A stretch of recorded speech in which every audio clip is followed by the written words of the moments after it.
The like drug bill a month used to be $2,000 a month. Damn. And I was making $15. So don't come to me with none of your fucking stories. But I knew that every month I did the work. Every month I did the work. And every month I go, fuck. When I told Terry it's the 20th, and tonight doesn't even look like it's coming in my future. And on the 25th, I get a call from Schubert or somebody going, hey, you know, you hang up the phone and you're like, I get it. But if you quit your day job, and you put 100%. I'm not talking about going to coffee shop and taste some and you fucking lose the buddy. And talking about, you know, well, Rob doesn't expression wasn't it's overrated. You're not going though. You might as well hang yourself. You might as well pull a Brody Steve. You're not going nowhere. But if you, like, the way I was working in Seattle, like me, Josh, and fucking Brody, the way we were working in Seattle, we make a living. I was paying rent every month. I was making $100 a set. I don't know what you're talking about, 50. Yeah. I was getting $25 from Donna Richards on Friday to host an Navy base. But at the end of the month, if you put the work in, you will make it nothing then some. Because I was paying child support, rent, snorting, sucking, fucking, drinking, you know. And there's some months that are better than others. Yeah, you're going to have 1 month out of 12, and you're going to have to borrow 200, or that's, you know. I went to Columbus this weekend, and I went to Atlanta last. 2 weeks in a row, I lost my life. Really? Yeah. Atlanta lost the big suitcase. This week, I lost the little suitcase. One of my boxing gloves, for the movie cards. Do I look upset to you? Not upset. You know why? I fly 30 times a year. Yeah. No, they lost it once. Yeah, twice. This is what happens. It's the law of percentage. Yeah. It's the law of percentage. This works in flying. This works in comedy. And this works in life. That's why when people come up to me, they're like, I've been doing comedy for 8 years. Should I quit my job? It's up to you. It's up to you. You know, if you quit your day job, you work 8 hours a day, right? Yeah. You don't have to work 10 doing comedy. Yeah. That's the phones. That's working the phones, emails, getting in your car, going down and talking to this guy and see you get up next week for his show. I mean, you know, I was telling him, he goes, I call that guy. He never hit me back. Get down there. Drive down there. Show the guy you want to do the room. That's it. That's like hardly never happens over the phone, man. No. You gotta go down there. It sounds crazy, but like 90% of the gigs I Gotta get go down there. is because he was like, dude, Gotta go down and there. they're like, I was just thinking about you. Gotta go down. Yeah. Gotta get out of Out that. of sight, out of mind. Gotta get out of that. And then you ask yourself, how come that guy got spots and I didn't? Because they went there. You know how many fucking times since I've been in this town, I've said to myself, I'm taking a night off. And the store, like when I first got here, I would take like whatever night NYPD Blue was on. That was your shit? No, it wasn't my shit. The girl I dated, oh, okay, it was her shit.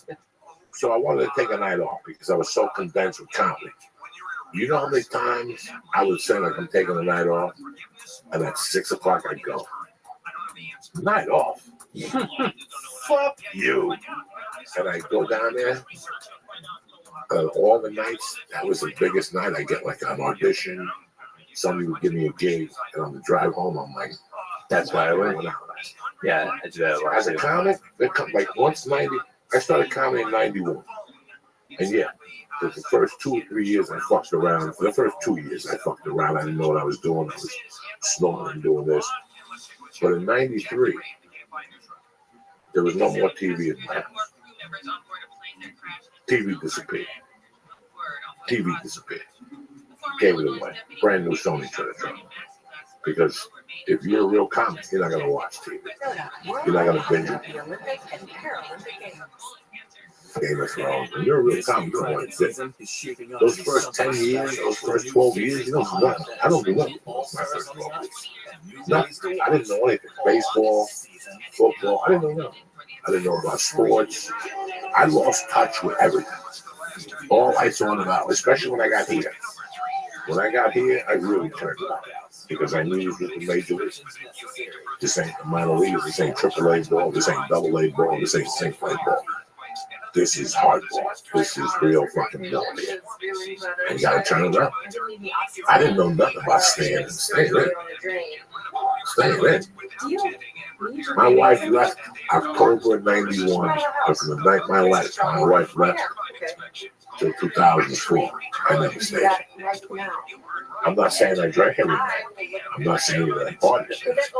I'm telling you that I did not stay in every night. Because even if I didn't have a spot, I'd love to see the headline. One of the nights. Like, even if I didn't have a spot, like we were talking about being open mic on Sunday through Thursday. Yeah.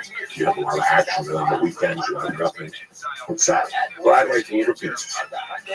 Yeah. If you're not going to go do comedy, you might as well make money. Go do the pizza, go Uber, do something. And then Saturday, I will tell you, go see at the Comedy Works. I go see whether it was Bobby Collins, the kid from Boston, Boston Commons, all those guys. I used to go see them at the Comedy. Yeah. So they never wake up. Jackie Flynn, all those guys. Steve McGrew. Just, I can't remember how many fucking the guys, you must be a redneck. I paid to see Seinfeld in concert in the theater in Denver. Did you really? Yeah. I picture you doing it. Yeah. No, I did. After I got to comedy, I knew that you gotta go watch what these guys are doing. You gotta go watch. You gotta go fucking pay attention. When you're a double-A baseball player, you go watch the Dodgers on your days off. You wanna go see what fucking, what's his name is doing. How much was that Seinfeld ticket, you remember? A girl bought me on a date.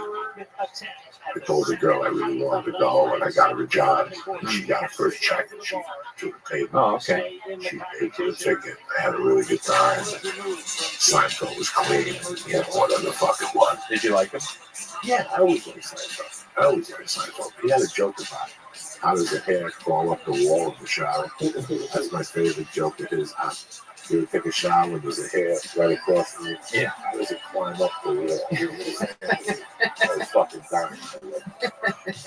Yeah, Christina, I want to tell you I'm really proud of you. Thank you. The saga. Keep doing what you're doing. Obviously, it's working. What's the name of your podcast? Homeschool. Like a motherfucker. And you have a website? Yeah, homeschoolpod.com or also AugustinoComedian.com. Same thing. Listen, guys, I know a lot of you came out and support me in Minneapolis. 4th of July weekend. You gotta watch fireworks on Thursday night, Friday, Saturday, and Sunday. Friday, Saturday, and Sunday. Friday, Saturday, Sunday. All of America. If you're not doing anything, he's a personal fucking friend of mine. I love him to death. He's a hard worker. He's like my little brother. He covered my ass years ago. Now he's doing spots at the store. I'm very proud. Thank you. Happy and writing. I wish this is the beginning of great things for you. I appreciate it. Thank you very much. Any other dates you got? Right now, that's it. Just those. We'll just focus on those right now. Yeah. I'm just focusing on the motherfucking rec room this Friday night in Huntington Beach. Friday, first show sold out. Second show is myself and Kate Quigley. My man, little gay Ian. I love that little gay guy. Oh, he's awesome. I haven't seen him. Haven't seen him in a while either. He's going to host me. And then July 10th through 12th, I'm at the motherfucking Charlotte Comedy Zone with my main man out of fucking Louisville, Brad Lanny. That's my dog out of Louisville. I love him to death. And that's it. That's that. It's 4th of July week. But we want to give you a little something to start off your fucking Monday morning with. Real quick, I want to read a little message from our sponsors, and I'll let you go out and get your fucking fireworks. I'm very upset. They confiscated $50,000 worth of fireworks and a shit today and Sunday morning that were coming my way. I was going to blow up. Please do me. I was going to buy a quarter stick of dynamite, but they fucked it up. And that's it. That's that. But number one, listen, hiring is hard. You know, hiring is a challenge. It's hard to find qualified candidates. It takes a long time. Too many applicants. Blah, blah, blah, blah, blah, blah. Listen, ZipRecruiter makes it easy. All right? But there's one place where you could go.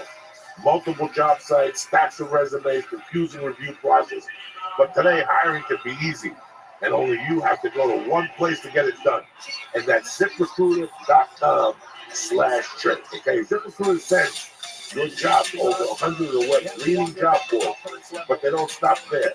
As applicants come in, ZipRecruiter analyzes each one, and spotlights the top candidates so you never miss a great match. ZipRecruiter is so effective that 4 out of 5 employers who post on ZipRecruiter. Get a quality candidate through that site. Are you ready for this? Within 1 day. 1 day. No more stacks of paperwork. No more phone ringing off the hook. No more 20 hours to find the right guy. Within 24 hours, ZipRecruiter will find the perfect applicant for you.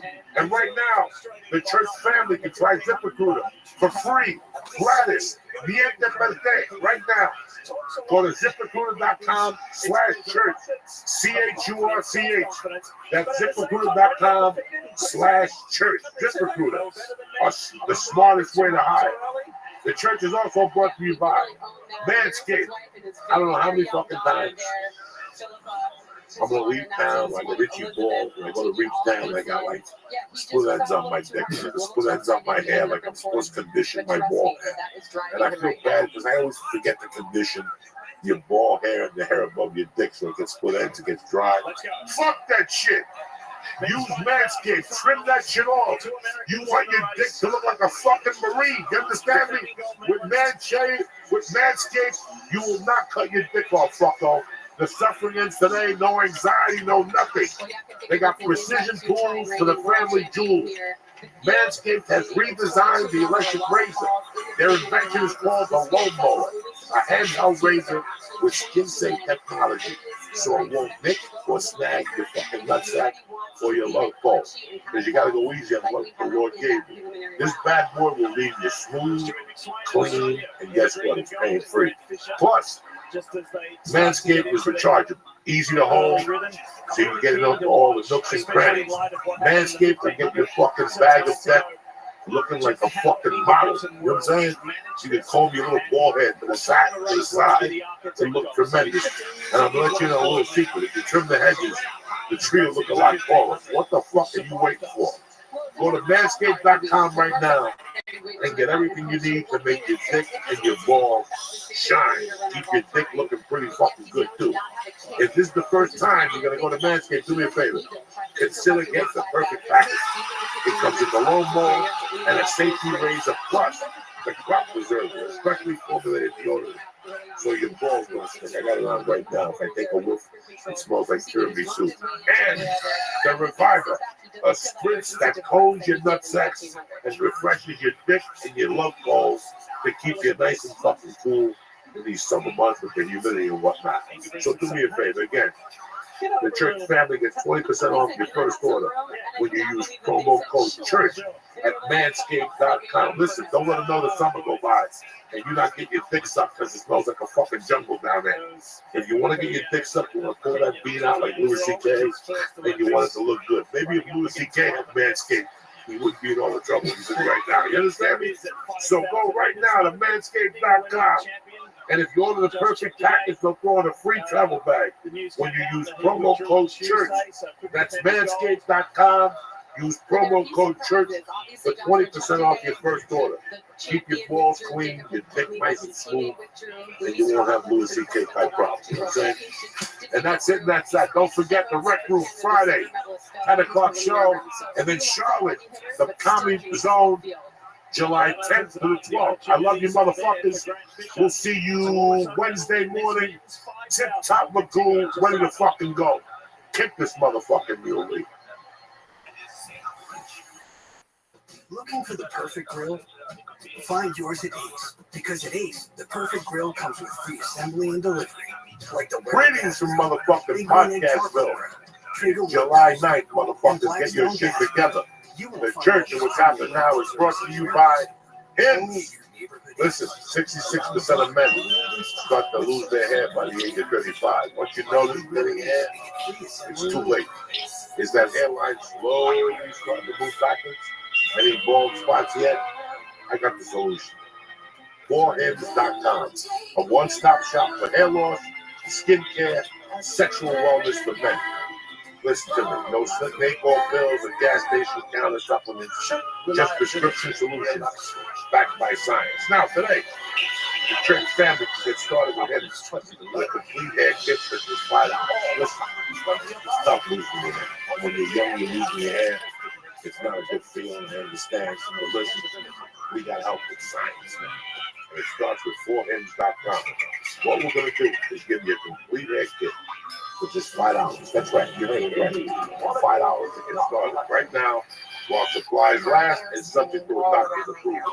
You got to see the website for full details and safety information. Now, this could cost you hundreds if you went to a doctor. You know that, and I know that. And if you went to a doctor or pharmacy or somewhere else, you gotta be embarrassed and whatnot, your hair too. Forget about that. Go to forhims.com/Joe right now. JOEY. That's forhims.com/Joe. Again, forhims.com/Joe. They'll take care of you whatever you want. From hair loss to skin care to sexual wellness. That's forhims.com/Joe. The church of what's happening now is also first on the spot. One of the best supplement companies out there in the country. Honor. You're sitting there going, Joey, why should I go to Honor? Why? Because you're sitting there scratching your head thinking about what you forgot. That don't happen with Honor. You know why? They got Alpha Brain. If you don't like it, you get 100% money back. 100% money back guarantee. Alpha Brain is made from nootropics. It gets deep into your mind. It makes you a little bit more focused. Remembers things, shit like that. Give it a shot. Makes you alert. Besides that, we got the Shroom Tech Shoot Sport and the Shroom Tech Immune, which I live off by. You know me. I'm on fucking planes, around all these fucking people with gas masks on and shit. They don't wash their fucking hands. That shit all ends with Shroom Tech Immune. It tip-top magoos your fucking immune system so you won't get sick. And you got Shroom Tech Sport for enhanced breathing, more lung capacity and stuff like that. Listen, I can't explain everything to you. I'm not a genius. Go to Honor.com right now and look at the fine selection of supplements. They got the bags, they got the kettlebells. I can't help you with that. But as far as supplements are concerned, I got you. 10% off delivered to your house. Just go to Honor.com right now. Press Church, CHURCH, and get 10% off your first order delivered to your motherfucking house. Kick this motherfucking mule. Christian Flex in the house from the fucking one of the top 5 bands in the world in my fucking world. The Foo Fighters. I want to go. Good, man. How you doing? Thanks for taking the time out. This is an honor. Oh, thanks for having me. Justin called me and asked me. I I watched that video. I've watched you on that video thousands of times. Right on. That's a great fucking all the videos. It's just amazing. I joined up with him. You had a call. Yeah, I just auditioned. I was just one of a bunch of guys that was lucky enough to get an audition. Not too far from here, actually. There's a little rehearsal studio out here in the valley called Mates.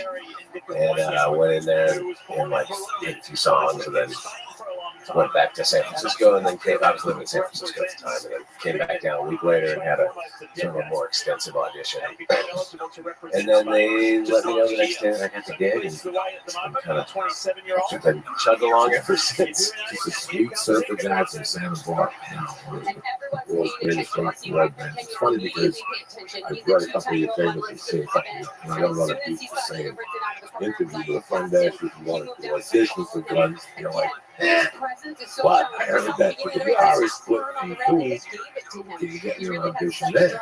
Well, it's funny because that thing. I've told that story before, and it's sort of evolved on the internet into this internet rumor that I was going to be a audition. None of that sort of. You have to it's sort of hard to remember in context of 1999. That was Guns N' Roses was Axl and a bunch of other guys. There was Slash, Duff, it was many years after all that. So I had Guns N' Roses in 1987 and asked me to join their band. But at the time, I was my buddy Bill just knew somebody that could have got me an audition for whatever sort of version of it. Happening, and so that was it. And I just said, Foo Fighters need a guitar player. And so he wanted to help me get an audition. There the dream, because you came basically from punk. Yeah, sort of. More of a punk guy. I mean, I grew up listening to classic rock, heavy metal, sort of stuff, and then punk rock just sort of happened along the way. And I wound up playing a band called Minis for a Name, and I was living up in San Francisco at the time. And that, I'd been in that band about 4.5 years at that time. So I kind of, I don't know. At that time, I remember thinking like, maybe this whole music thing has kind of run its course. Maybe this is just as far as it's going to go. And then the Foo Fighter thing popped up, and it was How was it in the 90s? Up in the 90s, right? I mean, that was the first time I was ever in a band that had a following. People actually came out to see, and we toured and made records and did all that stuff. And it was great. It's funny because in the 90s I disconnected from music because of my commitment to comedy. Right. I really was up on whatever you gave me. I was up on Soundgarden, Super Unknown, Bad Motorfinger, Alive, the albums that were hot at that time. Previous to that, I would go to a record store and buy everything. After the 90s, it was just so fast. And one minute I was listening to Here Comes the Rooster, and then the next minute it's 2003, I'm listening to Foo Fighters. Nirvana, what's that tragedy happened in 94. So the later the 90s got, I lost my music, whatever. Well, there was that thing, like in the early mid 90s when bands like Green Day and the Offspring stuff got really big. Right. And so then like Canadian Living Planet and sound like all the bands and stuff. But the label that the band that I was in was on was this label called Fat Records, and that was like, I guess you think of it as like indie, whatever, underground kind of thing. And it was, and that scene did really, really well, but it did really well outside of the mainstream. It's like none of those bands got had like radio hits or were featured in mainstream magazine or any of that sort of thing. So it was like, it was a weird time because at the same time as that sound was like really big commercially, there was still this underground current of bands that weren't, that never broke through that mainstream. That was like the band that I was in. Now the band that you were in, you could tour as oh yeah, nationwide, worldwide. Yeah, I mean we toured Europe. I know you opened up for Dave. Well, that was when I was in high school. Really? Yeah, that was. So he was in a band called Stream, before he was in Nirvana, and they played in Santa Barbara where I grew up. And I was in a band at the time called Rat Pack, and our band opened up for their band. What's the Chinese restaurant? I never toured back then. I never like in high school. I almost got a chance to join. There was a local band from Santa Barbara called RKL, Rich Kids on LSD, and they were looking for a bass player. My brother Scott is an incredible bass player, so they really wanted to get him in the band. They called their house looking for him, but I answered the phone, and so they wound up coming over and playing me their new record. They just made this record that was like kind of a groundbreaking record in punk rock world called Lifestyles of the Rich Kids on LSD, and it was fucking nuts. Like it was way beyond my ability. I remember Balmer, who was the drummer and kind of the songwriter and leader of that band, came over and sat in my bedroom and played me all the songs, and I didn't even bother to try. I just said, dude, I can't play that. So it was like, that was my first little taste of almost joining a band that I would have gone on the road and stuff. But I had to wait a few years. Now, years after that, when you were on the road with the punk rock bands and stuff, how was that? Right, just the band? Yeah, in the band, we had like an O'Connell line, I think it was, and like Pop Top O'Connell line. It was a great, because like I never went anywhere when I grew up. I was so eager to tour. I just wanted to get out and see the world. I just wanted to, I didn't care where I was. I'd be in, just on some empty road in the Midwest to drive by a silo. I'd be like, fuck, look at that silo. It's Look amazing. at this motherfucker soul. And you guys just do like... I bet it's all of it combined. Or like worse than that. Hey everybody, did you know that's Yeah, you? VFW halls and, the Elks Lodge. And then every now and then you play a Come on, club. Kenya. Get your shit together, Ethiopia. Dog, you're fucking It's a long down. way from the top if you want to rock and roll. Yeah, that's true. I mean, the crazy thing, That's outside, 5K.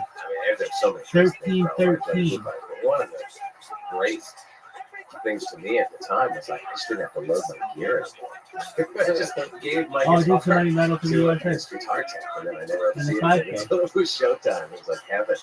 So what do you think? Oh, Because I don't know music that well. that's a low. There has to be when you Fucking- audition for the Foo Fighters. There's a lot of people who can play guitar really well. What do you think stood out for you? Like, why did they choose you? Like, what are bands looking for when they audition someone for something like that? I don't know. It's a funny thing because I've never asked. Like, I never asked David the other day, like, specifically, why did I get the gig? I don't know. I have my theories, but I think, I'd like to think that part of it was at least that I learned the shit before I came in. Okay. Like that, So you knew how to play their songs. So you played their songs. Now, I thought you might have played some like covers or something. No, they sent me a cassette tape and stuff. I was actually in New York visiting some friends of mine and got a call from Foo Fighters tour manager Gus. He was like, hey, we're on audition next week. We'll send you some songs if you want to come in and do it. So they sent me a cassette tape. And on the cassette tape, you see, they had made the third record, like When the Fly and all that on it, but it wasn't out yet. So I didn't know that record. Nobody knew that record yet. So it was a song off the first record, a song off the second record, a song off the Godzilla soundtrack that I hadn't heard, but I guess was out, and then a song. Looks like Rabbi Rothschild on Shabbat, bitch. What song? Yeah, it wasn't that. It was a song called Melora. No, but it was that. Now, when was the album where the drummer quit and then they go on and do the track? That was the second. That was the second. That was the second. Just great stories. Just how they put band together. Yeah. The first guy joined, he was on tour, and he split. And then he came back years later. Yeah. But you're still leave. And he was more of a rhythm guy. I mean, there's not a ton of, like, right. I was talking about stuff in Foo Fighters, so I always get called the guitar player, but I just think, to me, I just want to the guitar player. It's just amazing how much the music has changed. Like, when I was growing up, you had right. Yeah. Well, totally. But, that was like when I was a kid. That's why I play guitar the way I do, is because I wanted to be Australian Randy Rhoads, and I want to be one of those. Who did you look up to? Ace Frehley was how fucking good is that? Yeah, he's the man. I'm an Ace guy. I'm a Randy Rhoads guy. Randy Rhoads is a big one. But I'm also a Dave Gilmour's guy. Sure. Dave Gilmour could take his place. I mean, I like all those guys. I love all those guys. I love Richie Blackmore was a really big one for me. Eddie Van Halen. I just didn't like this fucking movie too. Richie Blackmore always got on the last fucking movie. He could never keep a singer. You see what he looks like today? Yeah. He looks like a fucking witch. Like, the fact that he's on the road, he should be shot. He's not going to be purple, right? He's He can play like he is out of his mind. I saw a picture. He looks like a witch. He wears the witch hat, the whole fucking thing. I thought he was always. I saw him when I was young. It was like Rainbow. I saw Rainbow. Yeah. I never got to see Rainbow. Like that era. I mean, Ronnie James Dio was that lineup with Rainbow. Tremendous. Yeah, tremendous. What's the one? I forget the album. So there's like Kill the King and the one King introduced us. The Long Live Rock and Roll. Long Live Rock and Roll. There's got one. What's one? Man on the Silver Mountain. That was Where do we go? Oh yeah. Stargaze. Yes. Stargaze. I love all that shit. Oh yeah. I love classics. You gotta love Page somewhere. Sure. What you.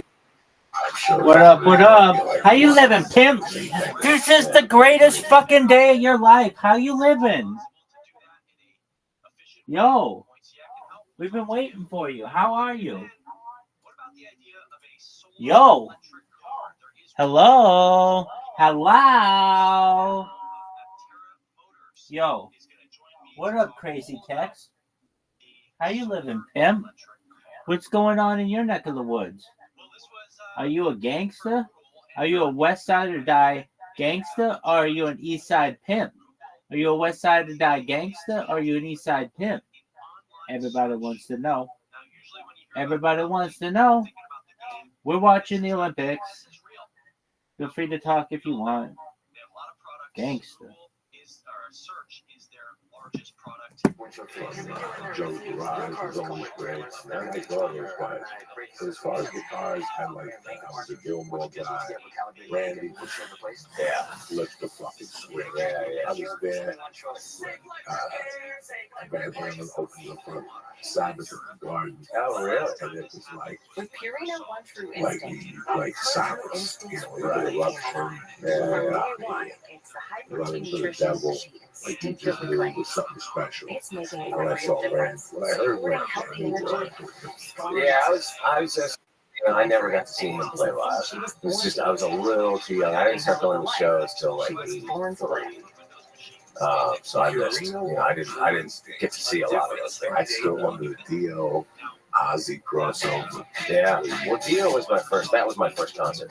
It was Dio on his first tour. No shit. With Jimmy Campbell. Yeah. Jimmy Bain and Jimmy Campbell. Didn't have to see all that lineup. Yeah, unbelievable. But it was crazy how his the crossover with Sabbath was really rough for a lot of people. I loved it. I thought Heaven and Hell was great. I was the first one that wanted to shoot Dio, but the fucking album. Oh, those are the fucking great. Absolutely. As much as I wanted to hate fucking Dio, I drove all the way to Philly. We saw Sabbath with Dio, Sammy Hagar with Shaking Street. People were fucking putting spit on their fingers and flinging with Sammy Hagar. Philadelphia has so much class. When they liked it in Philly, they liked it. My brother saw that tour. It was the Black and Blue tour. Yes, Sabbath and Blue Oyster Cult joined up later on. I think they played at that tour. And I was a little too young to go to that.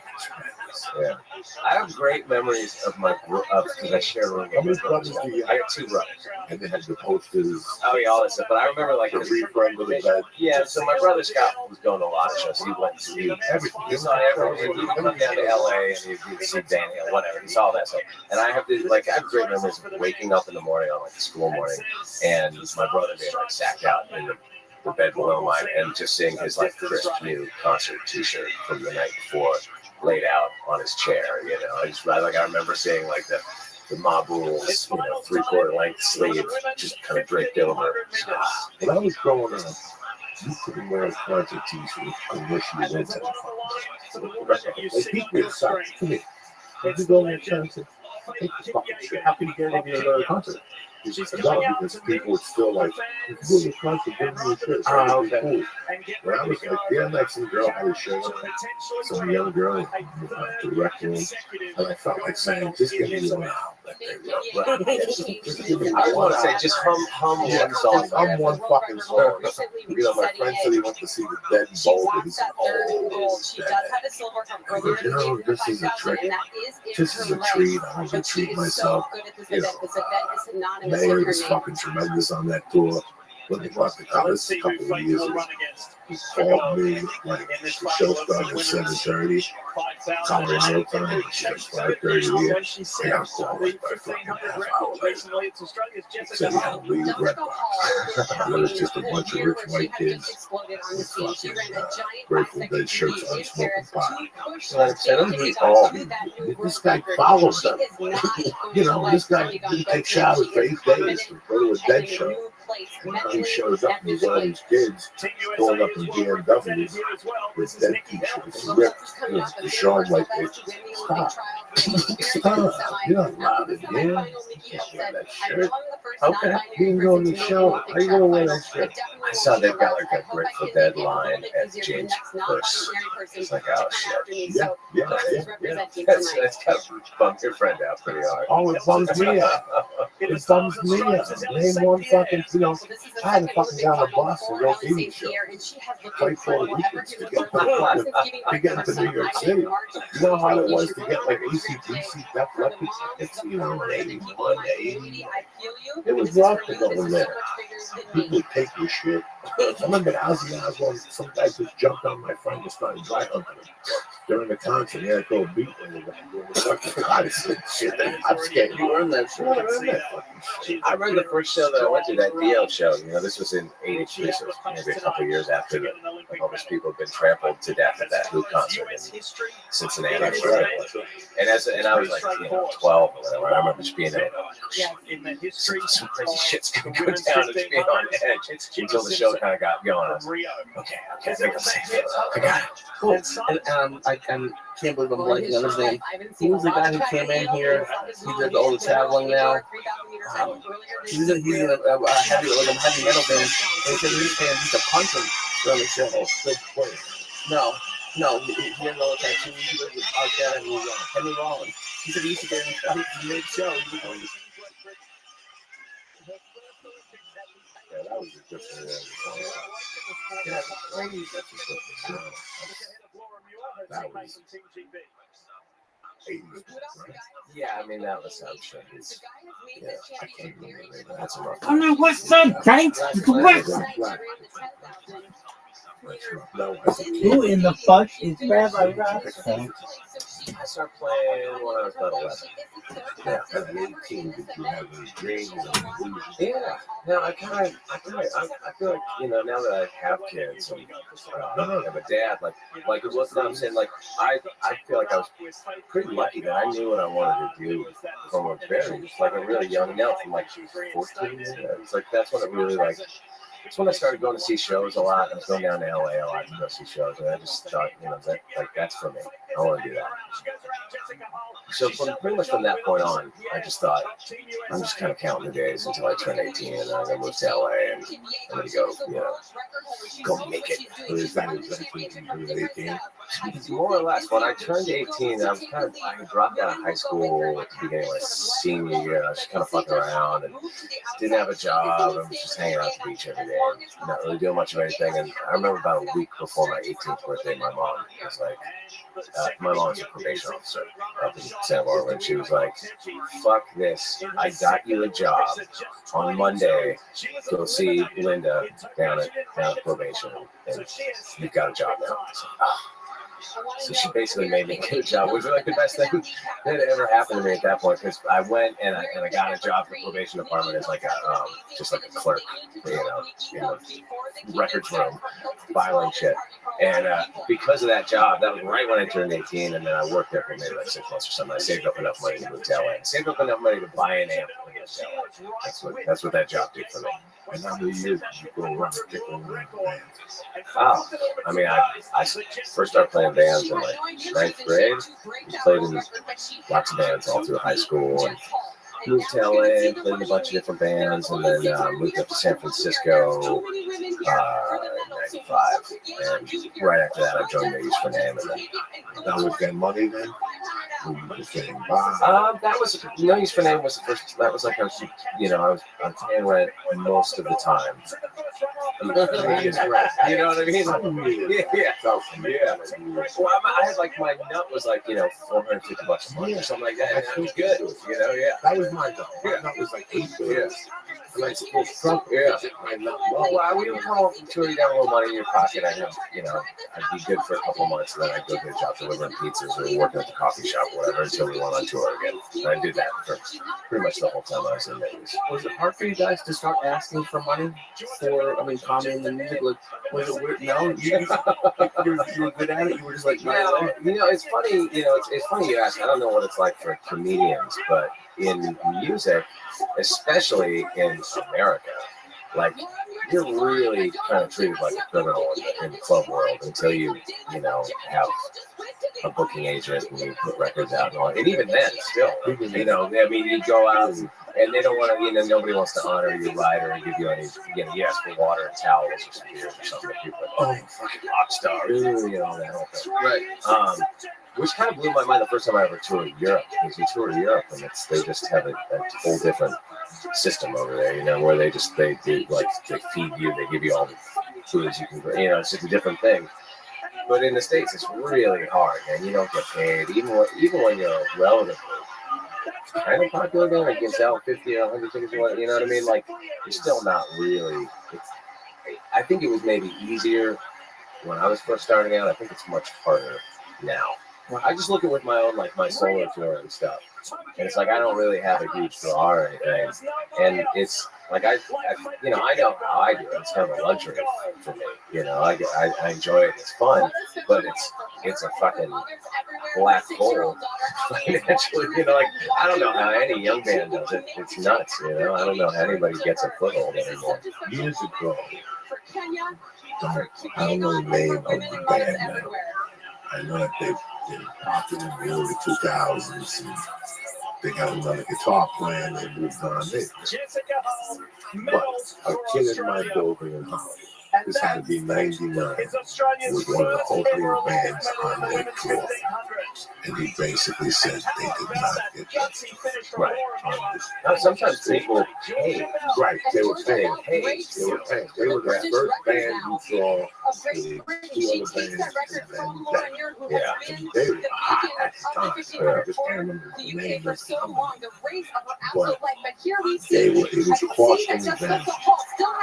You got the music business 30 years ago. I'm telling you, people Yeah. there's no music sales. Well, you know, in the mid '90s, you know, when I was first starting the tour, you know, you could still sell CDs. So, like, our record label was like a small punk rock label, so they wouldn't cut us a check for tour support, but they would give you as many CDs as you could sell, and that was sort of de facto tour support, and you would sell them. You know, you go out, those bands in that scene existed on T-shirts and CDs, because you would just sell shitloads of them at the shows, and that's how we you know, were able to do it.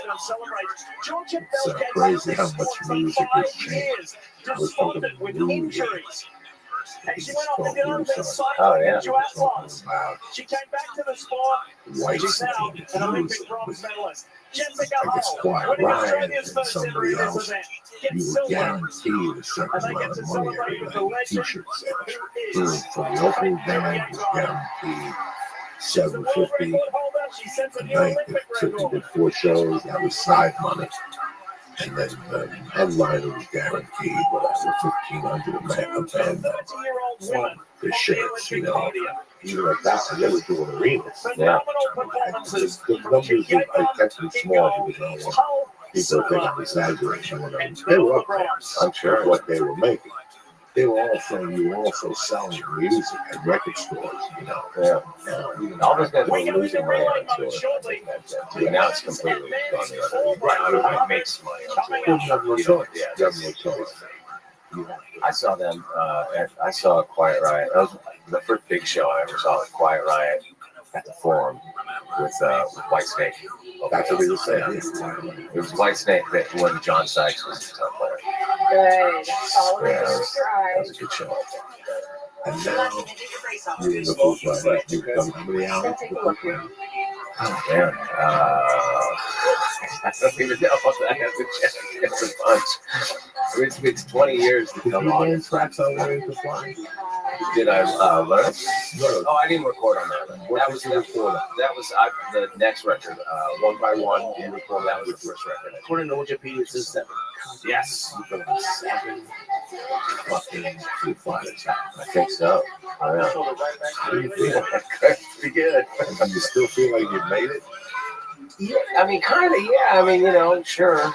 But I'm just not hardwired to go like, yes, we made it. No, you're opposite. I still feel like at any minute, like things could be pulled out from under you. I saw like your videos. I watched your videos, and I saw one of your pictures.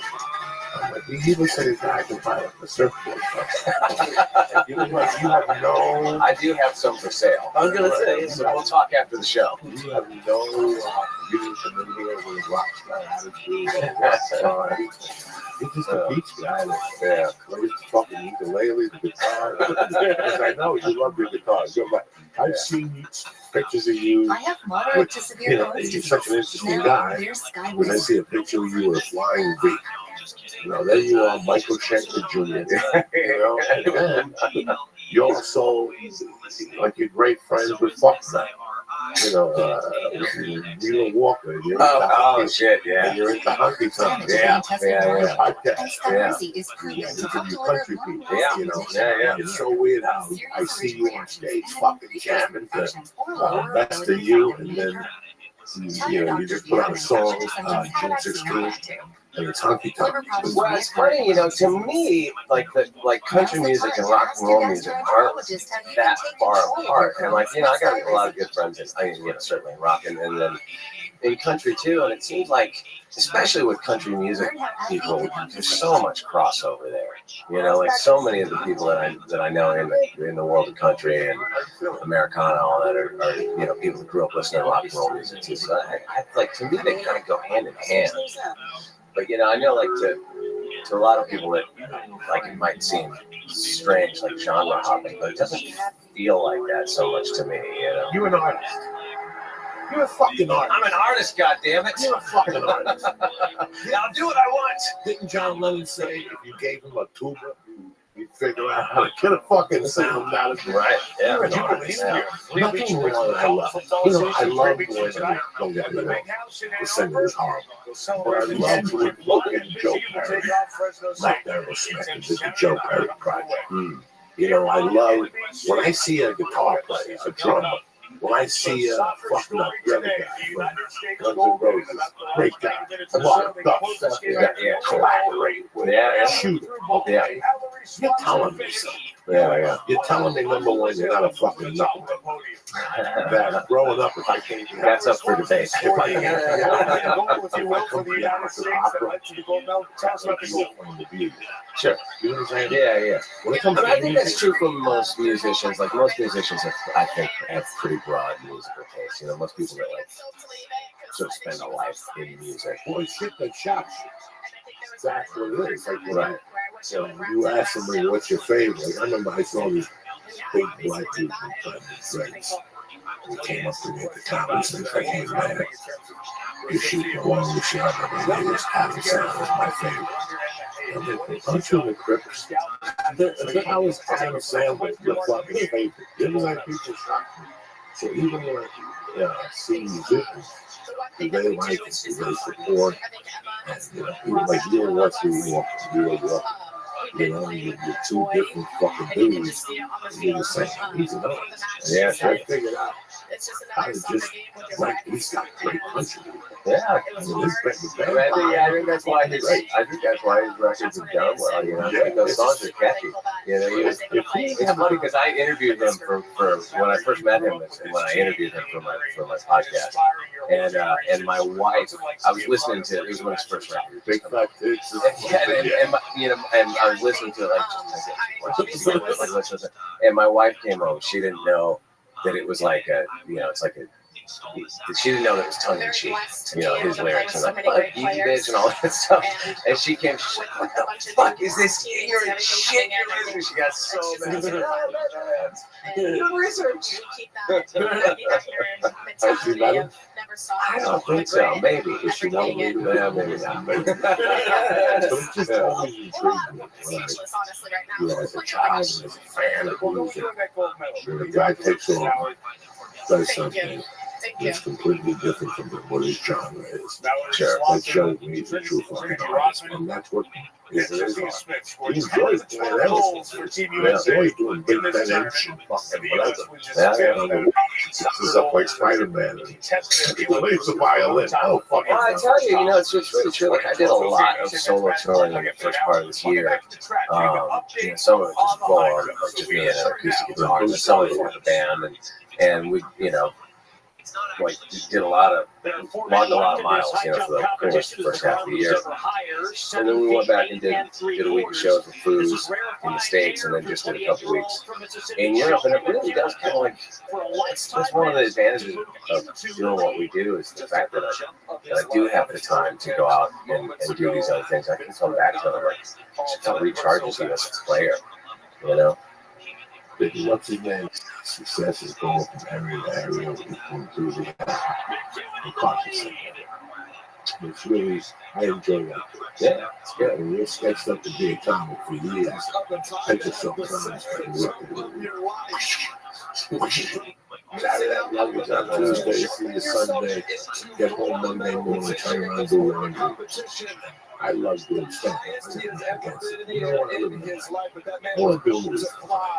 Right. Every time, I don't want to go on the road. I'm going to do 3 podcasts a week. And I think that keeps me sharp. Yeah. I'm sharp. Like a bitch. Yeah. I was just doing stand up all the time. I was just living in a stand up world.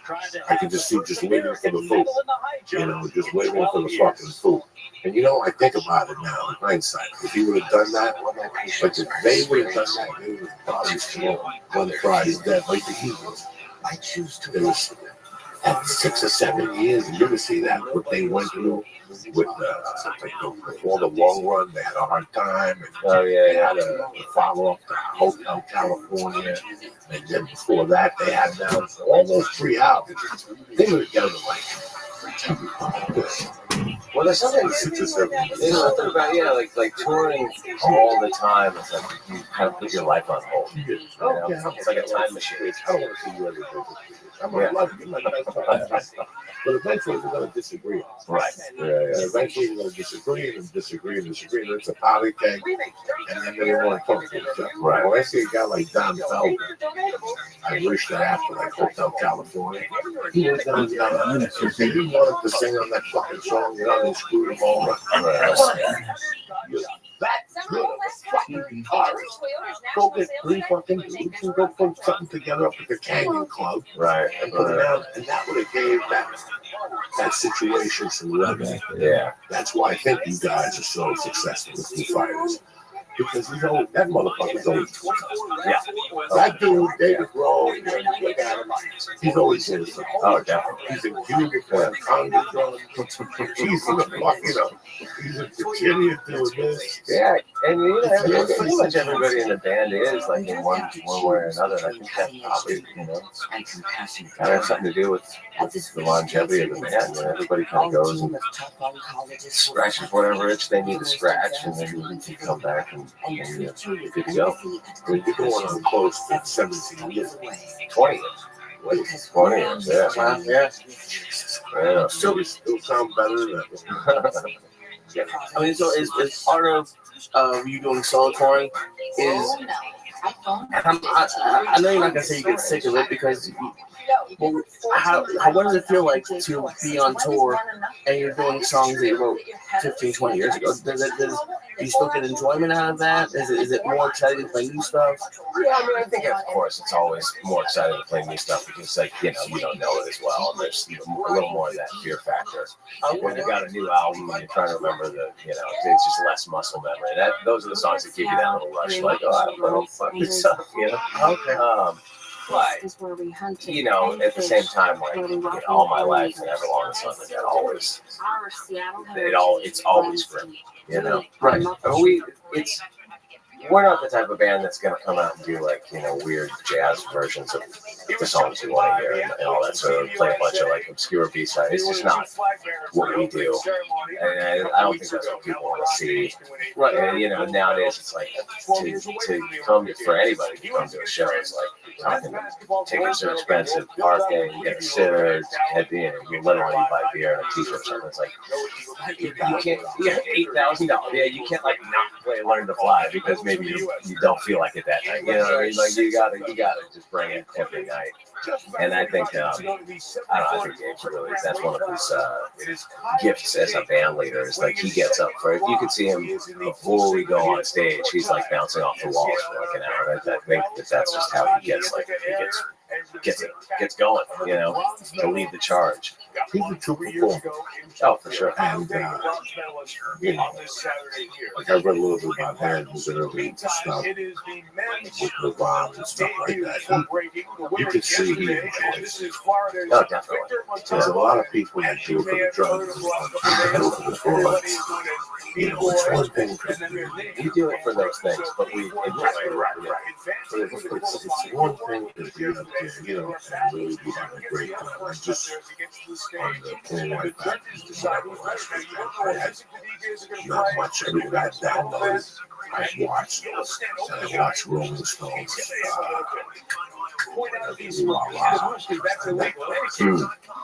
Towards the end of the day, they're in Cuba. He's doing can't get no satisfaction. Yeah. I got another one about it and fucked with him. 40 years. He's been saying I can't get no satisfaction. Yeah. How do they go out and still have that enthusiasm. Yeah. Sure. I was watching the preview before we were watching that in 60 minutes. And what stadium they had done for me. They put Robbie, whatever the fucking name is, the singer, put the tape in. And there was a minute there where the whole arena was singing something. I forget the song right now. You know, sometimes the energy that you get from the crowd, really it's really funny every fucking night. You go there with that, and you listen, the audience is in the back. They're talking like a bunch of idiots. Get the fuck out of here. I'm listening to that. You might be talking to me. I'm listening to that audience. That audience is getting my dick harder and harder.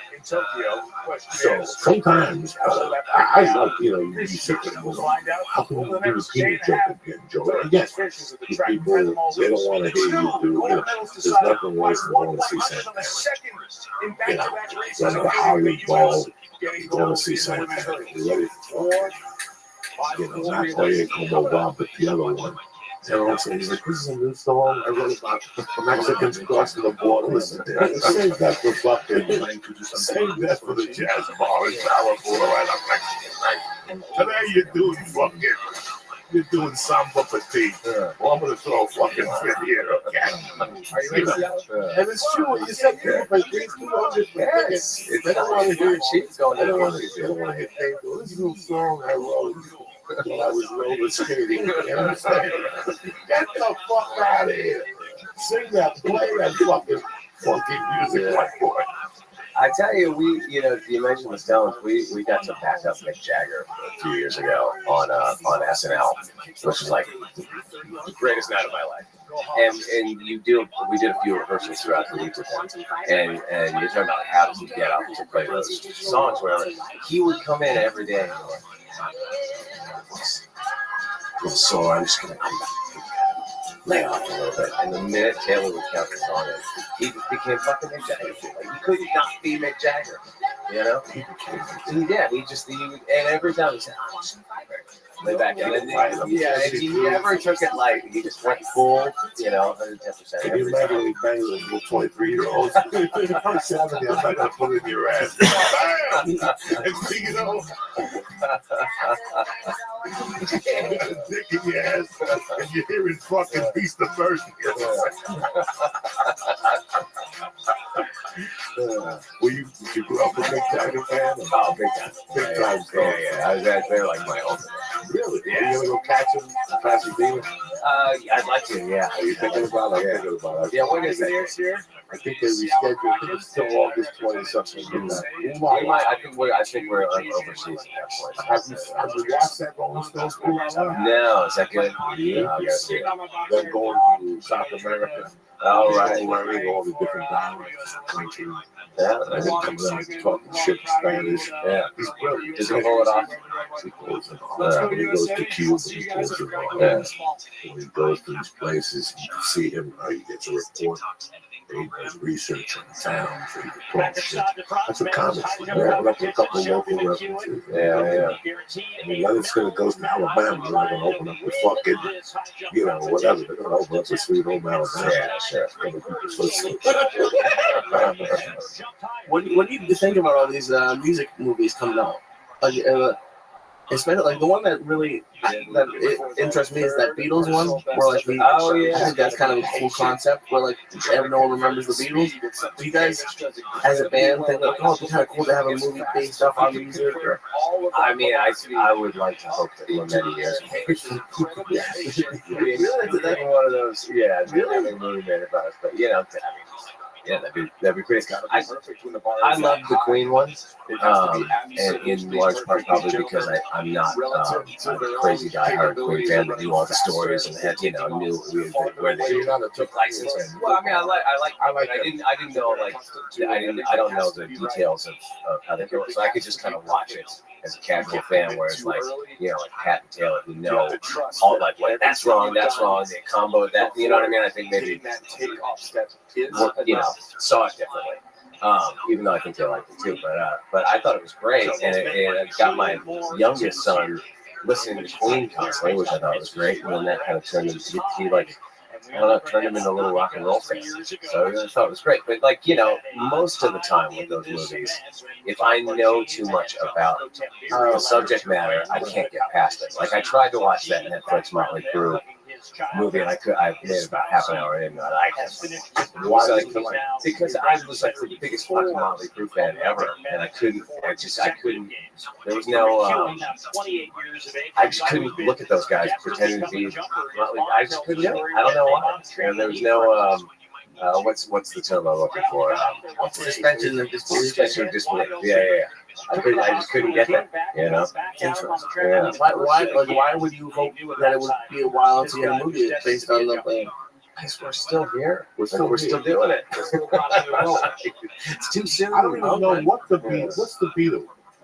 I don't. I think it's like the one person remembers the Right, Beatles. so now it's up in an alternate universe, and he's the only one that remembers the Beatles. Like the Beatles didn't exist, but he knows all the songs. So he becomes a star doing all the old Beatles hits. I haven't seen the movie, so I don't know what happens. But it's just like they have the entire soundtrack.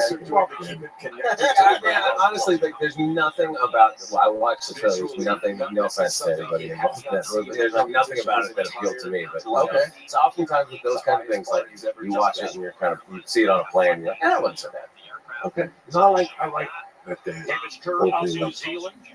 I really enjoy. One of the things I really enjoy about what I hear on this podcast is when I play a song that I've heard 20,000 times, and when I play it, I get 20,000 people asking what song is that. Right. And it could be burning up from Outback Club.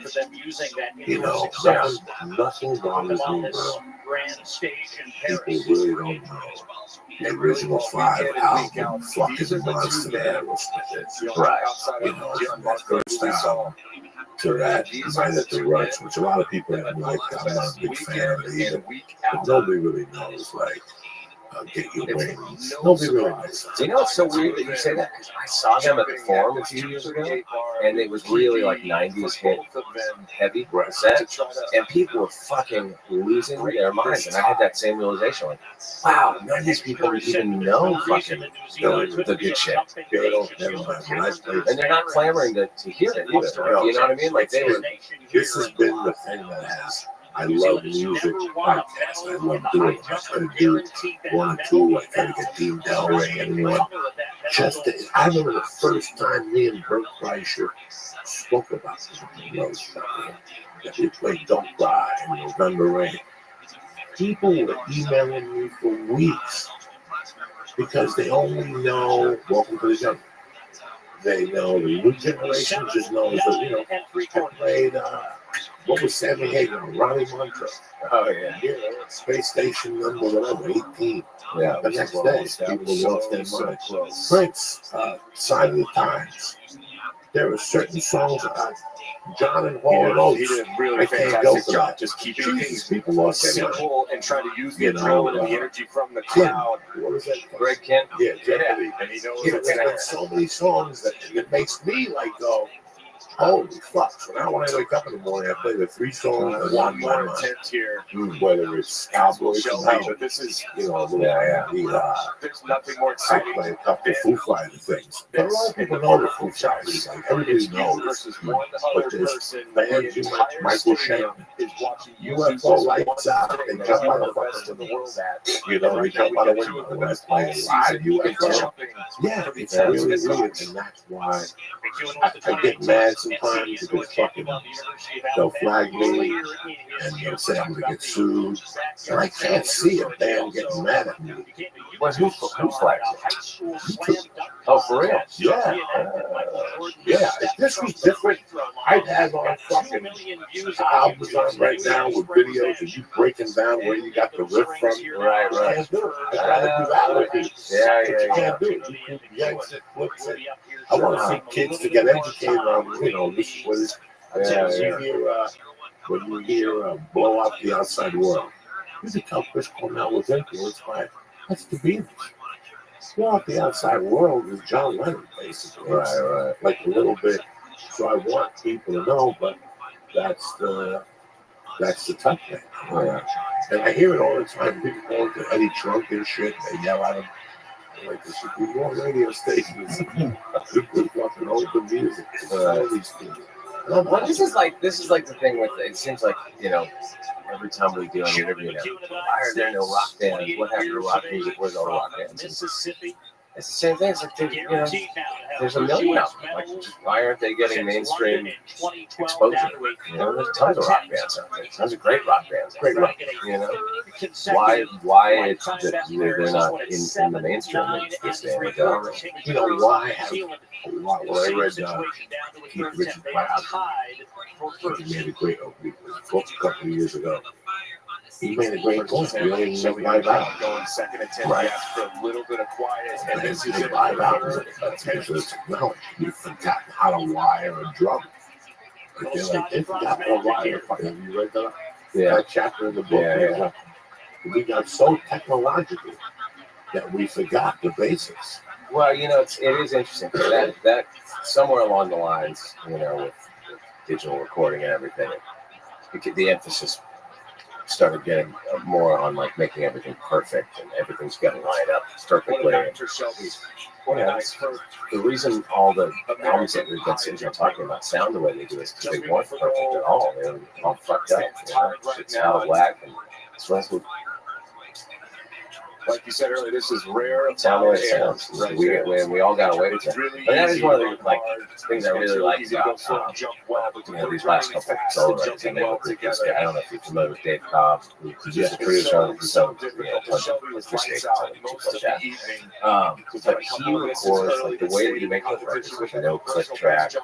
Everybody set up in a room recording live. It's all the basic tracks. It's like it's still recorded in Pro Tools. It's not like it's like super throwback or trying to be retro or anything, but the sort of the heart of it is less picked over, How was your recording and writing process?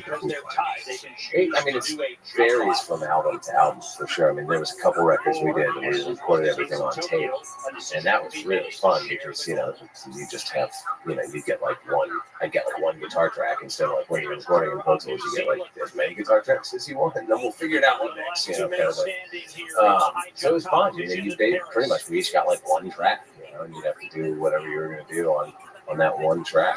But it was cool because we'd be punching in with different pedals and different amps and different sounds. So that one track would go from kind of jump all over the place. In the writing process, is it Dave, yourself? It's usually the way it goes. Like Dave writes a bunch of stuff. He'll have a bunch of riffs and song ideas and stuff. And he usually go record them.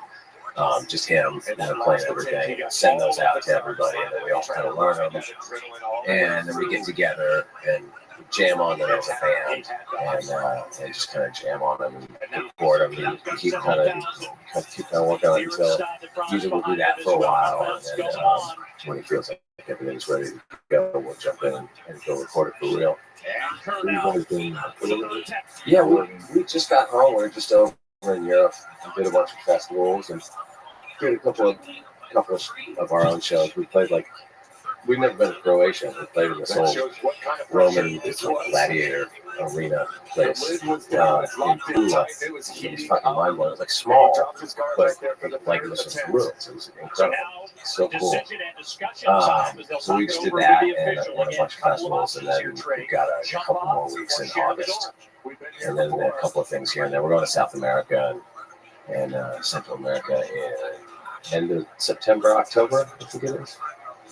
And how long that's I wouldn't even call it tour. It's like I think 3 or 4 shows, something like that. So that's it. Yeah, just quite quick. And then we did a couple weeks in August. It's probably 7 or 8 shows or something like that too. Then you come back and you do your own thing. I'm not sure. Yeah, I have with my I'm doing some shows this week actually around Southern California, like Costa Mesa and out of Happy and Harriet's and Bakersfield and here in LA. Sunday, and then I haven't announced it yet, but we'll announce it now. I'm going to be a couple weeks in September of my own shows. So it's around like, I think it starts outside of Denver and then goes through the Midwest, a little bit in the South, winds up at Americana Fest in Nashville. Now, what's your show on your own? Well, it depends. Sometimes I go out and do just me and a guitar, and that's like acoustic, and that's fun. I like doing that. But I'm, as a guitar player, I want to be able to play off of at least play off a rhythm section, so I can play leads and stuff. So for the shows around town this weekend, I just threw together a new lineup of dudes, and we've actually been rehearsing the last couple of days and trying to learn the songs and get it together. So fingers crossed. I went on the Foo Fighters website. They've been giving me a lot of stuff. You have your own website? Oh, yeah. What's that website? It is, ChrisShiflettMusic.com. Where are you playing in Bakersfield? We have a lot of people in Bakersfield. Oh, really? It's I think it's called the Tembler Brewery. Yeah. You know that place? Yeah. I do it. Oh, really? Oh, cool. Yeah, I've never been. It's a great place. Yeah, I think it's right by the Crystal Palace. Yeah, that's fucking huge. Yeah. You've been an interesting guy, brother. I mean, did you ever think it would get to it? I mean, there's no limits, there's no bodies. You're in the fucking Foo Fighters. Yeah. Now you do the podcast. Yeah. How long have you been doing that? I've been doing it for a few years now. I started in 2013. No shit. Yeah, but when I first started, I didn't know I still don't know nobody what they're doing, right? Yeah, but so when I first started doing it, I would put one up, and then I wait like a month and a half, and I put up another one, and then I wait 2 weeks, and I put up, I had like no sort of set thing, and then I take 4 months and not do it, and then, I was just real kind of jackass about it, and then there was a certain point where I realized, fuck, I gotta be consistent with this, and I started doing it every week, and then I did that for like a year, every week, and that was like too much, and then I'm back, and now I do about every 2 weeks, although I haven't put one up for a few weeks right now. I've been too busy between the Foo Fighter tour and getting ready for these shows. I just haven't had time, but I'm gonna I usually put them up on Monday, so not next Monday, but I think the next Monday I'll play. Now, the podcast It's called Walking the Floor. Walking the Floor. It says that you put country. Yeah, a lot of country Americana roots, but rock stuff too, and some punk rock. Yeah, I just kind of whoever. I kind of want to sort of expand beyond just doing musicians. I think it'd be fun to just talk to anybody. Who else have you had on? What kind of guests? Oh man, Lucinda Williams and Dwight Yoakam and Merle Haggard. I got to interview. Oh shit! Amazing. Yeah. Got Marty Stewart, Rodney Crowell, Sturgill Simpson, Wheeler Walker, of course. I interviewed so many people, Jason as well, tons of Who influenced you as a country? Like, who's there and saying, wow? For me, it was Johnny Cash. Johnny Cash was the entry point for me because, all that Sun Record stuff between, Elvis and Jerry Lee Lewis and all that stuff. Johnny Cash was probably the first, country artist I ever listened to. And then the big ones for me, like Merle Haggard and Buck Owens, are probably the Kings. Merle for me. Yeah, I love Merle Haggard. Yeah, he's so good. He wrote the best songs. Really. And that was just a different, country. I heard about a tour one time that Chris Christopherson and those guys did was sponsored by Budweiser. Budweiser cut them off with the tour. They had those type of stories. I could care less about everyone and all that shit. There were 4 guys. I don't even know before the 3 other dudes he was with. But all those type of stories, I love that shit, Yeah, I think it's funny with especially the honky tonk era of country, where the image that they projected was this very clean cut, wholesome, family, churchy kind of thing, and those guys were drinking whiskey and taking tons of speed and fucking everything that moved. They were the biggest fuck ups of all. What I mean? I think there's something so classic in that. The way it's presented to the world. Well, they hit it. Yeah. Came along. Yeah, they were going harder than probably most of the rock bands at that time. They always had those older women moderators with the beehive and walking them in the back.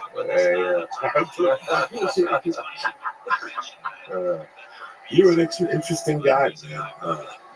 This has been great. Yeah. I don't want to take more away your time. Thank You you. showed up early like a gentleman. Yes, sir. People have a podcast, they show up early. Yes. I don't know who it is. It's so weird. Yeah. You even surprised the hell out of me. Well, it's funny, you know, LA, it's like I live on the other side of town, and I had to run a couple errands before I got here. You know, it is like, it might take you an hour and a half to get here, or it might take you 20 minutes. You just never fucking know in this town, you know? It's like you try to plan your day. Yeah. Who knows? You know? It's always a mystery. It's such an easy going guitar player. Yeah, I'm trying. You try. Tell my wife that. She keeps calling me an asshole. How long have you been married? I've been married, what is it, 16 years now? Yeah. My oldest is about to turn 16, and then I got like a 12-year-old that's about to turn 13. What do you think about that? I think that they they think, I don't know. They definitely think it's cool. They don't really tell me that, though. You know, they talk shit to me. You would hear them on the phone, like, fuck you. Like, that's the big fight. No, I've never heard him do that, but, like, you know, my oldest figured out, like, you know, sometime in the last year or so, like, oh, fuck, I can get a free concert ticket. Dad, I need those tickets to that Tyler, the Creator show at the Forum. Go get them. You know, like that kind of thing. That's when it clicks for my kids. Like, you just got a cool job. Fuck you with that monkeys. That was the motherfucking Foo Fighters. I love it. Hey, listen, anytime you want to come on, Right on. what's the name of this last song you just released? There's Welcome to Your First Heartache. Or there's the album that I put out. Yeah, it's Hard Lessons. Yeah. Hard Lessons. Yeah. Is that a single? That's the album. That's the album. When did that get released? That came out June 14th, so last month. So that's what you're story. Yeah. Yeah. All right. When's the last time you released a podcast? Not this next week, but the week after. You promise? Yeah, I swear to God. We will come and have them listen. Don't forget to listen to Chris Shepard on Walking the Floor. I mean, yeah, no, we covered everything I wanted to ask. There's nothing I wanted to ask. Alex, so like, are you doing this like you don't have to edit it afterwards? Or actually, The video, yeah, the video which we're doing that right now. so because that's the part of podcasting I speak the most. Going back and listening to it and like slapping it together for release. Yeah, that's a hard part about keeping it consistent. Is the more stuff you add to it. Yeah. The last thing I kind of wanted to ask is you mentioned that there was a point right before Foo Fighters where you were considering quitting. Well, it wasn't so much that I was considering quitting. I was just sort of seeing I thought that I was seeing. I thought that it had peaked for me. You know what I mean? Like I dropped out of high school, and I took like some classes at San Francisco City College, and we made a new record, but we wasn't out yet. And just kind of had this little moment of like, you know, my dad always said I could move in with him, and he paid for me to go to school. Maybe I should just kind of do a left turn here. But and then the Foo Fighters thing came up, and none of that happened. How old were you? I was what, 27, 28 when I joined the band? I was 28 when I joined the band. Yeah, I feel like it was a perfect age because I wasn't like 19 and stupid. You know what I mean? Because who knows? Yeah, it was a perfect age. Yeah, exactly. Look how nice it was. Now we're the 4 seasons. Oh, I remember the day I got the gig, our tour manager goes, "Hey, you want me to get you a room at the Sunset Marquee? We're staying there." I was like, "What? It's in my own room? Really? All right, I'm in." Were you married at that time? No. Dating? No. I had a girlfriend, not her, not my wife. No, it's fine. Fuck that bitch. Well, you know, you became a star. She left the She was a nice girl. She was nice. She ever called you and No. bring me back? No.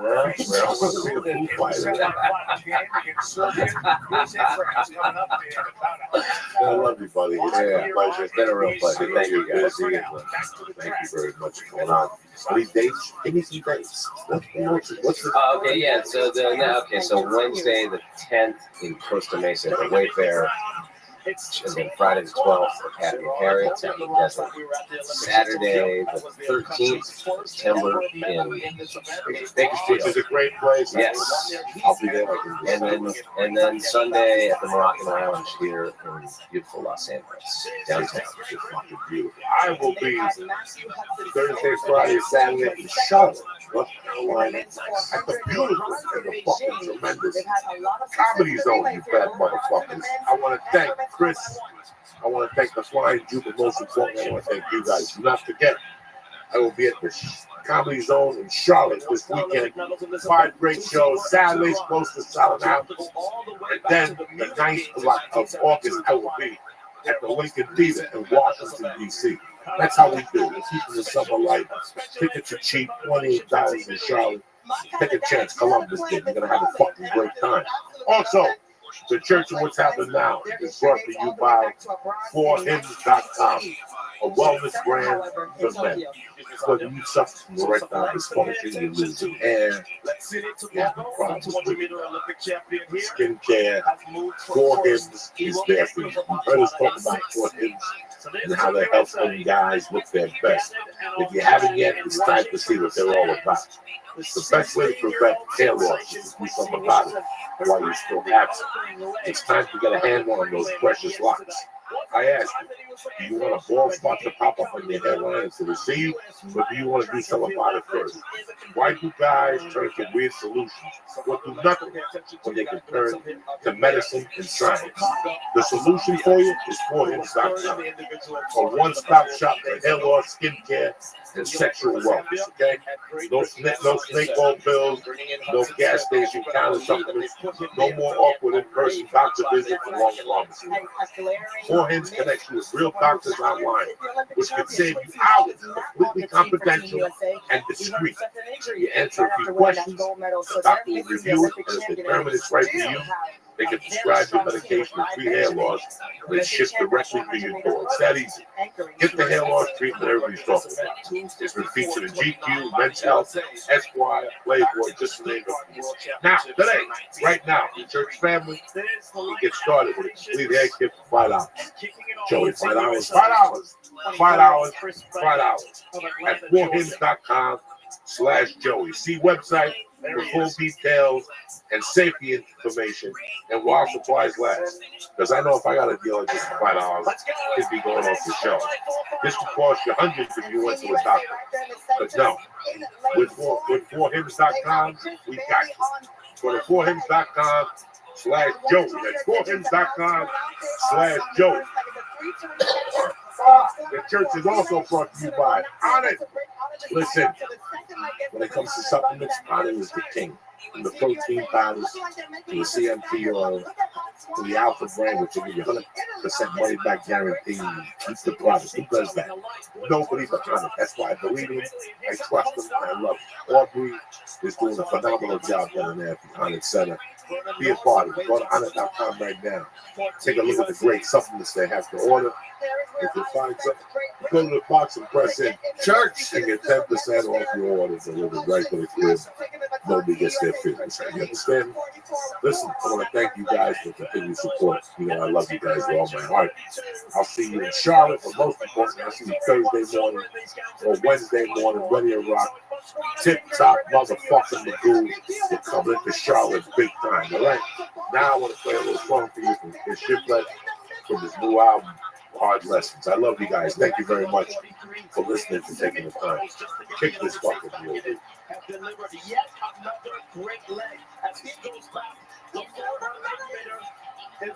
Greetings from Podcastville, you bad motherfuckers. It's July the 10th or the 11th. Who gives a fuck? It's a beautiful day to be alive. The Church of What's Happened Now is brought to you by Quick Electronic Toothbrush. Let me tell you something. When it comes to electronic toothbrushes, nobody has it down like Quip. Why? Because they have sensitive sonic vibrations for an effective clean that's gentle on your sensitive gums. People brush too hard, and some electric toothbrushes are too abrasive. 75% of us use old, worn-out bristles that are ineffective. Quip is one of the first electronic toothbrushes that's accepted by the American Dental Association and they're backed by over 25,000 dental professionals. There they go. Beat that. And they have thousands of verified 5-star reviews. So why do you love Swift? Let me tell you why. It's easy to carry. It's got the timer. It's got a 3-month battery life that will last through a season of fun-filled weekends away this summer. So do me a favor, all right? Quick starts at about $25, and if you go to getquick.com/Joey right now, you can get your first refill pack for free. That's right, free. That's your first refill pack for free at getquick.com. That guy's gonna win. Get Quick. The other guy's gonna beat him. Oh no, he won. Benjamin won. /Joe. This is the electronic toothbrush you've been waiting for. The church is also brought to you by CBDLion.com. Are you buying CBD oil at a liquor store? If you diet cancer preservative, you get your miserable basket. I'm introducing you to CBDLion.com. One of the best CBD lots. It's one of the best CBDs on the market. Guess who says it? I do, because I tried them all. CBD Lion makes their products from start to finish. CBD Lion has you covered. Whether it's vape, cartridges, shatter, tincture, forget about it. Go to CBDLion.com and check out their third-party lab results yourself. Go to CBDLion.com, press in church and check out and get 20% off your order delivered to your house. You don't have to go nowhere for CBD. You got CBD Lion. Check this motherfucker. What's going on, brother? Man, just chilling, watching these Fear of Bugs. Oh, that bug was fucking. I don't know I have one, but he just kept throwing that, man. It seems right, because I don't know if you guys know, but this is 700. Congratulations. So it seems right that you're going to with a bug, throwing a bug at me for 8 times. You might not survive this 700. Definitely not. That fucking bug was big. Shoot. That motherfucker locked him. How are you? I'm good, man. You looking good? I'm trying, bro. You got a special coming out. Yeah, man. It's the smoothest motherfucker. What's happening? Man, just chilling. You're looking good, too. Lee got some cardio running from a bug. So it's good to see him exercise. Yes. It's been up for a few months. What's going on with the soccer thing, yeah? Still going, man. Women's soccer, you all in? Yeah, I'm all in. They finished Sunday. Right. No, I know. Yeah. They won. They just got back to fucking Jersey. They have a parade tomorrow in New York. Damn, y'all didn't even know that part. I just watched the final, and then I just left the bar. Yeah, I don't know nothing about nothing. I don't know nothing about who won. I didn't know USA Chicks won. This is the 4th championship. Yeah, the 4th, second in a Women's row. World Cup. Yeah, Second in a row, and shit like that. They're getting $4 million, but they're getting $100 million as well. I got something to say about that too. But first, like yesterday, I was at the bar and I watched the game. And after the game, everybody watched the trophy ceremony. But after that, everything dissipated. And that let me know we are not in a soccer country. If you're in any country in the world that's a soccer country and you win a World Cup, whether men or women, you are celebrating for weeks. You know what I'm saying? Like, you're hearing drums and shit outside. The carnival just broke out. People are taking off from work all week. Like, yeah, they won, but after they won, it was just over. You know what I'm saying? And that's not, like, you're in South America, you win some shit. Like, people are getting pregnant right now based off that title. It's like in Mexico and the guys scored the goal in the wrong thing and the narcos shot him. Yeah, like Colombia. So weeks later, that people are still hurt over that stuff. You know what I'm saying? Like, it's more personal. And until America, everybody, including the players and the people who love the game, get that personal. I'm saying we should kill somebody. I'm not saying that until we win something, like get to the point where we're so into it that we know when somebody wins an NBA title or an NFL title, like it's a riot. Was there any riots yesterday? No. Everybody just clapped and walked home. Where did your love for soccer come from? Your native country? Growing up, I mean, where did your love for soccer come from? I was just born into it. Like I was born in England, right? So then you can't escape it. It was either soccer or cricket. Fuck cricket. I'm fucking with cricket. And then, so soccer we played as a kid in the schoolyard, like almost every day. And then when we moved to Jamaica when I was 9, Jamaica is a former colony of Britain. So one of the few things that they left us was soccer. You know what I'm saying? So moving there, that was another, everybody loved soccer. That's how dudes used to get girls in high school. When you played on a high school soccer team in Jamaica, like you're in the newspaper. You know what I mean? It's like college sports here. So it's like if you were motivated, you were almost a pro. You know what I mean? Like high school football, soccer is big in Jamaica. You know, you score a goal, your team wins, you save a goal, you get a red card, anything, you're in the paper, everybody all over the island knows about you. Then you have a nickname and everybody knows about you. So it's just a big deal. Does it upset you as a real fan? Because I don't hate it, but whenever I see the World Cup, I kind of do. Like whenever the World Cup comes around, people pretend like they care. Like they had those horns a few years ago, and they really don't. Like, I mean, there's some people who do like soccer, but it seems like a huge majority of them are just doing it so they can drink at 6 a.m. and then they don't. Who really cares? Well, I never tell. How old were you when you came to the States? 17. And what year was that? That I never tell because then people figure it out. Yeah. Give me an approximation what year you came to the States. Let's say late 80s, Okay, 90s. so in like 73, I got out of Catholic school. And I was allowed to play football. But I was too heavy for the Eagles. It was the Eagles and the Patriots in North Bergen, in my hometown. Those are high school Those are high school. No, it was recreation. Okay. So I had to play in somebody, a Catholic school in New York City had what they called semi-pro. But it really wasn't semi-pro. It was just a bunch of fucking kids that couldn't make weight on the regular thing that had bad grades. So I went there for a couple of games. I kind of enjoyed it. It was a little rough. And I was at my mother's bar and a Spanish dude said, "Would you play football?" I said, "Yeah."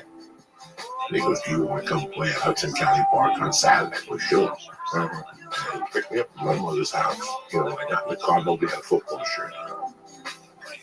Nobody had a helmet. Nobody had fucking shoulder pads. And when I got there, they were playing soccer. And I go, "What the fuck is this shit?" And at that time, it was in 1975. I mean, LA was huge. Right?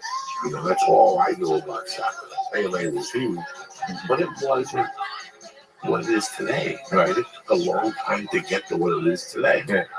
When my first daughter was born in 1990, in 95, she was playing soccer. I was like, "What?" Like, I was in shock. That's grown to a record. Yeah, sport. I thought it was big in my area because it was Spanish population. Yeah. Because it was Spanish, South American population, Colombians and shit like that. Ecuadorians, El Salvadorians, But it has grown. It has made progress. What you have to come with grips is this country belongs to the NFL. Yeah. They even gave it its own fucking day. They took it away from the church. What does that tell you? You know, what was the day they took away from the church?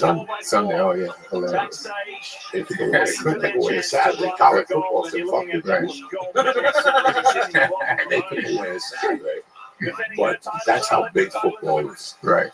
And you have to come. That's why I love when Rogan even would say, "Your football, Rogan, what Dana White does on Saturday, they do 13 of those on Sunday." Right. Twice the size, more tickets, shirts, following. Because one game holds more than like in a UFC event. You got to put on multiple fights. They do that every Saturday. When the UFC does it this week, they do that every Sunday. For 17 weeks plus the playoffs, plus preseason. You know, so what are you talking about? If the size is, it's two different things you're talking about. Soccer will grow in this country, but it'll never be that way. No, I know. Like somebody asked me before, said, what's wrong with soccer in America? So America didn't invent soccer. That's the problem with soccer in this country. Like every sport you're talking about, like football, baseball, just whatever other sports, they're thriving in America. They were invented here. And, you know, soccer's growing here, like you said, but I've accepted that it's never going to be as big. And then Lee was saying, do I get mad when World Cup time comes on and people Jump on the back. Yeah, like when every fucking sport. yeah, but what The Rams were playing a bunch of blondes with Ram shirts. I don't even know what a fucking Ram is. You know, nothing bothers me more than that. Like, we were talking about constant shirts. Right. The other day on the podcast, how these new kids are just wearing shirts. They go buy a $40 constant shirt and take them aside. That makes you mad. Give me 2 fucking songs from that album, and I'll suck your dick right here. Don't start stuttering. How do you represent? But Joey, suppose they don't want a blowjob, that's why they stutter. Who the fuck knows? Who doesn't want a blowjob? Unless you're fucking here. Who doesn't want to get sick? Everybody wants their dicks, right? Everyone wants their candy. I don't know, Joey, I love you, but if I was wearing a concert t-shirt and you said you offered me a blowjob to name 2 songs, I'm going to forget the 2 songs. I'm going to get some. But it's so weird how we just don't. Soccer is growing. And I'll tell you what, that same thing I saw in Hudson County in 1975 or whatever it was. Today, that same park, 6 or 7 soccer fields lighted. They look like something. My buddy's the assemblyman, so he redid that park. At the park, they took away the baseball. Where is he, your buddy from? Jersey. We grew up together. Is he American? Yes. Is he like, Italian? what? He's Italian? He's Italian, but he knew that that's what our town is. Come on, North Bergen, Hudson County's got to be 60% Hispanic. Right. You know, so what are you going to do? In fact, football is down in this country. Oh, I believe soccer will grow because it's an activity that parents will put their kids in. Right. Look at the number of football programs now for your kids under 12. I guarantee it's not what it was 10 years ago because parents aren't putting their kids They're worried about injuries and shit. injured and brain damage. So I think soccer will. That's another option. You know, instead of football, so maybe soccer. Soccer, baseball, basketball. You know, so big. And I could be wrong. What you were just saying, like how the NFL, there's so much more than the UFC. In like Europe, doesn't soccer or football do way more than the NFL? Like, aren't the stadiums huge? It's huge. It's huge. But the NFL does play over there. Look what happened a couple of weeks ago. Oh yeah, The no. Red Sox played the Yankees in England, right? No, yeah, they're thinking about moving an NFL team to England. Yeah. I mean, with TV and the way everything is, like sports can travel, and sometimes it's a novelty to get like an American game here. So everybody's like, this game is going to happen one time here, so everybody comes to it. And then when you go to Europe, I was in Europe doing shows, and I saw LeBron playing high school. His last high school game was on TV on a cable channel in England, and I was like, I mean, a high school fucking kid. You know what I'm saying? Like, he was that big. So, sports travel, man. And then a lot of soccer players are friends with a lot of NFL players and basketball players. Like, they talk on Twitter, they go visit each other, and they're like cool, like the big European stars, like the Neymars and the Messis and the Ronaldos. They know people over here. They know, the Currys and the LeBrons and all that shit. So it's kind of really cool. You know what I'm saying? No, it's. I mean, it's not as big as people want, but it's making leaps and bounds. Yeah, I In accept the that. last 30, 40 years, it's made a lot of fucking leaps and bounds. You still play soccer? Or you ever get out there? Nah, my knees are bad. That's it. Yeah. So now it's just stand up like a motherfucker. It's just standing like a motherfucker. Yeah. Like, the last time I got an injury, Joey, I didn't even fall. I just played that day. I made on purpose that I just played lightly. And my leg was fucked up for 3 months. Like, I couldn't even walk. And like, when you just get unexplained injuries, like, I didn't. He's flinching. Well, no, I knew he was part on him, but he was readjusting. Oh my God. He's terrified over here, though. Yeah, I know. I definitely have. What is it? Munchausen's? What syndrome do I have? You got every fucking syndrome. You understand? You got more syndromes than syndromes. Yeah. It's a fucking. Yeah, that's good for you. I'm never gonna breathe your person. That's good. Good your bronchitis went away. Yeah, he just cured something. Yeah, because I still doing the bone. It's because you inhale these things. Look at this thing. When it's going down your lungs. Yeah, it's fucking tremendous. Yeah, you look healthy. Yeah, I do. Yeah, you where's that fucking bug? You get a workout, a fought out, everything. What this special, you excited about it? Yeah, I'm excited about it. What was the last time you put together a special? A couple of years ago. No, the CD was a phone. Yeah, CD was Coleman, and I never had a special. This is your first special. First special, man. One of the best guys working today, one of the best joke writers in the business. And they treat you like fucking Magumba Joe. I know, it had to be, it's just if it wasn't for like the support of, like, you know, I write on shows and stuff, but if the support of like people like Rogan, you, like Tosh and Burr, you know what I'm saying, like comics that people respect, and just other comics too, like they'll help you out more than like the industry sometimes, you know what I'm saying, which is the industry's job sometimes. You know, comics with power, have control at their own podcasts and shit. They're like, fuck it, you should have something, or you should have this. And I like the community of comedy for that. You know what I'm saying? Like, you have people on your podcast, including me, and you help them out, and they come on, and then they get more followers, and all of a sudden the agency wants to help them more because they see that their following is growing. So I just like that comics have more control now and more say. You know, part of comedy is doing stand-up and writing jokes. And, you know, in this life, you're not going to like everybody. Right. You know, life isn't that fair. I wish you could like everybody. But for the most part, there's a handful of comedians, and we all get along. And you look out for each other, and you live and die for that motherfucker. Yeah. And that's part of this job, is encouraging. Especially once you get past 40, and you've been open, you're alone in the tooth, and the young guys. Sometimes going up to a young guy that's doing comedy 3 or 4 years and tapping him on the shoulder and saying that's a funny joke is better than going to Montreal. Yes. It's better than getting a role in the movie. You know, it keeps you going. Validation from your peers keeps you going. You know, I hate when somebody sends you a tape and makes you validate them, like makes you say something. I can't say something. I gotta see you do it. Yeah. I gotta see different audiences at the store, how you tackle when you have to follow fucking Chris Rock said. I said we were supposed to follow fucking Johnny Gore and some fucking guy and also Chris Rock. And you gotta adjust your game. Right. And also I'm sitting in the back and I'm like, God damn, he went up there with no fear. Right. He said, fuck Chris Rock. He went up there like fucking a savage, you know. You really have to see people. You have to get along with people to see how they act. And after a while, you have to reach out. You know, just because you're up there alone with a microphone don't mean we're selfish. Right. Does not mean we're selfish. It means that we just chose it. We want to go up there naked. And if we could join an improv fucking troupe with 8 guys and giggle and your friends come see you and tell you we're marvelous.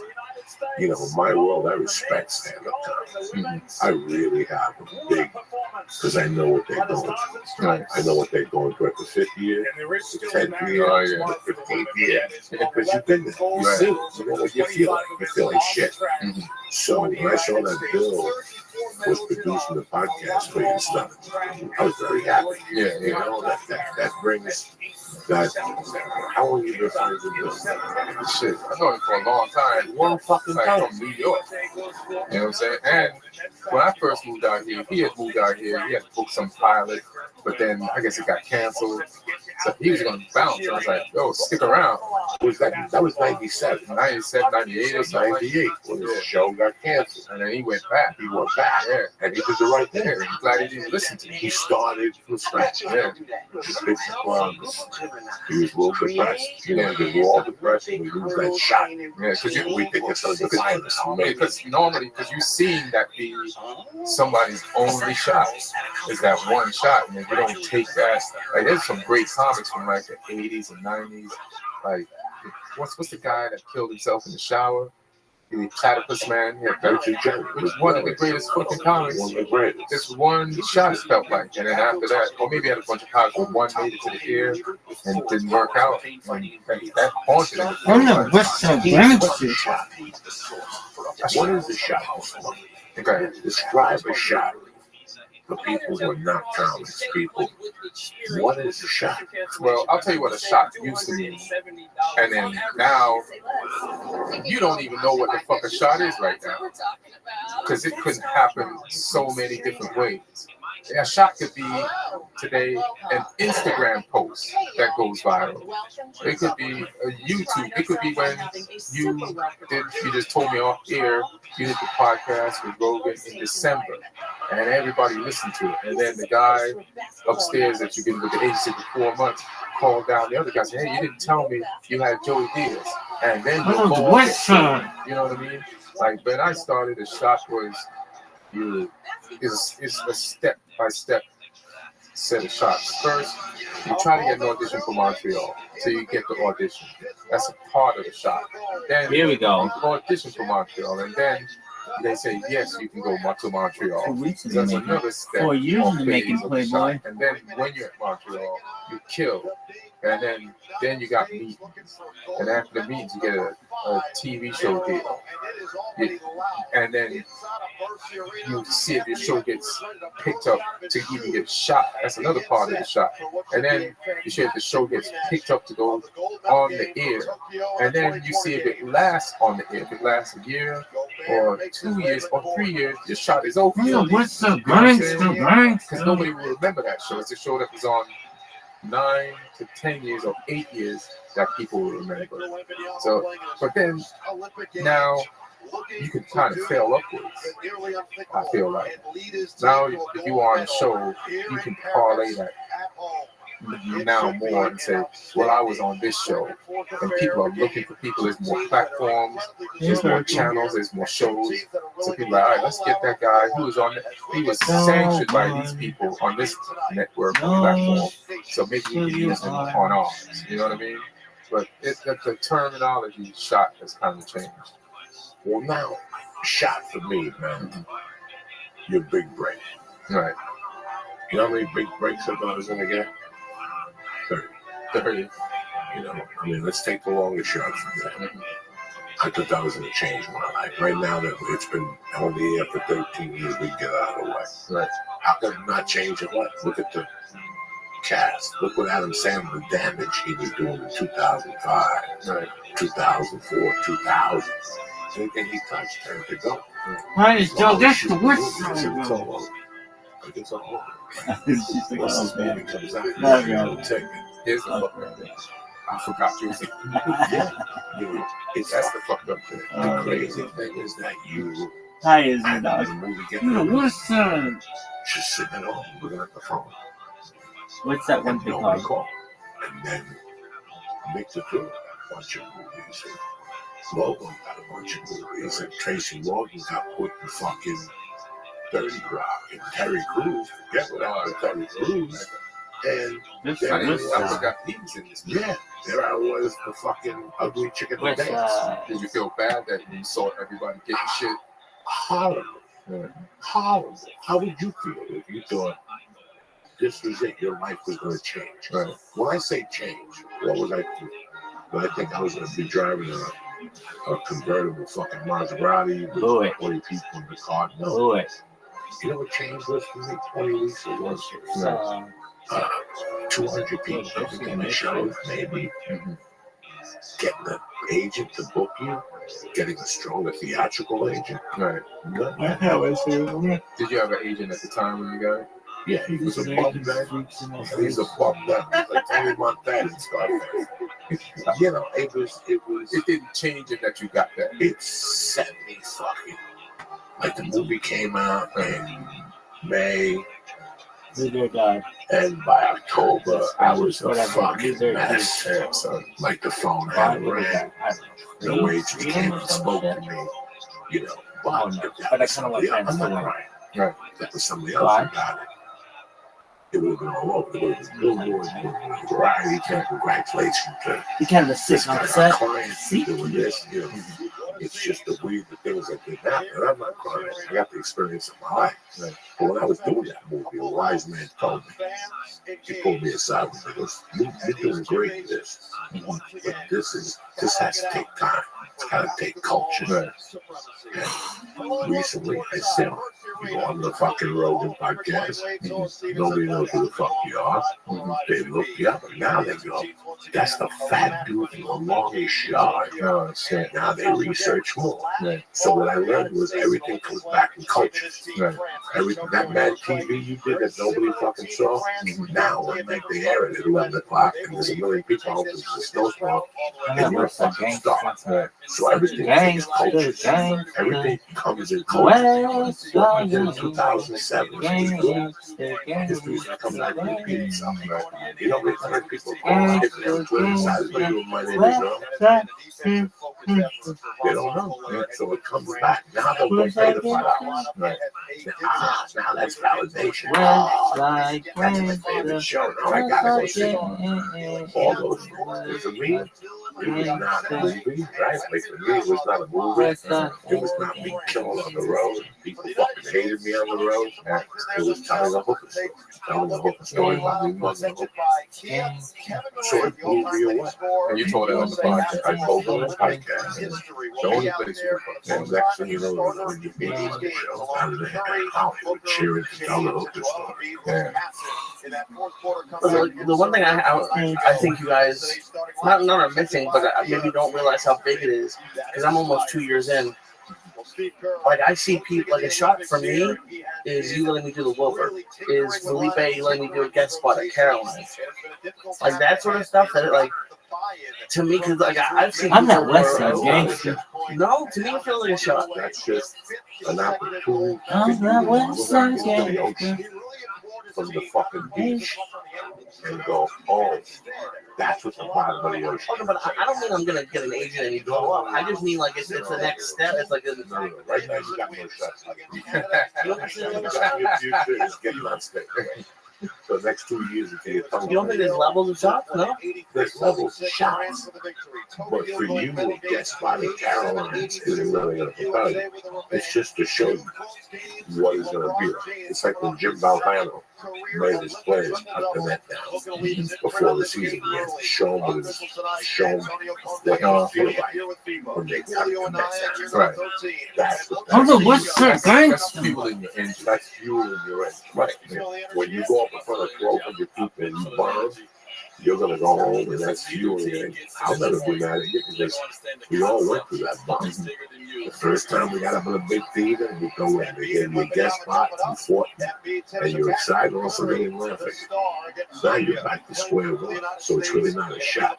These are opportunities for you to peek behind the curtain and go, oh, that's what it's like to go up in front of 1,500 people. Get some experience and learn.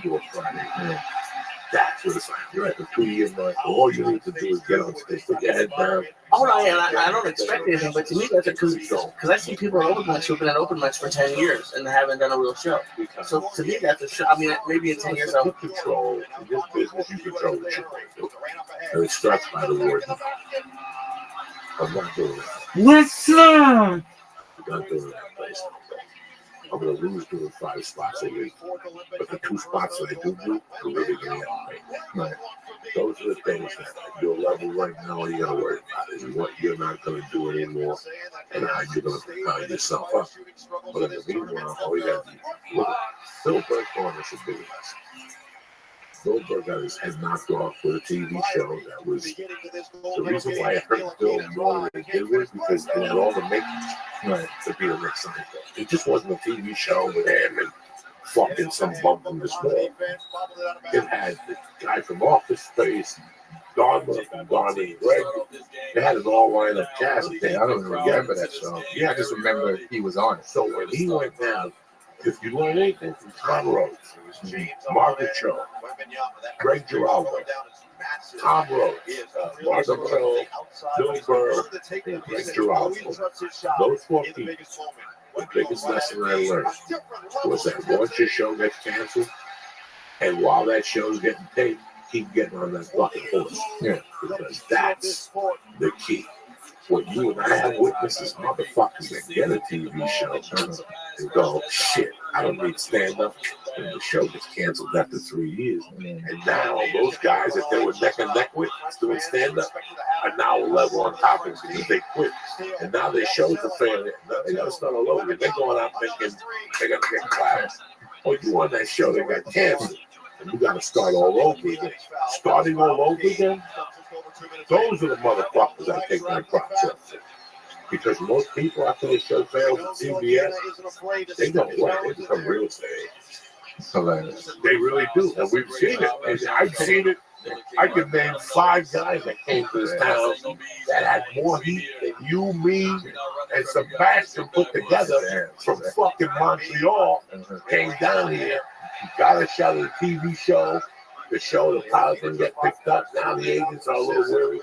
And then my mistake was like they happen to walk into a comedy store and they follow. I saw a motherfucker that was good looking, looked like Steve Reeves.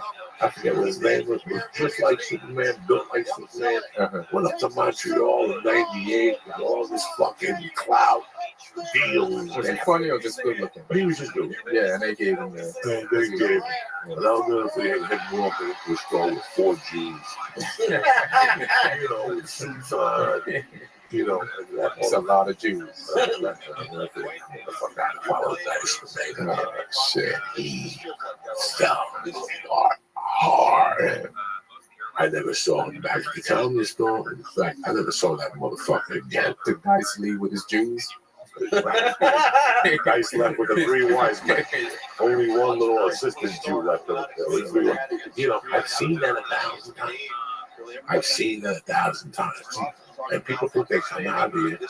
And listen, I'm not going to lie to you. In 1987, I thought if I got a job bartending, I'd be discovered.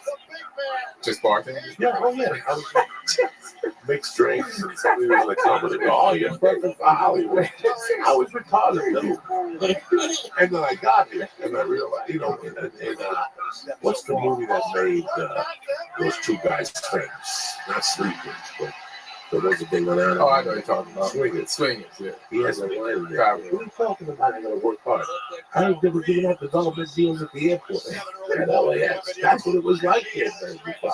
So, and the networks found out hard that the choices that all these networks put on them, these guys couldn't cover the spread. Yeah, the networks gave money to the wrong people. And then they pulled it out. Yeah, millions. Millions. Yeah. I know people that are on the list.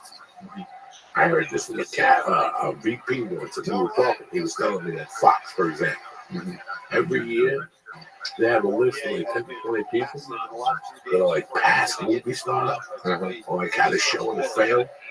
They'll give them $250,000 just to lock them in, just in case something happens. They're playing the long game. Yeah. Just in case somebody picks them up, boom. Just in case somebody has a script, boom, they got, you know, people who you forgot about. Right. Somebody like Gina Davis, for example, who was hot 20 years ago. They got a little couple Gina Davis, $250,000 with over for a year. $250,000. So just in case shit. Yeah. Then they'll give a couple blacks deals, a couple Latino deals. So when the fucking black organizations and Latino organizations raise their hand and go, what about black people? What about Latino? What are you talking about? We gave such and such a developmental deal. Such and such has been on stage for a year. He doesn't even know how to wipe. He doesn't even know how to bring somebody up. I still remember. That's crazy. They're just covering their ass. I still remember being at the store Sunday night, and them bringing a kid who had destroyed in Montreal. And the kid, you could tell by how he held the microphone that he was a dud. You know how they hold the microphone with the wing open? He couldn't even do an intro. It's like somebody with their first cigarette. At the comedy store, you have to bring up the next guy. He didn't even know how to do the intro. When he put the mic back in, he was fumbling. They gave that guy $500,000 deal. But after taxes and everything, it's $340. Right. And guess what? That guy goes and buys a car in the apartment. His show don't get picked up. He's a waiter in 6 months. He's a waiter in 6 months. It's not even the shot. It's what you do. If you're a fighter and I punch you with the best right hook, and you stagger a little bit, and I get on top of you, and he buckles you and gets out, and you know with that right hook. Yeah. You just need the shot. That's right. It's a fucking nightmare. You know, we got here, the shot was good. Yeah, we had a TV show. He puts you on reoccurring 6 out of 10 episodes. When the season's over, I go out and sell out fucking all the improv. That's what you used to do. No more. You can do 10 TV shows now. They don't become the CEO. But I think Ian's right. If you have big Instagram, you can sell attention to the inbox. I'm not talking about that. Okay. But if you have an Instagram, okay, and you hit, and one of these greedy apes, these Galvanians, hit you, and they book you, and they charge $30 for you, you're going to get them for the 31. It's like going to see Screech. He's going to get you for the 31 time. And then you're going to go, this is a waste of my time. Right. Anybody who knows stand-up, number one, will not fall. Right. Anybody who's in the stand-up game will not fall. Yeah, the beauty of it now is stand-up nerds. Right. They're so invested. They're so invested. And they follow everybody. They treat us like Marvel characters or some shit, or DC versus like they invest just as much time into like where this person from, who they're associated with, what they said, what joke they got. Like they're into it. That's beautiful. And that like I never knew comedy would ever be like that. But it's great that it is, because anybody that spends so much time is dedicated to comedy. When you come to town, they're gonna come and see you. You know what I mean? So they're loyal to you, and you're a part of their lives. You know what I mean? Like it's. I'm that West Side gangster. We're taking the place of their music. You know what I'm saying? Like you get the soundtrack to your life. Like we're the laugh track to their lives, and it's just. I don't know when it happened, how it happened, but even me, I'm taking a while to realize that myself. That oh shit, sometimes people say some shit to me. I'm like. I didn't even remember I said that, or how did you even hear me say that, or hear that comic say that? And people are just invested, and that's the advantage that we have right now. I love when a stupid fucking show gets hot on some stupid channel,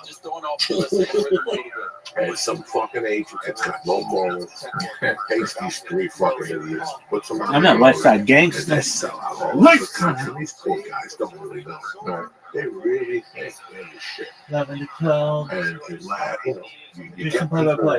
You got this French guy, he sucks. And then they go see Ian Edmonds. And then what? You got for the small 22. And they go, that was impressive. That's a real fucking guy that knows what he's doing. He set up punchlines, he told stories, he had structure, he had continuation.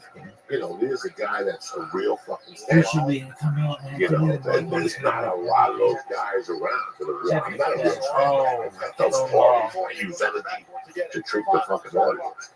This guy is a monologist. He tricks you with his fucking words. I'm not a real stand-up. I'm going to agree with you on the compliment they made, and I'm going to disagree with you on what you say about you. It's the truth. But you change. Let me see how I put this, man. You're not traditional, but you're definitely a motherfucker. You know what I mean? I'm not style that breaks my heart. Even real, you don't need to be. Like, it's scary to be. Like, to go on a part of the. So, say the stand-up goes is paved, and everybody goes this way. And then Joey's like out here, but he's still getting there, maybe even ahead of the people that's on there. And it's like how to trust your instinct and do it a way that's never been done. You know what I mean?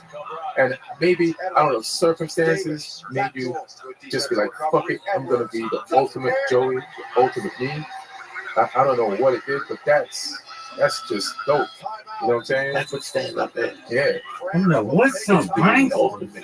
Yeah, we get here, we get trained. hey, I do it to you, my family, hey, you can't do that. Hey, you can't do this. And then one day something comes out of you, I fucking hike this. I wish they all died when they go on those hikes and they get lost. And that's your fault. Yeah. Yeah. And then you find out how many people hate hikers too. Hey, there's no good. You don't want that fucking hate hikers. Yeah, I went on a hike this morning. I ain't want to go, and I hated everybody on the path with me. It's your heart opens up. I looked at things, I looked how they wanted to do them, and I refused. Right. That style, and you probably struggled when you tried to do it. In the beginning, the way they said to do it, and so you're like, I'm in comedy. I'm trying to do it the right way. They say it, but I don't feel like doing it this way, but I have to, or else I ain't gonna make it. And then the day you're like, fuck it. If it means making it, that's a good one. That's bronchitis. You're not gonna thank him for curing you. Who raised you? You have no respect. I think that one. I think Lee and I and somebody else were in here the other day and they said I'm not a good comic when I'm getting ready for something. Like I don't ever want to shoot. I don't ever want to shoot a special. I'm not a special type of comic. I can't shoot special. There's certain comics that are really, really Anthony Jeselnik. There's so many comics that the setup punchline, they trick you. They take you down the road. They show you they're magicians with their words. They show you this hand. They fucking finger bang you with the other. I can't do it. I get too tight. I get too locked in. You know, when they say it's not performing for the audience, you're performing for the people at home. All that shit fucks with me. You know what? I want to see my town. I want the glass to fall off the thing and break. I think some of the specials have become too polished. Right. And I want to bring back that nasty, gritty, Richard Pryor at the Improv with the menu behind type shit. Or damn, Red Fox recording an album at a fucking party or some shit like that. I'm crazy. In the basement like that. I'm crazy. Yeah. I love all that. You know, my love of comedy was putting the fucking needle on the album and it being a little bumpy. You just heard it gritty, you heard people sneezing, you heard people moving the silverware right through the table. I love all that shit. That's all part of the motherfucking mystique. Because that type of shit takes you right there. You're listening to an album, all of a sudden you're in that room where it was recorded while you're listening to the fucking album. It's like you took LSD and it just transported you to like another plane. You know what I mean? So I get that. Who shot your special for you? All Things Comedy. They have their own crew, right? They got a line producer who hired some people and we like looked at them and shit. But the director is another comic. His name is Aristotle Theories. And he just did something on Comedy Central called Goatface with a bunch of like other Arabic names and Hassan and I forgot some of the other people's names right now. So he acted in that, and so me and him were gonna shoot the special regardless. I was like, listen, man, I gotta shoot a special by the end of this year. So he said, hey man, I'll direct it. And so we were out looking for venues and trying to narrow it down. And I was gonna do the concept. These friends are here. I was going to do the concept. Yeah, it's just hard to bring him in. As a TED talk, right? Regardless. And then Burn and hit me up. So we had a deal with Comedy Central to produce 3 specials. And he knew I hadn't had a special. And then he had just done some shows in Atlanta. And he was like, hey man, you want to, shoot this, you want to be one of the specials, and now I wasn't going to use my money, they were going to pay me. You know what I'm saying? I was going to try to use my money, shoot it, and then try to sell it. So this way, now I get paid, and there's already a home for it. So, and then I get to own it back in like 6 years. So it's fine. I'll take it. Good deal. You're happy with it? Yeah, I'm happy with it. Yeah. How did you prepare for it? This is how I prepared for it. Last year that I went to shoot a special, so I turned down writing jobs to prepare for it. Like before Burning hit me up, right? I know like if I take some of the writing jobs, I'm gonna be in a room and I won't be able to hit the club as much. I'll be tired. I won't be able to write home. You know, like prepare the material, like cook it right, and travel. So I just turn down any writing job. You know what I'm saying?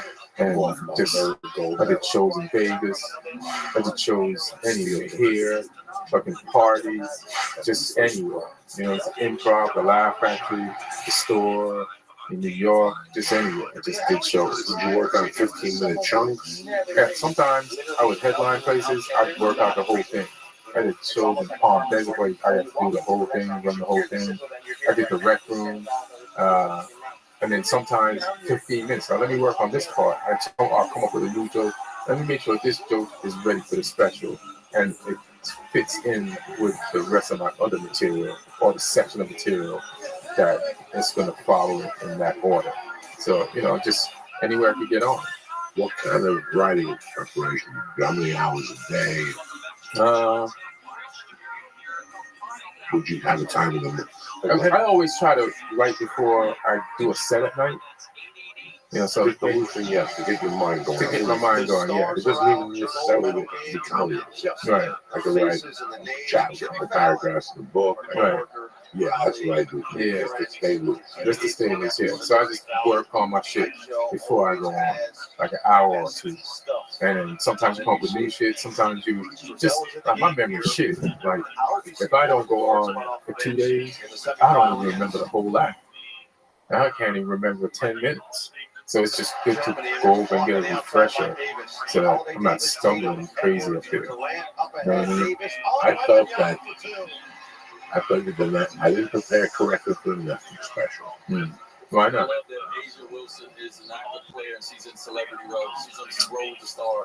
I didn't think about it, how I should prepare. If I would have known what I would have known today, I would have done 5 spots a week at the store at midnight. Midnight is perfect. 5 15-minute spots, Tuesday through Saturday. That's it. Nowhere else. That's it. Maybe go to the improv before the comedy store and try out the set and then polish it up on the way over to the store. If I ever get a special, that'll be when I did my special. Somewhere in my mind, I said, I'm going down to the store to perform with people who already know who I am. I want to try my material in places where people don't know who the fuck I am. Don't put me on the list. So I went to all the smaller clubs around town, and when I got there, I found myself catering to the room instead of my special. And yeah, it didn't hit me until I got on the plane. I said that next morning when I got on the plane back home from Vegas, the shooting that quick special was when I hit me. I didn't prepare right. That's what I always say when you get a motherfucker get knocked out. He's sitting there and the doctor's looking at his eyes. He's fine. He's just thinking about all this shit, how he fucked up. He should have worked more on his leg. He should have worked on his leg. He should have stayed to the game plan. I think that working out at the store is like working out at that gym where Muhammad Ali used to work out. When Angela Gundy, that's as good as it gets. You got to follow something new every night. It's dark. I don't know. There's something about working out at the store. It's definitely a Philly boxing gym up at the store. You know what I'm saying? An old school Philly boxing gym. And that's what I like about it. Like, if your shit works there in the OR, most likely it will work around the country. Unless you go somewhere where people are just ultra sensitive. You know what I mean? And I'm fine with my material not always working with those people. It wasn't meant for them. It's not meant for everybody. Everybody's not meant for everybody. So I'm fine with that. But yeah. How long have you been in the game for now? Almost 30 years. Yeah. It's going to be 28 years for me in July. How fucking crazy is that? We stuck with something for 30 fucking years. I had no choice once I saw Goodfellas. Why? Because I was young when I saw Goodfellas, and it was Joe Pesci. And it was the first time I saw him. I was like, who is this old motherfucker? And how come he never gave up and he got this moment, and now his career is going to last forever? I was like, he's acting besides De Niro, who had already had an entire full career and does Goodfellas. And I didn't know Pesci was in, was it Raging Bull? But I don't know what much time there was in between Raging Bull and that. But I was like, if he had quit, you know, because back then I knew all the actors because they weren't as many as there are now. There weren't as many channels, there weren't as many studios. So you like, so if you see somebody, even if they would have a big role, you notice him. So I didn't notice Joe Pesci from anything. So it felt like this guy kept on acting wherever he was acting to be ready for this moment. And I was like, and when I saw that movie in the movie theater, I was like, oh, he's going to win an Oscar. He said that. I said that. I swear to God, that's how good he was. And when they killed him, sorry for any spoilers. If you ever watch Goodfellas, my name deserve it. But when they killed him, the movie was over for me. I'm like, why am I watching this? Like, think about it. When Joe Pesci dies, what else is left in that movie?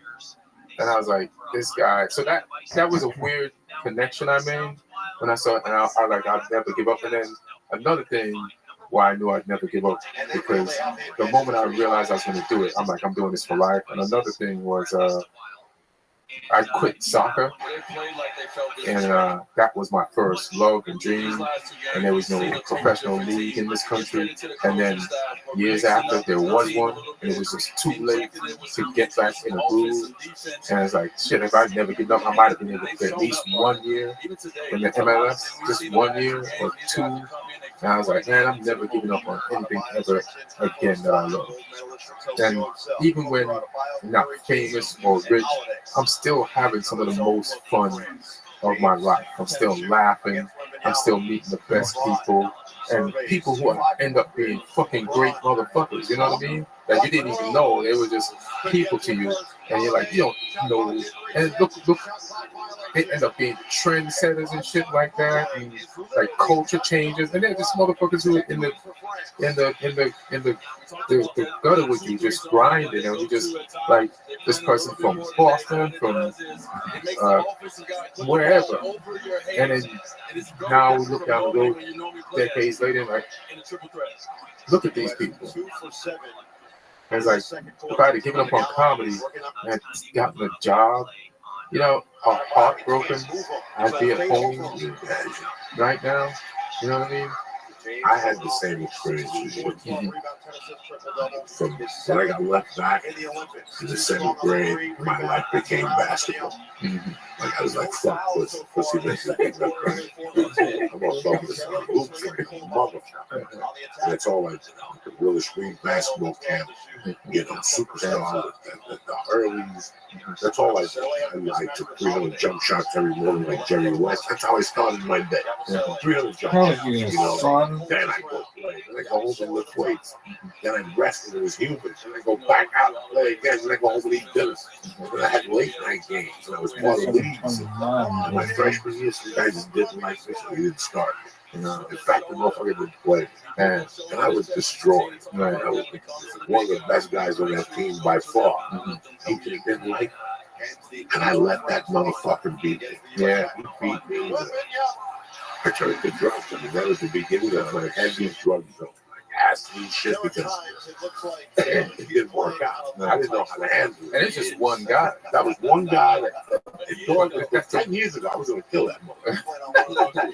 I heard he was fucking drunk. He got fired. He was a piece of shit at the end. And I was like, you know what, let him die a miserable life. But he changed my life forever. For 20 years, I was pissed off at him. But me quitting basketball really fucked me. Like it really fucked me. Like after I quit basketball, I lasted 2 more years in school because I had no reason to go to school no more. So, you know, after I saw a kid from my neighborhood, a kid from my neighborhood made it he started from North Carolina as a freshman. He was a white dude from Jersey City, 6'7". Who was that? His name was Michael Paul. When I heard them go, a freshman, Jersey City, New Jersey, you know, I was just overwhelmed and let me know I could do it. to let you know, motherfucker from Jersey City didn't know shit. Fucking burnt. So when it fell down, and I quit that, it bothered me for a while. And so I knew for a fact. It took me 2 years to get on stage and being a pussy. Because I knew that once I got on that stage, there was going to be no turning back. Right. It was like, what do they say to you when you get married and sickness or health? Yeah. That was it. Yeah. That was it. So death do us part. And it was solidified when I got into the store in '97. Right. I was like, now I got a problem. It's like that scene in Bronx Tale. Remember when he closes the door? Now you can't go. Right. That's what it was. Like now I had nowhere to go. I was a Richard being lost to the general. So I better follow down the river, keep taking these breaths. Take them, getting the Tom was killing, right? Tom was killing that little skinny brother with the dreads that me and Rogan always talk about. In the 90s before, he was spotless clean. He talked about bouncing a check. He had standing ovation. Hilarious. Who was that? He had dreads and he fucking shot a movie that.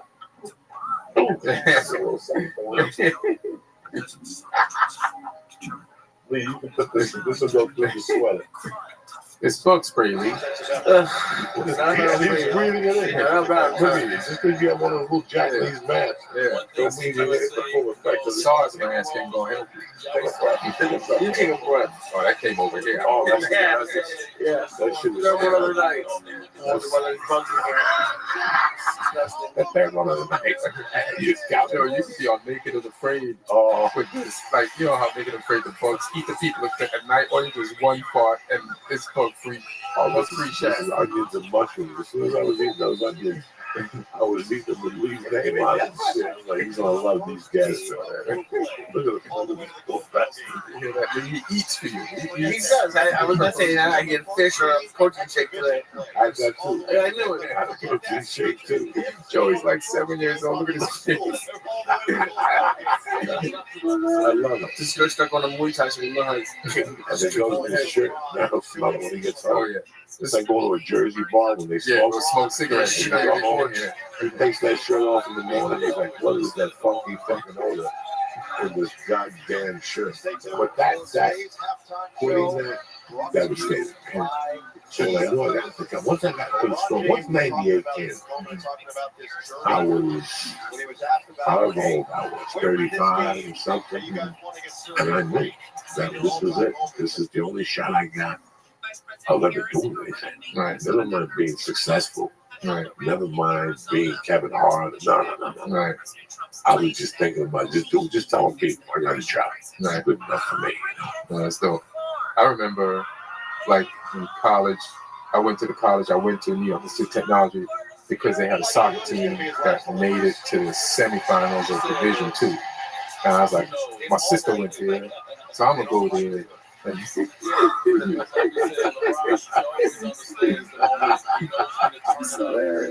mean, yeah, let's say we all switch it with you.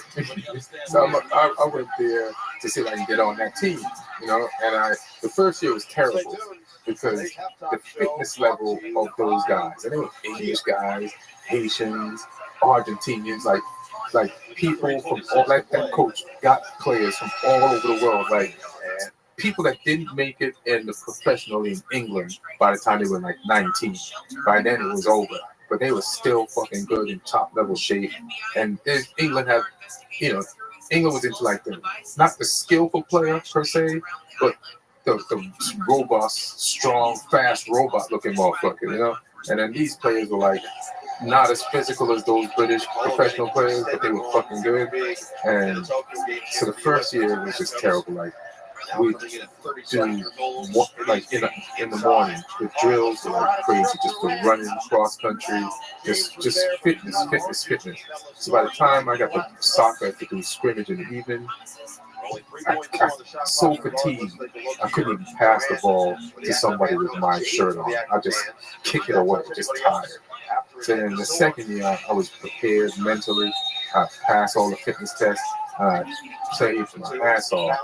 And then the assistant coach was like, "You're gonna make the team, right?"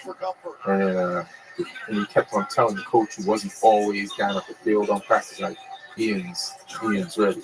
So then that coach, we had to play a scrimmage in, preseason game against another team, and I was on the bench, and then he put me in, and then somebody passed me the ball, and the defense player got it from me, and then he subbed me right out. And then the next day they had a team sheet for all the players they didn't go on this away trip, and I wasn't on that away trip. And I was like, fuck this shit. And I just quit because I put so much into it. And now I know it's kind of premature, so that's why comedy, how old are you? Back then, like 2021. What the fuck? Yeah, you know shit. What the fuck did I know? Yeah, exactly. We think the world is over. I thought it was over. Yeah. I really, when basketball ended for me, I still played on the schoolyard. I still played on the schoolyard. But I didn't know what to do. I didn't want to be one of those guys that transferred because he didn't play at Northburg. That shit goes with you people. If you're not playing at the top notch school, what are you fucking doing? I was recruited by St. Anthony. Me, this dude, Whitey was down in Weir, with this big white boy, 6'5", fat motherfucker. And his first game in the 8th grade, 6'5". Yeah. White, big, strong. But his first game of the season, I played Kennedy School. That was jumping Puerto Ricans out there. And they broke his fucking ankle. Oh. They jumped on him and stepped on him on purpose, and Lee Irwin went down. So Whitey ended up being Whitey, the freshman. I could see that the kids on the team, they were like in pain. Like the kids I was tight with, like Chicken and Green and Whitey, kids that I've been playing with for a long time, they couldn't figure out why this guy was fucking playing me, man. And I couldn't figure it out. And like 2 years later, he got drunk at a bar one night and told me, I hated that fucking Coco kid. There was no way he was going to play. He knew he couldn't cut me, right? Because he would have got shot. But he knew that. And after that, he just hated him. He just did not like me. And I still remember being in practices. We used to do this thing in Cincinnati, where it's a fast break drill. And brother, I stole the ball. If they fast break on me 10 times, I would steal the ball 5 times. Like I was that good. I was a good rebounder. I was a great shooter inside the paint. I was tough, but he just didn't give me any love. And I just decided that the best thing to do, I quit this. I quit them back to back. I quit basketball first. And he has set this place into a French and then I quit karate. So you were doing karate? Once I quit basketball and I started doing the drugs, the karate guys are nice kids. So for me to do drugs, I couldn't do drugs around them. Right? And when I'm saying drugs, he was smoking pot, drinking, doing fun. But that's big right there. That was big. Yeah, those karate guys didn't even, they looked down at that. So I was sick and tired of living that double life. So I just, double life. I know it is a double life. It's so funny to look back at it. I would go to their parties, like at 6, throw a few sidekicks, and we would talk about things. Then at 10, I would go to the fucking drug parties. They get all good food stuff and they didn't know about it. Then one day I was like, I'm not doing it. I'm just living one life. I'm just living one life. I'm a party. I'm going to do my thing. And then I quit everything. That set the pace for me. Meaning to quit everything. Nothing was good. Nothing. Every time I got a job, what am I making? 10 an hour? I work 2 days. I make what? 160. I can make that sound illegal. Once you sell drugs, you can't go back to the day job. You're like, what the fuck is this shit? Right. So I quit everything, and it became, I just quit everything. And quit. After that, I just quit. Things got rough. Quit. And finally, one day, I go, for me to get anywhere, you got to stick it out. Yeah. It's like when I started selling cars. All the salesmen go with the hot sale. Ian leaves, then Ian calls me, bro, you're not going to believe it. We can't keep the cars here. And I go in there and I'm going up. Then 60 days later, I leave and I go somewhere else. Then 60 days later, I go somewhere else. Then one day I stop on my own dealership. And out of the 12 guys I started with, that one dude stayed. And he's making $200,000 a year. because he stayed, he learned the product, Right. and he committed to it. For me, I was going to Dodge 1 month. Let's go sell Toyotas. You don't know nothing about the car. Right. You don't build no rapport. And that's why now I learned to stay with him. Because I fucked up so many things, and I learned that it's not quitting the big things as much as the little things. Right. Like every Monday, I have the sheet with the shit I gotta do. I got 4 workouts. I got 2 podcasts. Yeah. I gotta do 5. And you do a lot of shit. You end up doing a lot. Like when I turn on my Instagram in the morning, I see your morning message. I'm like, how is he doing this? I'm already up. That's what How needs is to he be doing? done. You're like, you're smoking, you're saying something fucking funny, and you just start the morning off. I'm like, And I won't tweet the rest of the day. Just let them know they're awake. They can do it. They can do it. Right. The fuck is it? You know, when I wake up in the morning, I'm like, damn. Right? Don't you wake up and go, damn. I gotta go fucking back into that office and deal with those people or whatever. And then you gotta kick yourself in the ass. Ain't nobody gonna kick you in the ass. You gotta go, you know what? Fuck you, bitch. I'm gonna go in there and bitch slap everybody with my dick today. And that's the attitude that gets you into the shower. That's the attitude that gets you out of the fucking house. And that's it. So I did more. I was thinking on the way over. I did more today than most people do in the week. yeah. But Emails, contacting people. But no one would think that you do that shit. You know what I'm saying? Like just your demeanor, your lifestyle, or maybe just your past. Like you're a fucking hard worker, bro. You know what I'm saying? You have to be. But you know what? You always hustle. What? You don't work as hard as I do. I know for a fact you do. But I might not think I do. We none of us do. Yeah. Because we don't report somewhere. Yeah. Yes. We don't report somewhere. Yeah. But you know, I wake up in the morning at 10 o'clock, all those agents and managers I talk about, I got an email, Jack. Hey, morning, what's cracking? Collect. That's the first email I send out. I wake everybody up. All right. And then after I wake them up, I call this bitch. Just to let them know the dick is hard and I'm ready to stick it in somebody's ass. You know what I'm saying? Just send me to that fucking location. I'm ready to drop that fucking bomb on it. And it takes a lot to be a comedian. And people really have no idea. And it takes even more now than it used to. Before, you just wrote your jokes, and if you got a good agent, they would handle everything. Now, you gotta do everything. Listen, the agents in the old days had 11 clients. Now each agent has 25 clients. You know, they can do some of the work for you, but they can't do it all, and they won't do it. You know, like I said earlier, you have to gather the sticks, gather the moss, rub the sticks together, blow oxygen, and hopefully eventually they'll light the match and set that project on fire, or that thought you have on fire, or that idea you have on fire. But you pretty much got to do the right. Comedy Central just didn't give Ari a storyteller show. He went into the fucking little room at the Improv where he served no booze.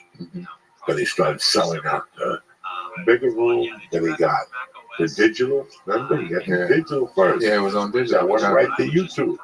And then he got the big show. Yeah. But he had to start that. That wasn't somebody, an agent didn't call him. Well, hey, I just was driving to work. I got this brilliant idea. Why don't you people start a storytelling show? They're not going to tell you.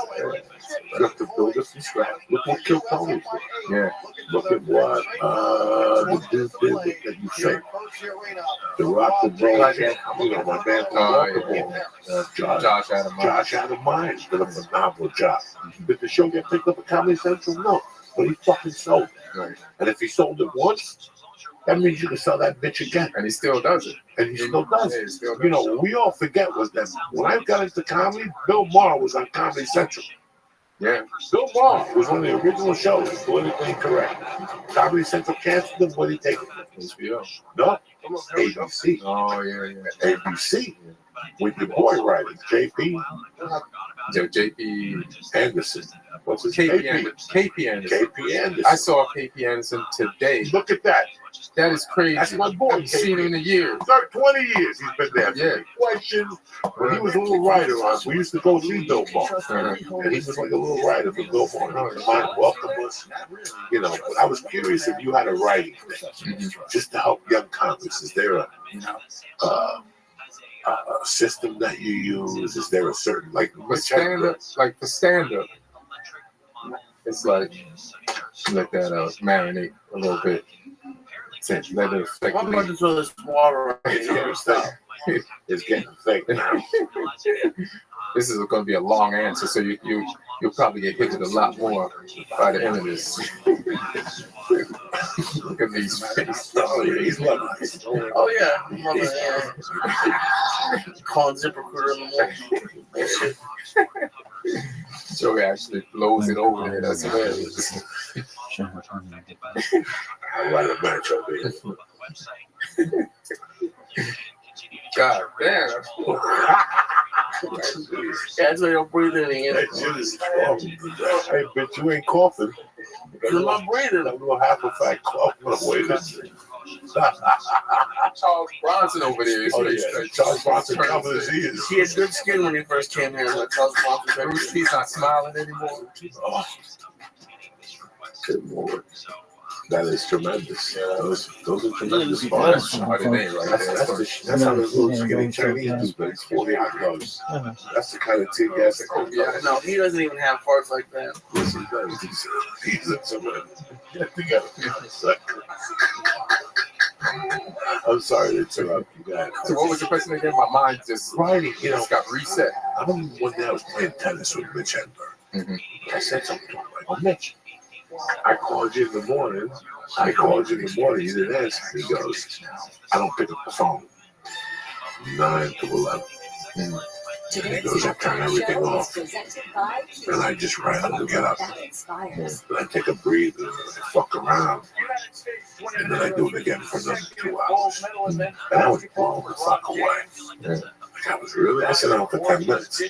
That's why he was Mitch Hedberg. I was a bum bringing off the fucking Ralphie May shit like that. Josh Wolf. So do you have the same type of, like you said, you just do the 2 hours before you go to the conference? Yeah, like right now, I'm naked. You know what I'm saying? I shot the special in December. I gotta get another 45 minutes at least to start feeling comfortable in like a hot 45 minutes. You know what I mean? Because people are like, come see you, and you're like, they said it was funny. They don't understand you're rebuilding. How crazy. You know what I mean? I hate that period. That's the word. When you got road dates. Yeah. And you can't keep doing those jokes in the special. Yeah. And you're like, what the fuck? That's why after you shoot a special, just take it off. Right. Just stay at the comedy. So, Jasmine had some pretty interesting shit. He says that he works out the material for a year, and he does club for a year. Then he takes that same material into 3 theaters. That's cool. So it takes him 3 years to put out a fucking special, which is a new hour. Right. And that's respectable. But I've seen people like they're selling out.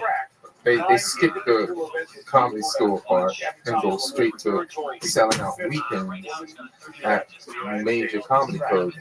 And I'm like, how the fuck are you doing that? How is these audience receiving these jokes? Like, it's just crazy. The old joke, the new jokes. Like, they shoot the special, and then you hear, all right, they're doing a weekend in Ontario or just wherever the improv is.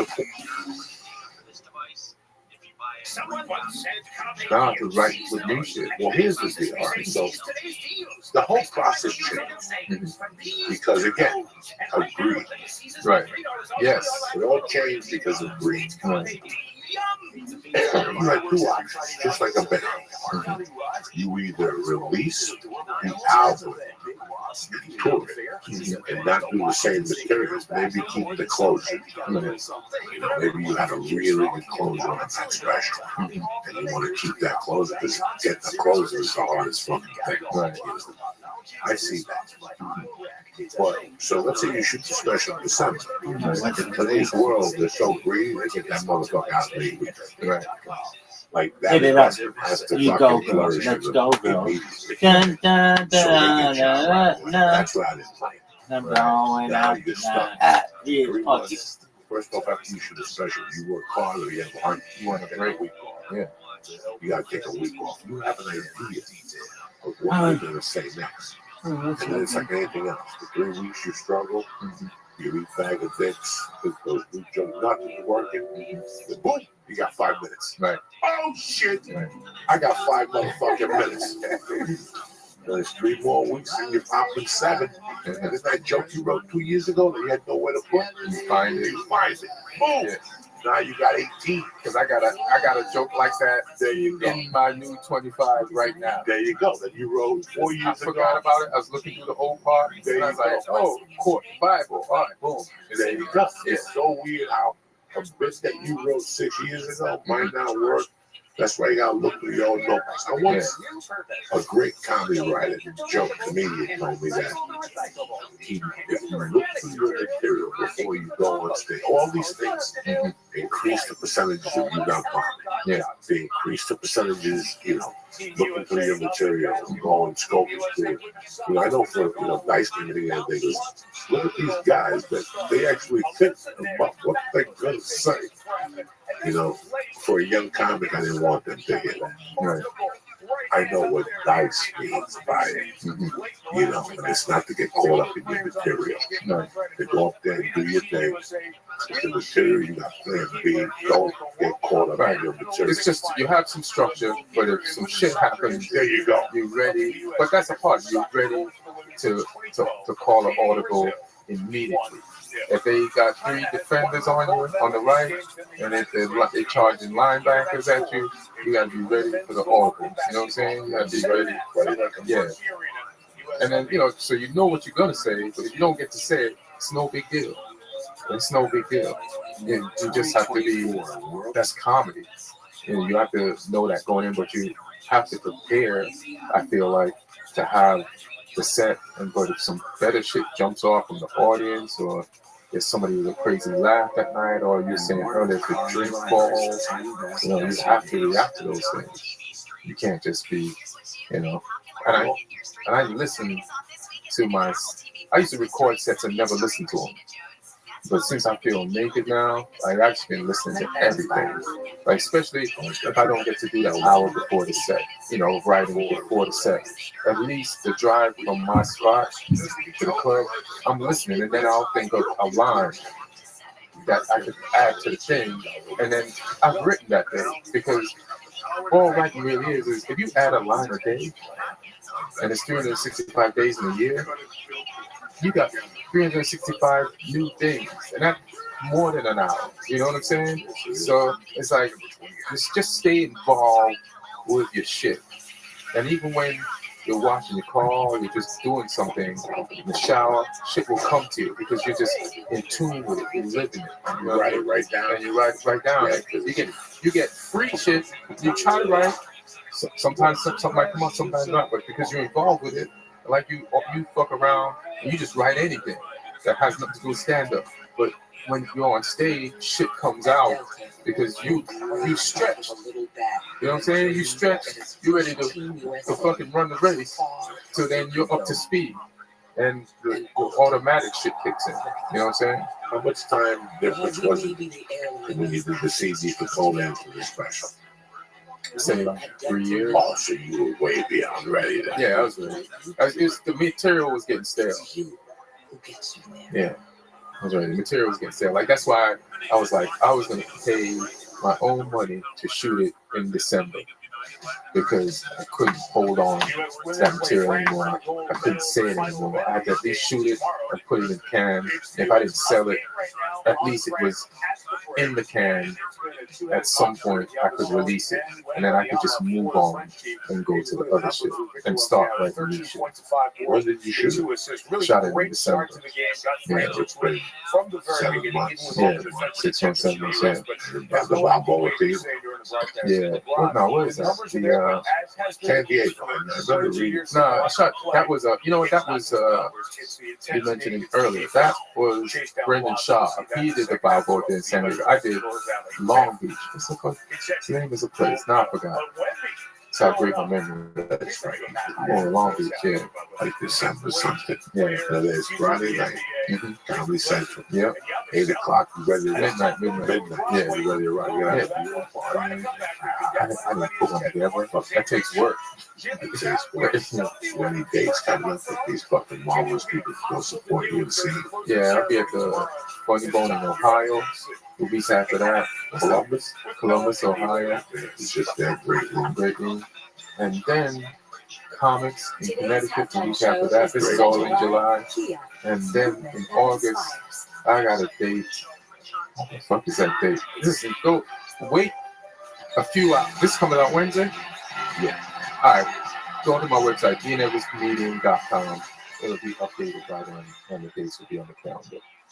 Ian, like I told you a couple minutes ago, I think you're one of the best comics. Thank you, brother. I think you're a monologist and a half. You always make me laugh. Thanks, man. And most important, you're a fucking gentleman. And you came in here, you brought some flavor into this motherfucker. I don't want to white people in here. You gotta fucking sell the spirit. You know what I'm saying? I want to thank you guys for listening. Do not forget, this weekend I'll be at the Charlotte Comedy Zone. Thursday, Friday, and Saturday, and August 9th at the motherfucking Lincoln Theater. Just one more word from my sponsors and I'll get out of your hair. Let me explain something to you filthy fucking animals, all right? When it comes to CBD, you're lost. Everybody's lost. Nobody knows what to do with CBD anymore. You drive around, CBD this, CBD that. They got you all confused. And half the shit you're buying is fucking with dots anyway. Listen, I did the legwork for you. The CBD company you want to do business with is called CBDLions.com. They are my favorites. I live on the tinctures and the motherfucking gummy bears. But if you want to smoke it, they got vapes, they got cartridges, they got a shatter. But like I said, I'm into the tincture. Their products are clean. And they aren't like the fucking face thing with the false advertisement that they sell at gas stations and shit like that. If you're buying CBD on a gas station, shoot yourself right motherfucking now. CBD Lions make CBD products from start to finish. They have you covered. Go to CBDLions.com and check out their third-party lab results yourself. What I'm going to do for you is this. The church family gets 20% off when they use church at checkout. CHURCH at checkout. That's what type of party this is.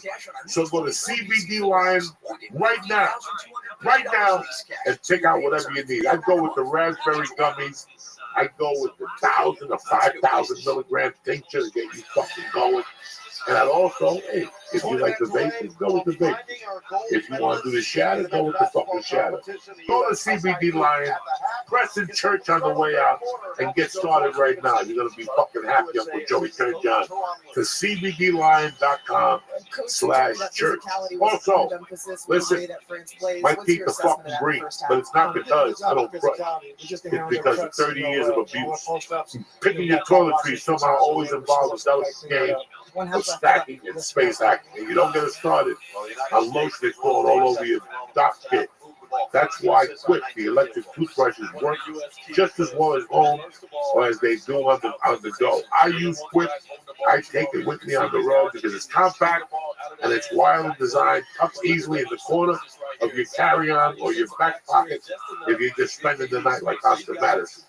Plus, the travel-ready cover protects your brush from sandy swimsuits and luggage slip-ups. And there's a 3-month battery life that will last through a season filled with weekends away.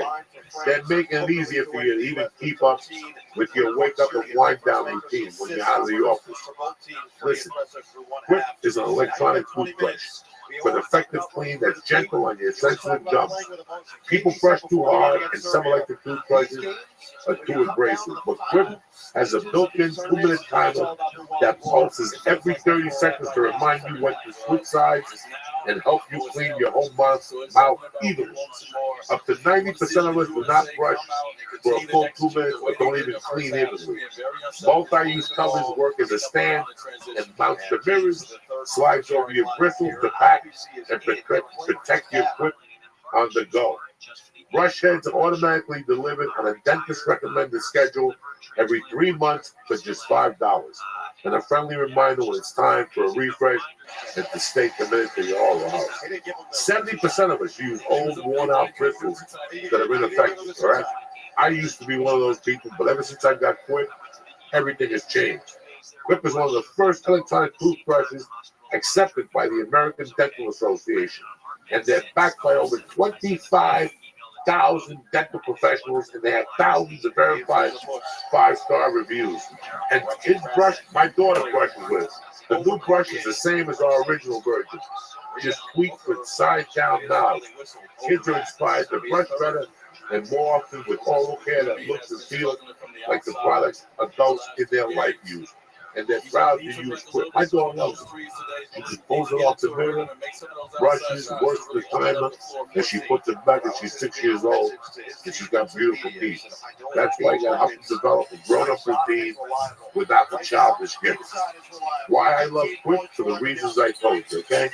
It's easy to carry, it's effective, and it keeps your mouth clean. You know how much bacteria you have in your mouth? Quip knocks that out. Now listen, what I'm going to do is this. Quip starts at just $25. And if you go to getquip.com/Joey right now, you can get your first refill pack for free. That's right, that's for free. Listen, Quip is the future, it's the way to go. The wireless design tucks easily in the corner you carry on, and you're going to love it, okay? Do me a favor.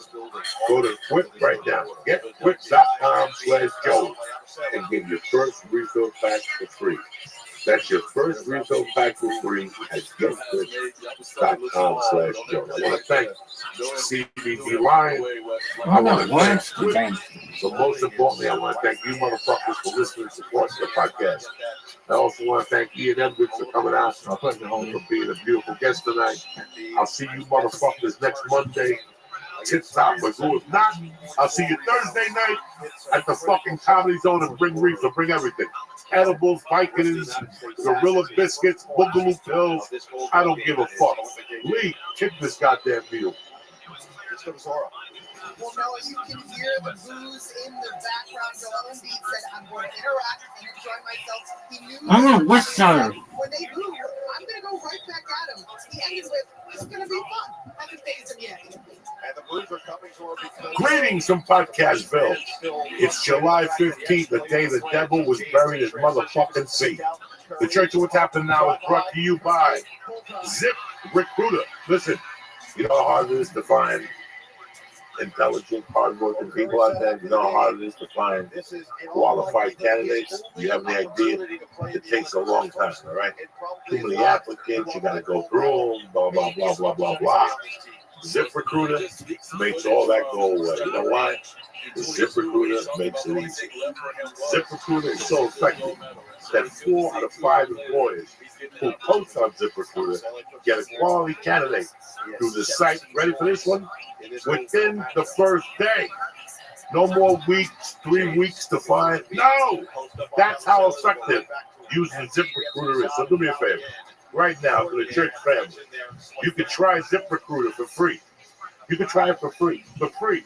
That's what I'm coming at you on a Monday morning for free when you use this exclusive address. Ready? Grab a pen. ZipRecruiter.com/church. ZipRecruiter.com/church. It's that easy. No more. ZipRecruiter will send you jobs for over 100 of the web's leading job boards.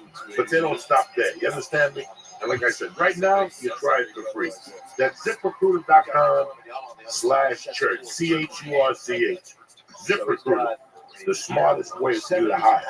Number 2, the church is also brought to you by Onyx. Listen, when it comes to supplements, Onyx is the way to go.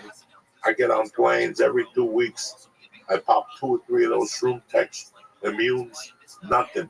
And I'm sitting next to foreigners. They got turbans on, you know what I'm talking about. Flip-flops, shit like that. No big deal. Here I am. Tip-top Magoo. It keeps your immune system. It doesn't end there. If you're not focusing, they got Alpha Brain. Who else gives you 100% money back guarantee if they don't want the product? Like, who's got it? I'll wait. Nobody on it. So when you have a guarantee like that, I have to do business with you. I guarantee nobody around it eats ranch dressing either. That's why I do business with them. And I suggest you do the same. So go to Adam.com right now. Take a look at the supplements. I can't help you with the kettlebells and the club bats and whatnot. But as far as supplements are concerned, Uncle Joey's got you. Go to Adam.com right now. Press in Church, CHURCH, and get 10% off with the vitamin delivered right to your house. Kick this motherfucker immediately. Thank you very much for tuning in to our weekly motherfucking show here. It's Joey Diaz and the Christ Killer coming at you today direct. It's a slow Monday. We got another podcast coming up this week, a couple other podcasts. We figure we get on here with you today and keep in touch with you motherfuckers and make sure you're tip-top of the I want to thank everybody came out to the Charlotte shows. They were fucking tremendous. I mean, you know, just great audiences. From Thursday to Friday to Saturday, you guys were great. So fucking got yourselves on the back for coming out. We had a great time. I had a great time. I want to thank Brad Lanning and Mike for opening up on these great fucking shows. And that's it. And that's that. You know, it's funny. We do, you know, 2 of these a week, fucking 8 to 10 of these a month. And listen, my philosophy is this. We reach out, we do the best we can, and pieces forward, fuck that, man. I can't. If I come here and I know I did the best I can, and whatever, we made you laugh, and we touched on a subject, we did our job, okay? I don't know how the podcast is going to be. I don't know how you receive them. And to be honest with you, it's something that you never know.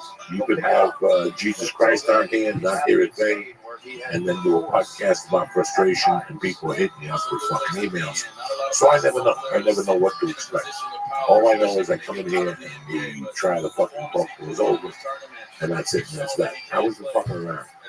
ICE is in your neighborhoods. I just saw them fucking driving around before. If you don't have your paperwork correct, stay in. Mind your business. Listen, I've been in this country for 53 years, and I'm fucking walking on eggshells today. So I'm not too happy. Changing your last name? Hey, you don't change your last name. You gotta look behind you. You don't see me fucking speeding today. Nothing. Nothing. I don't jaywalk today for the whole week. I ain't doing nothing.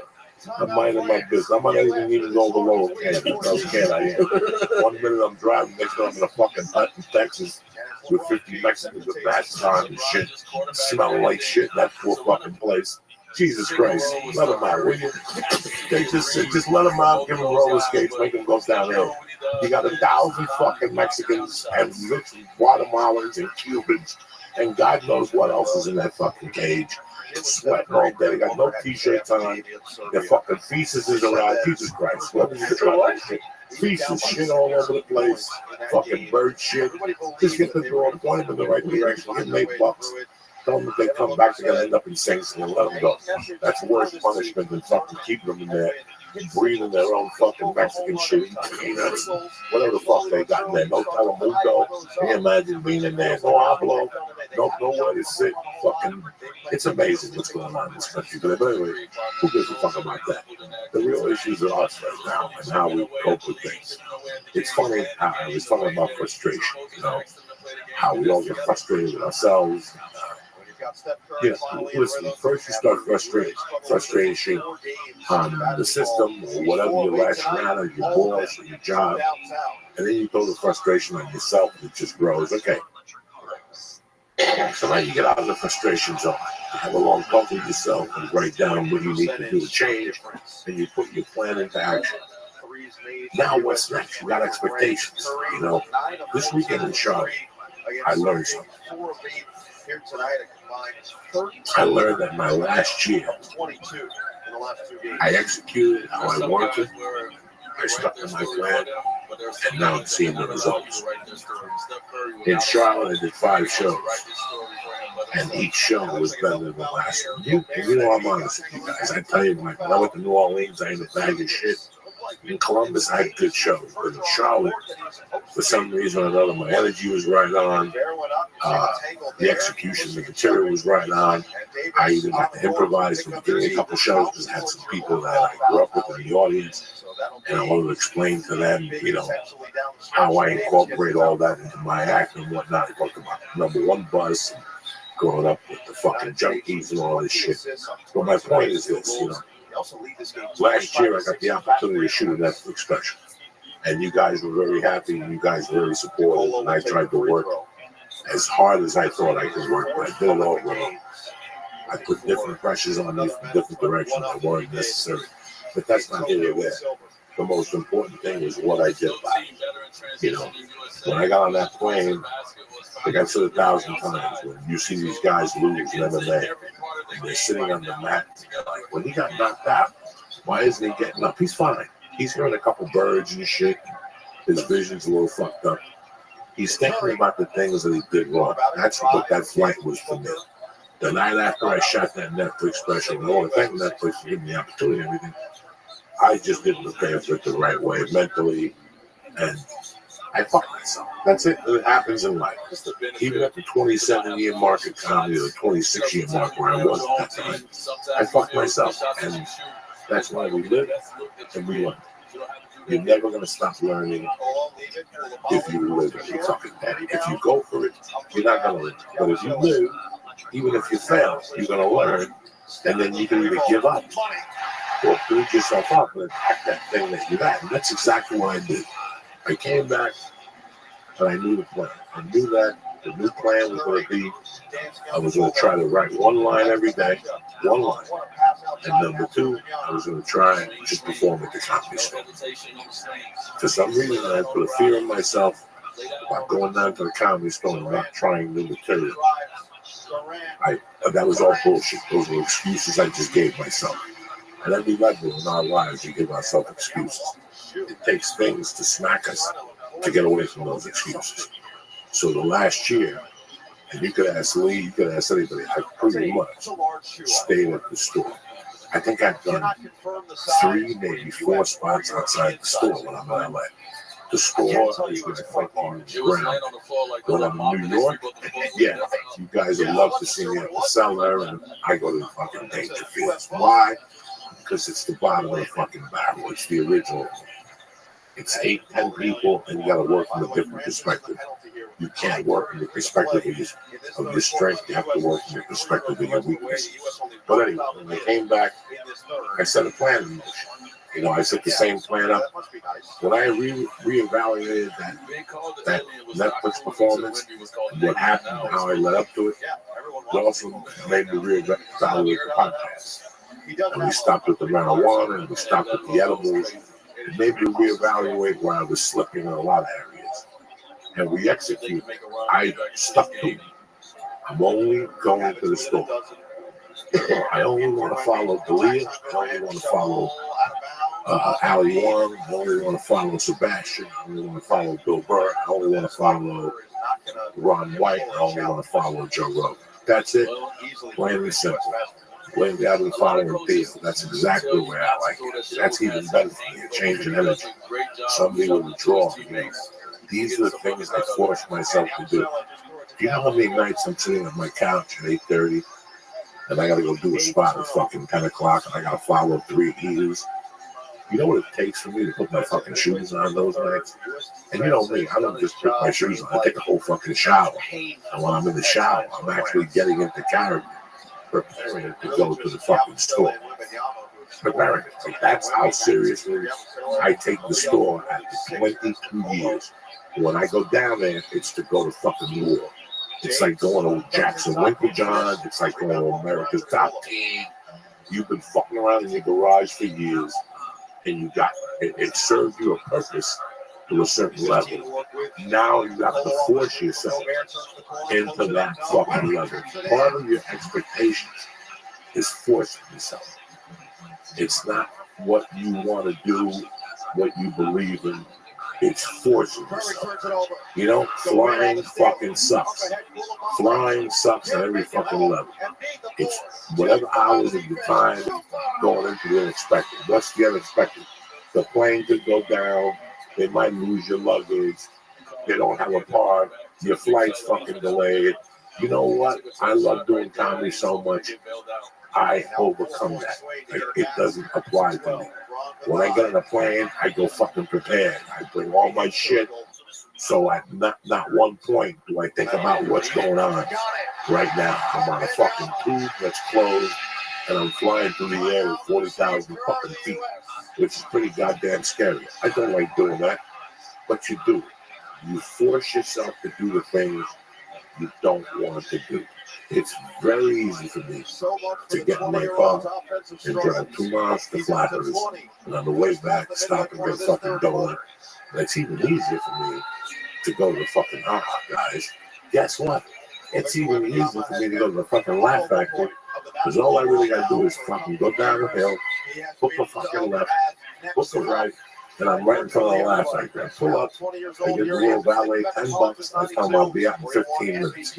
And still, I refuse to go to any of these places. Not because they're bad places, not because I don't like the management, I don't like the club. I love the fucking improvs. The improvs have made me who I am. Work-wise, I work, 20 weeks a year at fucking improv?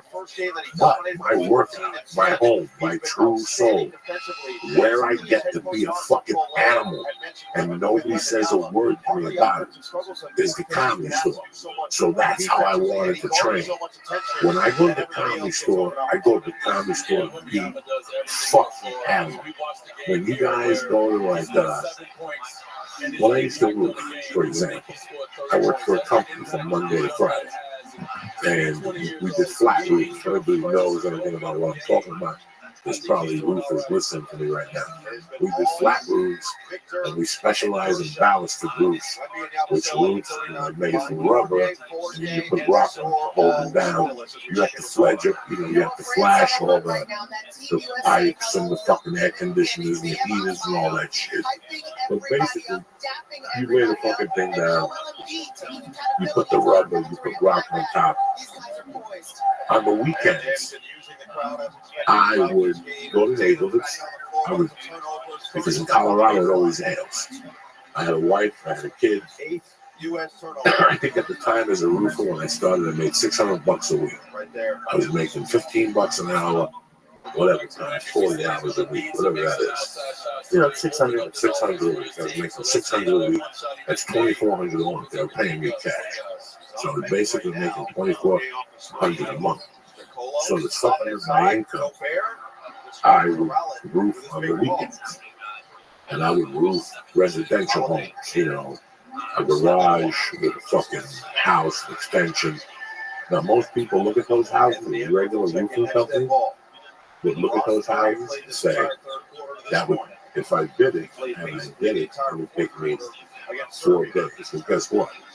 Me and another guy would do those houses in 2 days. We would go up there on fucking Saturday, tear up the existing roof, fucking take all the nails out, clean the fucking wood, put the fucking new rubber on it, leave it overnight, and the next day come back and put all the shingles on it. I don't know how many fucking square feet, how many packages of shingles there were. I can't remember now. But I know between me and him, it was a lot more than what a whole fucking company would do. There's 4 guys in 4 days. Okay, when I was doing the rubber roofs, we were doing 40 square yards a day. And we were tearing up also. We were tearing up a 32,000 year fucking double black tar roof. If you're in the business, I don't have to tell you how heavy that is. We would cut it into fucking with a saw into the roof, into like 5 by 5 pieces. And 2 guys would pick them up and put them on a cart. And another guy would pull the carts to the edge of the roof and throw them off. It was fucking tremendous. I was in the best day of my life. We would do 40 squares a day. That was my brother-in-law. The reason why he had 40 with some people, you're like, Joe, how many people did you have on this crew? We had 5 motherfuckers on this crew. That's a lot of work every day for fucking 5 guys. But if you know anything about my brother-in-law and how good of a worker and a roofer he was, we could have probably done 60 squares a day with 1 extra guy if you would have let him. But you have to space out the jobs. You have to space out the jobs unless you're that busy. He wasn't that busy. It was a 1-year commitment on his roof. So we said, fuck it. We'll fucking, take our time on the roof. My point is that on the weekends, I could have done those roofs in 4 days. I went there to work. I knew that I had to finish this by Sunday at 7 o'clock for us to get a check because we had regular jobs on fucking Monday. We had regular jobs on Monday at 8 o'clock. So what I'm trying to say to you is, when I went on these jobs on Fridays and Saturdays and Sundays, I was the fucking animal. We would put the radio on and not even talk to each other. There was no jokes. There was no nothing. We would eat on the run. Like when I went down the stairs, when he would go down the stairs, he would go, "You hungry? Yeah, bring up a sandwich." We wouldn't even take an hour for lunch. We were fucking animals. And we didn't give a fuck. It was a different game. You understand what I'm trying to say? When you work for yourself and when you work for somebody else, it's two different head fucking spaces. You really learn what labor is. So when I'm on the road, it's a different mentality. When I'm at the store, I'm going down there to try new material, mixed with old material, and I gotta follow 8 fucking killers. When I'm on the road, I follow an MC who's just starting out. He may be doing comedy 1 to 2 years, and I got a feature actor in front of me that could be of any denomination. He could be a headliner for all the fucking time. But when I'm at the comedy store, you see 5 headliners in a row before I go out. That's tough work. That's tough work. I gotta make sure those 5 guys aren't doing something that I'm doing, something in the same vein. Plus, my job when I go to the comedy store, as much as I'm going to be as honest about this as I can, because I don't want you guys to think for me it's a competition. But when I go to the comedy store, there's 200 people in the original morning. And I go there to do one thing and one thing only. That's my practice. I go to the theater mentor. I go in there just the same way I go in there for a comedy showcase. I don't go in there to destroy the room. I go in there so I stick out in the 12 comics you're about to see that night. Are you with me? Your way? So what? I understand. Like with the roofing, it makes sense. Like with a full-time job, they have to space it out. They don't want to kill you. When you're doing it on the weekends, you only have 2 days. You want to get it done. I get that. Why is the mindset different and doing a full hour at the club than it is at the store? Because at the store, they're paying $15, and they might not even know I exist. They come to see Chris D'Elia. So they might go to see Bobby Lee from Mad TV. They might go see Ali Wong from her movie on Netflix. When they go to see you on a weekend as a headline, they go specifically to see you. Right. So to me, that has no experience headlining. To me, it makes that you want to do more, like you want to do better on the weekend because they're coming for you. I want to do good all the fucking time. Right. Okay. At this 28-year mark, I'm doing comedy. It's like the Godfather said, I can't. Men don't make mistakes. Women and children make mistakes. Men don't make mistakes. At this level, I know in my heart that it's a percentage game. But at this level, I always want to do the best that I can. At the store, when I go on the road, I have to give you $28 to $30 worth of fun. Okay. Worth of fun. When I go to the comedy store, I go there to do that. Got it. So do you think that your set might not that it wouldn't work, but it wouldn't feel the same as a headliner? If you did what you did at the store. I do what I do at the store for 15 minutes. Okay. When I'm at a fucking room, I'm doing 15 minutes. Okay. So it's 2 different ones. Okay. It's 2 different comparisons. When I go to the store, I take a headline set and I eliminate all the fat. And I just give you a cut. When I'm at the club, I gotta talk for 15 minutes. So the pacing is different. I try to keep that pace up. I'll have a fucking heart attack when I do it at the comedy store. Okay. When I go to the comedy store, and it's 15 fucking minutes, I go up there to kill that motherfucking audience. Okay, I just tell you. I go up there to be remembered. When I go to a comedy club, I want you to remember me But I also want you to say, Jesus Christ, I paid 28 for tickets, 10 for parking, 50 for cocktails, 40 for babysitter. And that was a great fucking show. God, that was a great show. I always wanted to give them a great show. When I opened for Rogan, my job for Rogan was for me to destroy the room. That was my job for Rogan. For me to go up there between 15 and 20 minutes and destroy the room. I had a very good mentor. I put myself around very good people. You know, when I would go for Paul Moon, he would tell me to go up there and level the room. Most headliners do not want somebody in there to level the room. I want the guy in there to level the room. I want the feature actor I've been on the road to level the room, whether it's Dean or Fucko, you know, a skinny chicken, a skinny pussy, Kate Quigley, or fucking, you know, some, Matt Voltron, Simone. I encourage them to fucking level the room. I go to fucking, what's that, open mic that closed in Hollywood, Marty's. I go to Marty's, take the worst kid and put it in front of me. If I want to look like a star. No, I want the guy in front of me to shine. And I want the MC to fucking shine. I want them to get every dollar's worth of the show. That's why I like to travel and bring feature acts that I know from Hollywood, because I want them to get more value.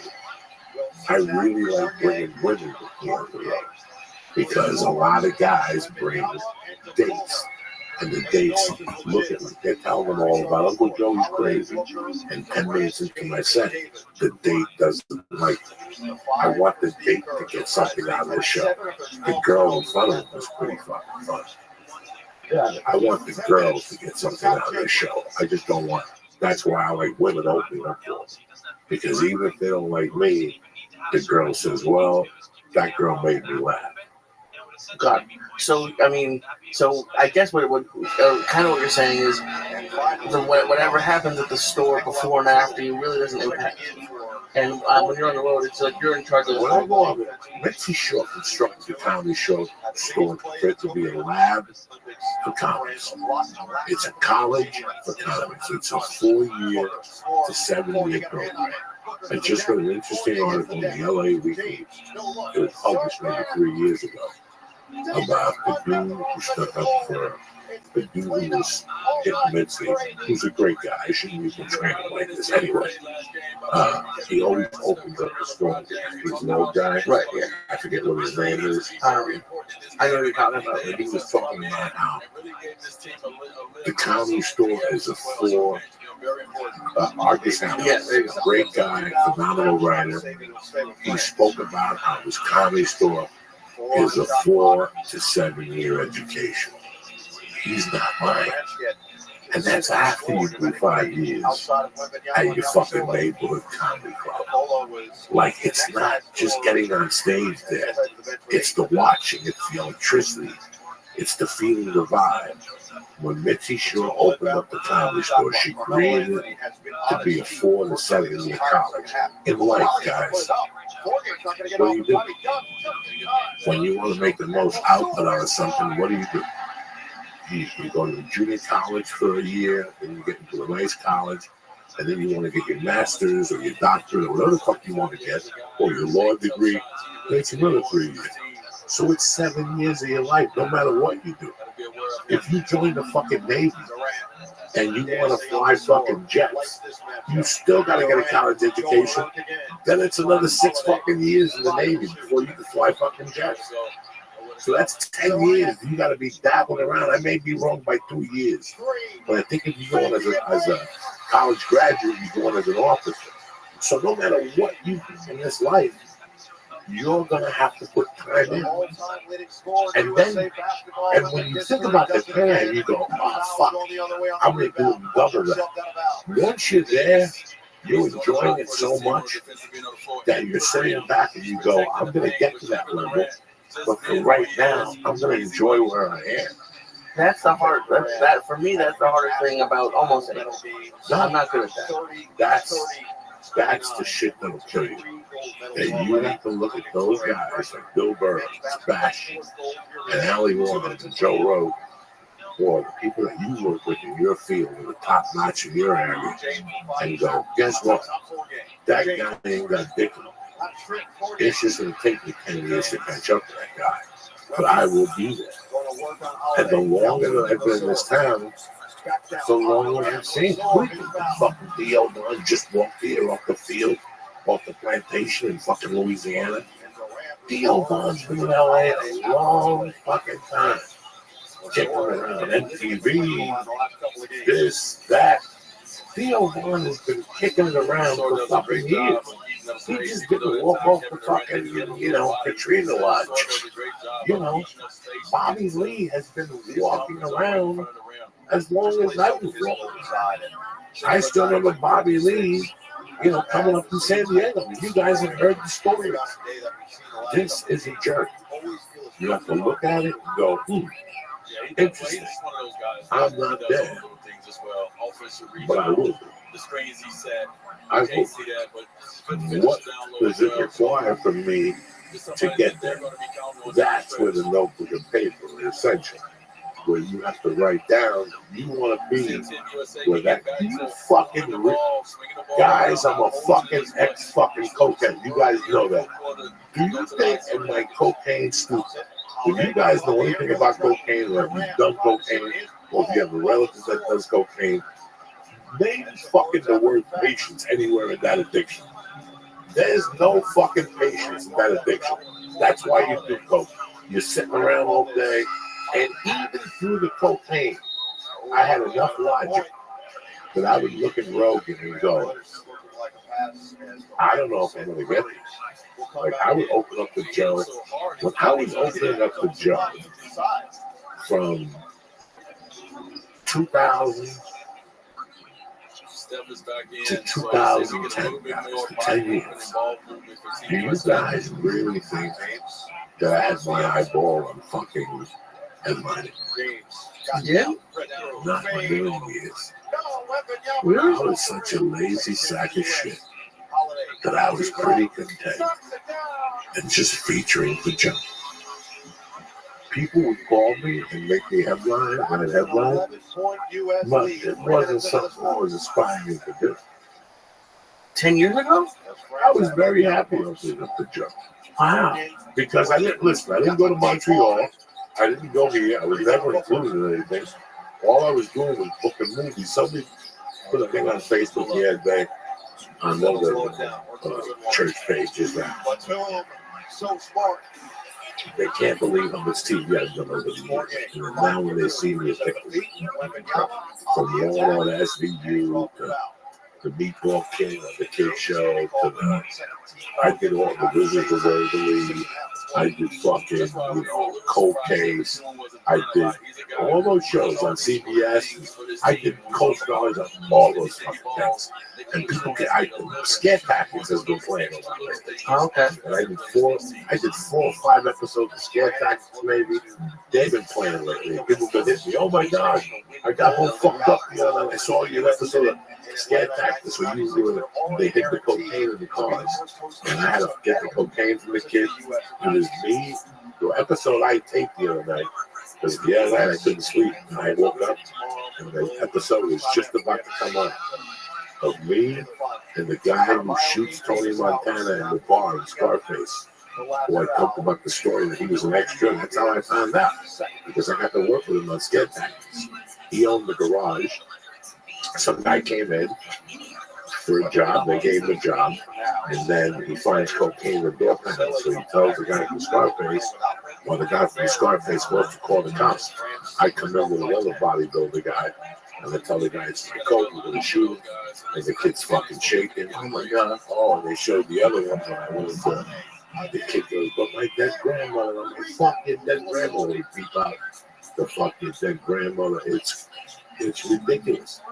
And I was thinking about when I was doing those shows. It had to be 2002, 2003, 2004.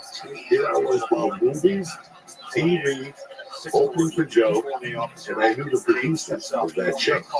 So they would just call me and say, "You go next week? Yeah, we're going to write a sketch for you." So they would just write sketches for me. I would fly from Burbank to Vegas. They would shoot. They would shoot on Thursdays. I would go from Burbank to Vegas on Wednesday, spend the night, get fucking hammered. They would give me per diem, like $65 per diem. I'd buy a half gram of coke and a pack of cigarettes. And I'd fucking shoot the next day. And then they'd give me $65 per diem again. And then there used to be a club in Chicago. And they used to have a direct flight from Vegas to Chicago. Okay. And I would Riddles. KJ Riddles was his name. It's closed now, but Kenny's still alive and kicking it. God bless him. Riddles used to go for 800 a weekend for 4 shows to Empire. And Friday and Tuesday, Friday and Saturday? Friday and Saturday. Wow. And it was fucking king because across the street was White Castle. Oh, shit. Next to it was Shake and Bake. Oh, it's Steak and Shake? Steak and Shake, whatever the fuck it is. And then down the block was a whole town that had a sushi place. So every time you ate the sushi in Chicago, it's not bueno. You wake up with splinters in your throat and shit, and monkey shells, and you got a rash. But I was destroyed. Then there was a cheesesteak place. Okay. Those sausage sandwiches. Yeah. And we delivered. They were fantastic. And I had such a great relationship with them. that I called them as soon as I landed in the hotel. The steak and cheese place? Steak and cheese. They delivered the sausage sandwich. You know, the hot beef with the sausage. Yeah. The combo. And I would give me extra 20 and give me a couple of pills, $10 worth of marijuana, and you make me a pipe of aluminum foil at the restaurant. That's how many times I was going to KJ Rivers. Holy shit. And you were in at that point, and I was you could see yourself doing that for the rest of your life. Oh yeah, I was that much of a fucking dead piece of shit. As long as I did cocaine, got a couple of gigs with Rogan, got a couple of headlining gigs here and there from time to time to make like $800 or $900 for the weekend. I'd be happy. Wow. So you kind of, I mean, it wasn't, I guess patient isn't the word, you were content, but. Don't help. I got no parents. I lost a fucking girl. I lost a daughter because I was a loser. I went to prison. Where in my mindset was I prepared for that? I never saw me headlining and people buying tickets in my life. I was lucky enough just to be included. I was content just being a regular at the store, opening up the Joe, doing little spots. I was very content. It was never really about the money at all. For me, I could look at you guys and tell you, listen, it was such a struggle for years.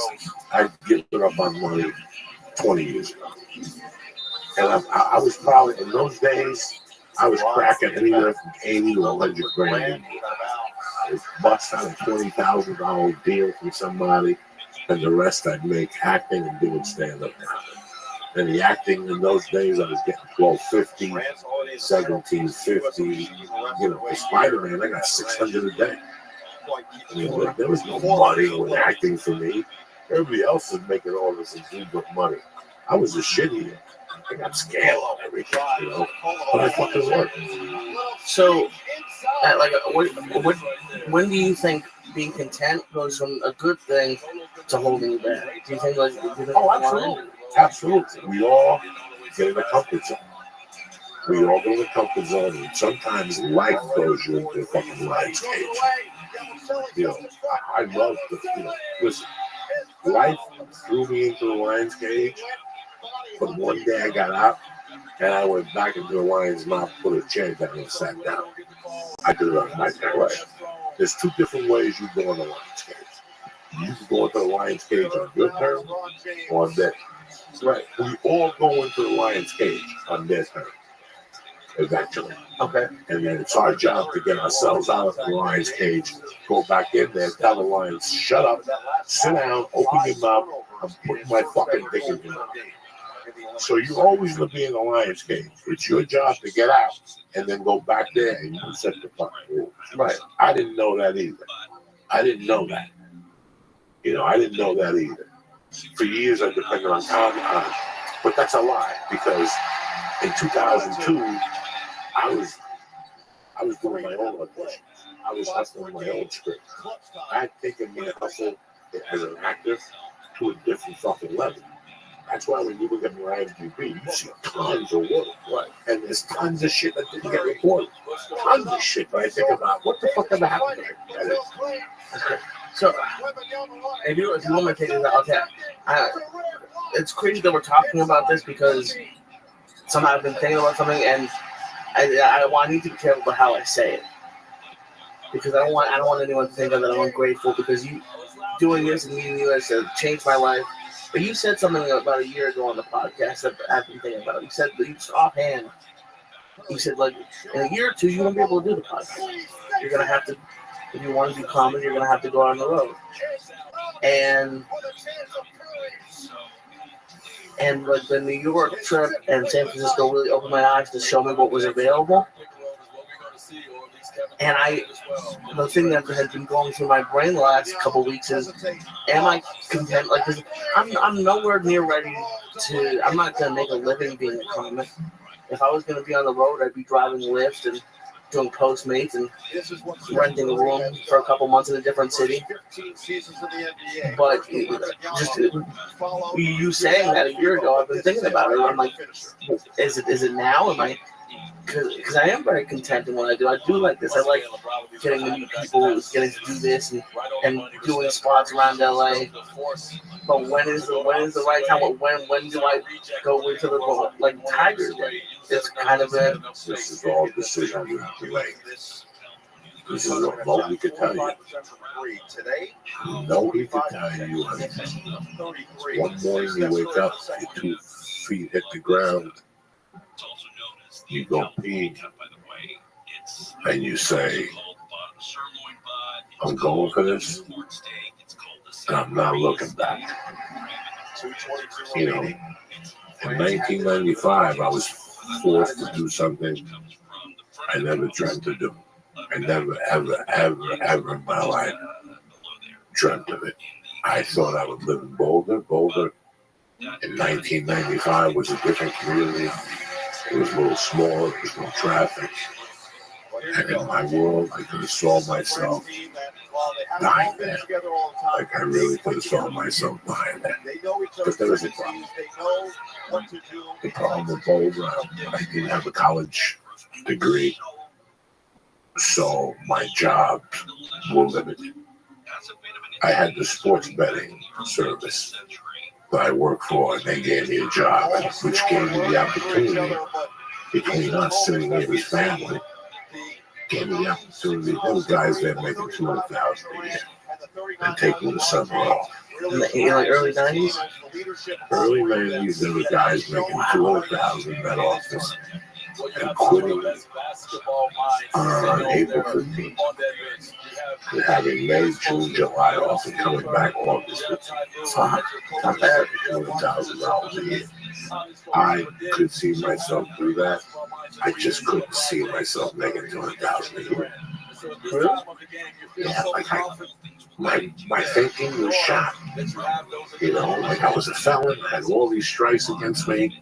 You know, my parents, I had all this stinking thinking. I had all this shit, this mental baggage that I was carrying. I would never thought that I would be one of the top salesmen there. But to get back to what you were talking about, I knew in Boulder, I really wanted to do comedy. I had failed at everything else, or not even failed at everything else. There was nothing else I really wanted to do. It took me a month to make my decision that I had to leave Boulder because I was going to end up in jail. I was going to do something stupid. They were going to force my hand, but I knew it. I know me. And then life throws signs at you. You know, I'm writing that book right now, and it's like the Sacred Heart School for Boys I went to was an orphanage. The street we moved on, Gillian Terrace, before it was Gillian Terrace, it was Gillian Orphanage. And it fucking burnt down. We lived close to a cemetery, you know. the girl telling me her mother died in the 8th grade. All these things Holy were a shit. sign to me that I was going to lose somebody very special. I was always around death, you know. But I didn't see the signs because I was a youngster and I didn't like thinking about death, you know. But in life gives you signs. The first fucking sign I had was April of '95. When it was, I got thrown out of the fucking comedy. I got banned. And then maybe a month after that, maybe March was when I smacked John in the face. And I saw my little girl crying in the car. And I got in the car and it made me feel good about who I was. But I saw what I didn't want from my daughter. You know, at that time, I didn't want her to grow up like me in anger and fighting with parents. I didn't want that. So that was the first sign. The second sign was getting thrown out of the comedy works. And then the third sign was I met a girl. I went on the road, I met a girl, and she was going to Seattle. And there was something about me that I always wanted to go to Seattle. I don't know what it was. I asked her when she was moving. I wanted her to say Seattle. She said Seattle, and I almost shit my pants. Number three, there were three signs, and then I went into the reality of it. The reality was I was a fucking loser, and comedy was the only thing I could do.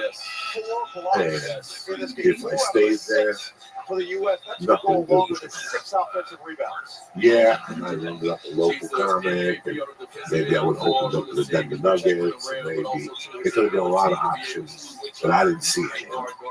I saw no future trying to do what I love and being at war with somebody at the same time. Right. I got in my fucking car, and it was the hardest drive of my life. I was leaving a place that I lived there for 13 years. It was a huge part of my childhood.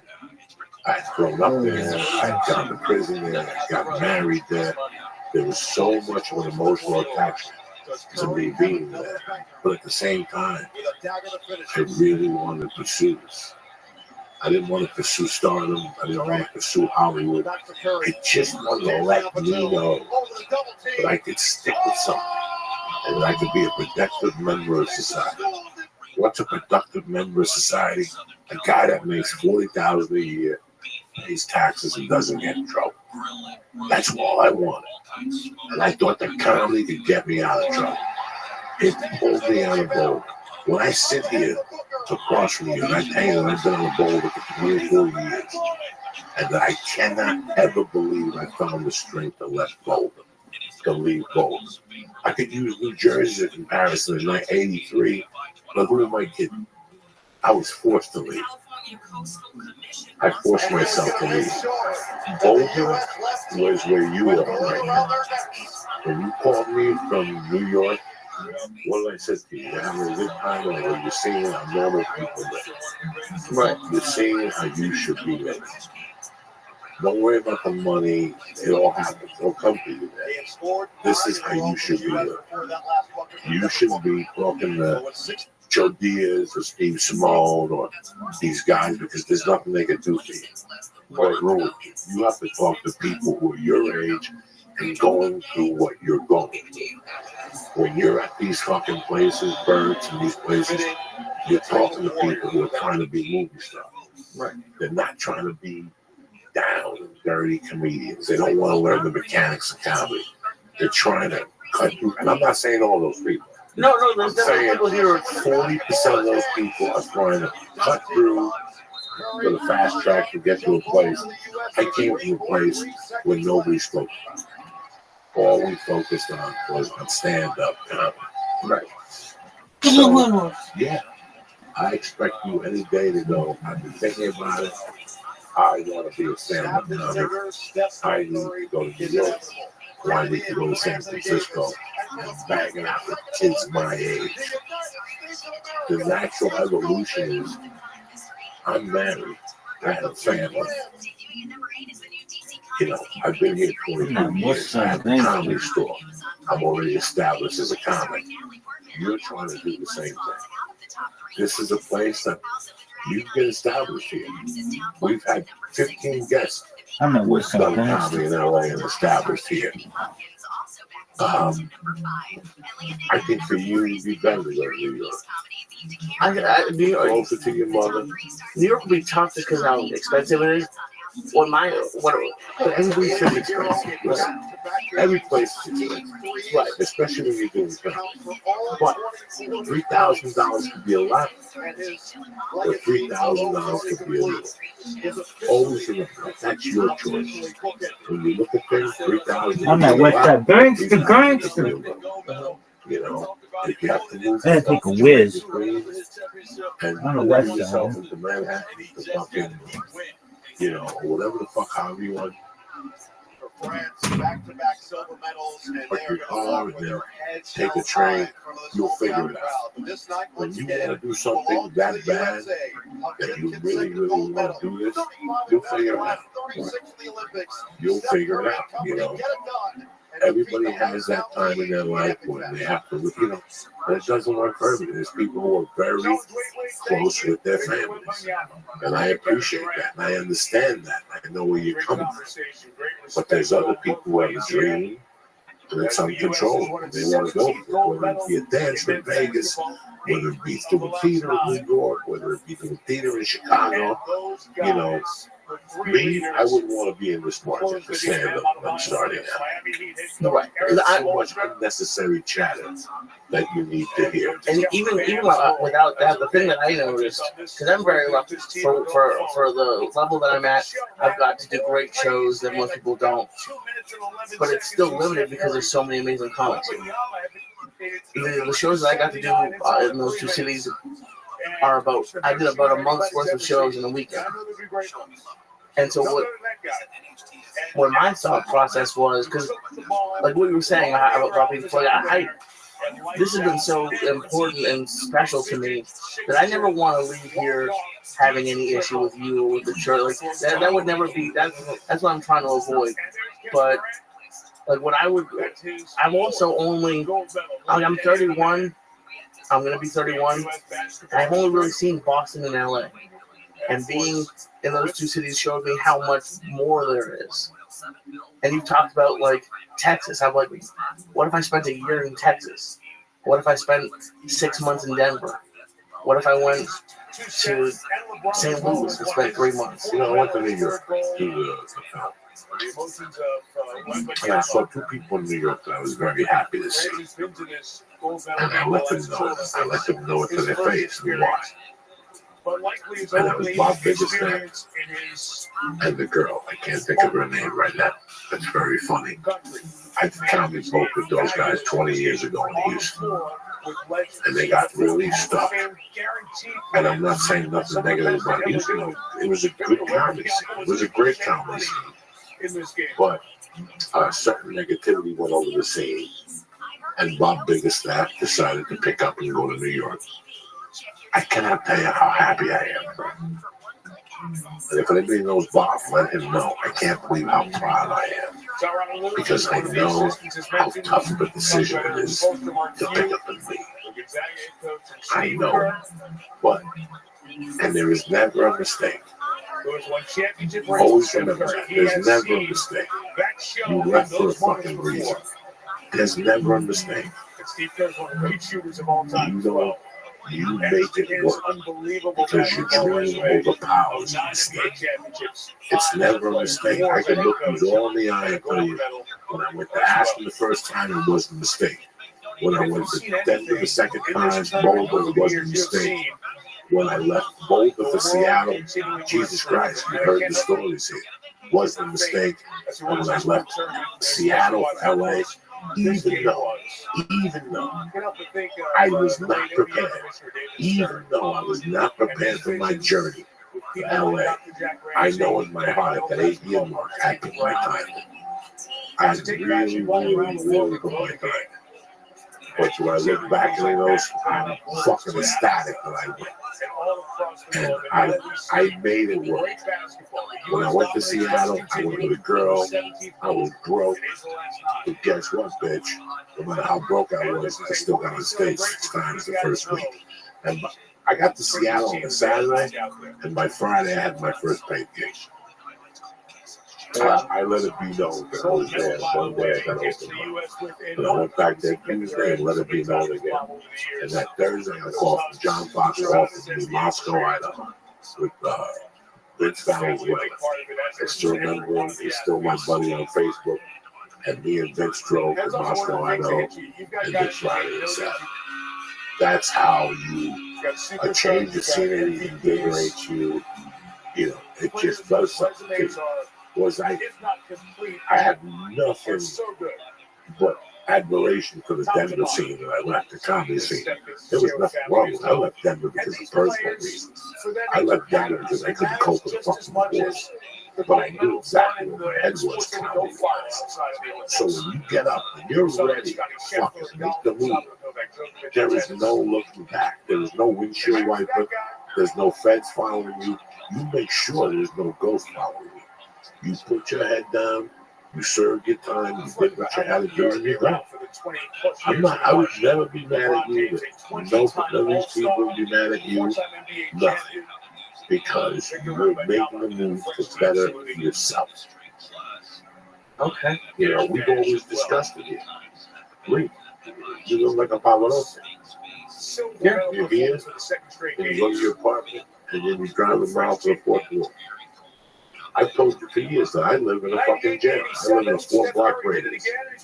I go to a gym, I go to a coffee shop, I go to cryo, I go to a weed store, and I go to jiu-jitsu and kickboxing, and I'm back home. Every once in a while I go to eat to get something to eat for breakfast. But I live in a prison also. When I went to New York this year, it opened my eyes. It opened my eyes on things I wanted to do and didn't want to do. But I'm here. Right now, I can't think for me. I have to think about a family. Right. So I just can't pick up and leave to go to New York because they're shooting film in New York now. You know, it's all in front of my today. It's business hell on the East Coast right now. I understand. But I can't go home and just take my daughter out of the schedule because of me. I have to think of 3 people. You're single, you're 30, we got the world by the ball. It's time to look down and venture or stay here and make the best of your time.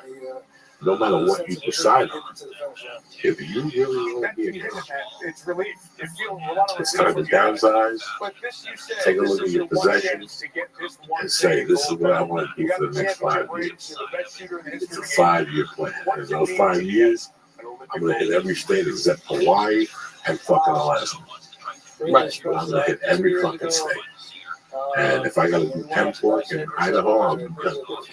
If I got to stop in Texas and get on the ship for 30 days, I'm going to ship for 30 days and unload barges. If it makes my comedy career that much easier down the line, I did everything. I sold insurance on the phone. I fucking did industrial commercials for AT&T. Whatever made my dream possible. I delivered Chinese food. I sold cocoa. I delivered Chinese food. I did construction. You know, whatever you have to do to get your dream going. That's what makes those jobs easy.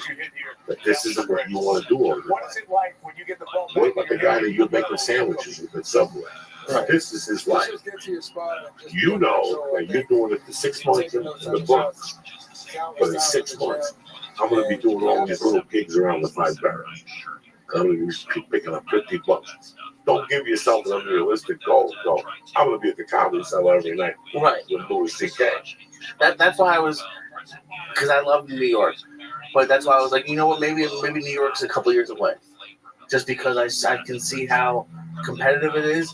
And I love doing all the spots, but the only person who paid me in New York was Lewis. Gave me a couple bucks for each set, and Felipe. Just out of the kindness of his heart, he didn't have to. So yeah, so like, yeah, right. That's not. So like I was thinking like all the other places and just really letting my comedy grow. Like I felt like it would give me opportunity to have new experiences to draw on. And you know what? When you go to a camp, it gets so good. What's that? When I would go to a basketball camp for a week, or football camp for a week, or you go to a math camp for a week, you really make a huge improvement because you're thinking about it for 24 hours. Right? There's nothing else. That's all you're thinking. I didn't like my experience in New York in '93. I didn't take full potential of my comedy experience. The experience I did take was what I did do. I wasn't very happy with. I really wasn't happy with, just because I didn't get the most of it. But I knew I wasn't going to get the most out of me. It was, I don't like to say the word competitive. It was just tough. It was tough. You have to bring people. You got to meet people. You got to know people. You got to get up to Brooklyn. You got to get up to Queens. You got to get up to Long Island. You got to go to where the action is. The first 2 or 3 years. And I had too much stuff going on. I had a divorce going on. You know, I had a lot of shit on my plate at the time. Right. So it wasn't going to work. I had to be hands-on. I wanted to be a dad. That all fucked up, and I fucked that up. But the main point being, that's what New York is when you want to be a good comic. Our biggest example for me is Bill Burr. He was here. The show went down. He went to New York. He put his head down. And he started a danger thing. And that was, you know, a 3-year, 5-year plan. You know, this is a 5-year plan. When you join the service, you join for how long? I don't know, 4 years. I think it's 2 now. You have a mandatory option of 2. I think you have an option to get out after 2. So it's 4 years. Everything you look at is 4, 5, 6 years. So you have to look at it, put your head down, make the best of your time, and know that you're putting in the work every day.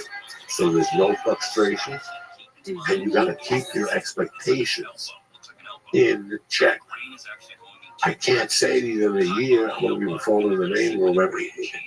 People's expectations are fucking out of their minds. Right. And then they put their expectations so high that when they don't hit them, they quit altogether. Now you quit altogether.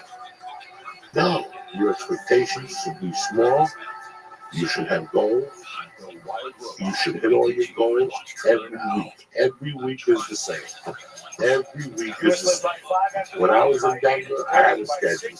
Monday, the Australian bar, and fucking whatever that thing was close to Wyoming. Tuesday was the Comedy Works. Wednesday was Club 56 and Club 52. Thursday was El Torito. Friday was a guest spot. It was a 2-hour fucking drive, but it was a guest spot. And Sunday was a fucking bar at 8 o'clock that followed a line dancing class in Arvada, Colorado. And that's what it was. I didn't miss it for anything. I didn't miss it for anything. I snorted coke, yeah. When I finished that, oh yeah. I did more drugs than fucking Whoopi Goldberg and whatever.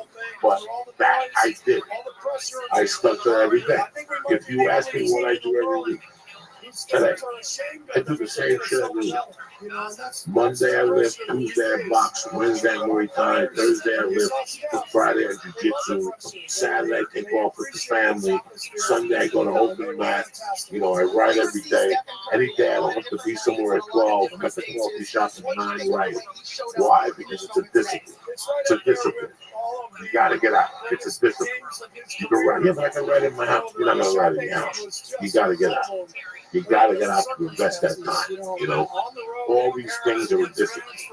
This is what you are. Your own personal CEO. Everybody wants to be the CEO. You're the CEO of you. You're the CEO of you. Does the CEO do the same shit every day at 5?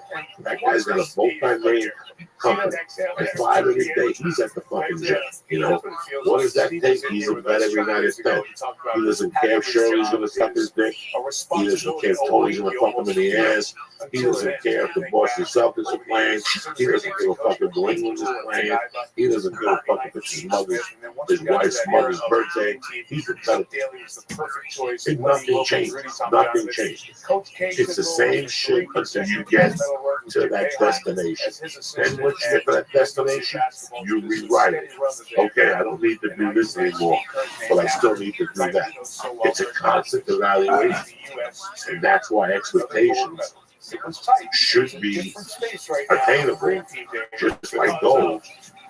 And if you do the work, you'll obtain them, and you won't get fucked. And that's the formula for fucking. Like I said, this week we have another podcast on Wednesday and Thursday. We didn't need to do this podcast. I could have held you up for Wednesday. But no, I do the same shit every fucking day. And like that, there's no misunderstanding. When you sell shit on the phone, whether it's insurance, or stocks, or bonds, you have a script. Okay? I'll leave you with this. You have a script. You get comfortable with the script, and you become the salesman of the month. And then one day you go, you know what? I got smart. I'm not going to use the script anymore. And you don't use the script anymore, and your sales go down. And you go, what the fuck did I do? Why are my sales going down? Because you went off script. Your life has a fucking script. From Monday to Sunday, you should have a script. And it's, I don't, you know what? I know it's boring. And I really don't like doing it. It's the same shit every week. For you to look up and go, in 5 years, I'm going to be where that guy is. This is what you need to do in 5 years. And guess what? You probably won't be where that guy is in 5 years. That's the joke. But then you'll reevaluate and go, I'll be there in 3 years. And I'm going to continue doing what I'm doing, just a little fucking harder. And that's it. That's that, motherfuckers, okay? Do not forget, July 27th, I'm doing the working out with Uncle Joey at the Ice House. And then August 9th, I'm at the Lincoln Theater in Washington, D.C. There's still a couple tickets left. The Borgata on the 10th is all sold out. I'm only doing one show, because I got a bunch of family coming down. Real quick, before I get out of your fucking hair, I want to thank our sponsors. Number one being Honored. Been there for us for fucking close to 660 fucking episodes on it. Why? Because I believe in them as much as they believe in me. When it comes to Honored supplements, they're as good as gold in my house. Whether it's the protein powder, whether it's the oil that you put in the coffee, my wife's been using it for her joints, the fucking Shroom Tech Sport, the Shroom Tech Immune, or the Alpha Brain. I'll thank my fucking soul on those things. They work, they're effective, and Alpha Brain, or better yet, Honored, gives you 100% money back guarantee, and they don't want the product back if you don't like Alpha Brain. Who else does that in the industry? Nobody, bitch. So go to Honored.com right now. Take a look at the great supplements that they have.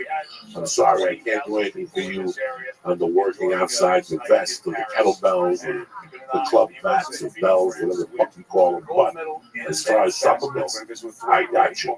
Whether it's the turkey jerky, the CMT oil, or the Shroom Tech Sport, the meal, I got you. So do me a favor. Go to Honored.com right now. When you're checking out, press in Church, CHURCH, and get 10% delivered right to the casa. Number two, I want to thank ZipRecruiter. Listen, it's hard out there hiring people. You and I both know it. Hiring is challenging. But there's one place you can go where hiring is simple, fast, and smart. A place where growing businesses connect qualified candidates. That place is ZipRecruiter.com. Listen, hiring used to be hard. Multiple job sites, stacks of resumes, confusing review process. But today, hiring is nice and easy when you go to ZipRecruiter.com/church. ZipRecruiter sends your job to over 100 of the web's leading job boards, but they don't stop there. With their powerful matching technology, ZipRecruiter scans thousands of resumes to find people with the right experience and invites them to apply at your job. As applicants come in, ZipRecruiter analyzes each one and spotlights the top candidates so you never miss a great match. ZipRecruiter is so effective, you ready for this one? That 4 to 5 employers who post on ZipRecruiter get a quality candidate through the site within the first day. You know what that means? Time. You know what time is? Money. Whether your business is small, medium, large, ZipRecruiter.com is for you. So what I'm going to do is this. For the church family, you can try ZipRecruiter for free. Joy, what are you talking about? Free. Are you serious? Free. You can try ZipRecruiter by going to ZipRecruiter.com/church. That's CHURCH. That's ZipRecruiter.com/church. That's CHURCH. ZipRecruiter.com. The smart way to hire, okay? I want to thank ZipRecruiter.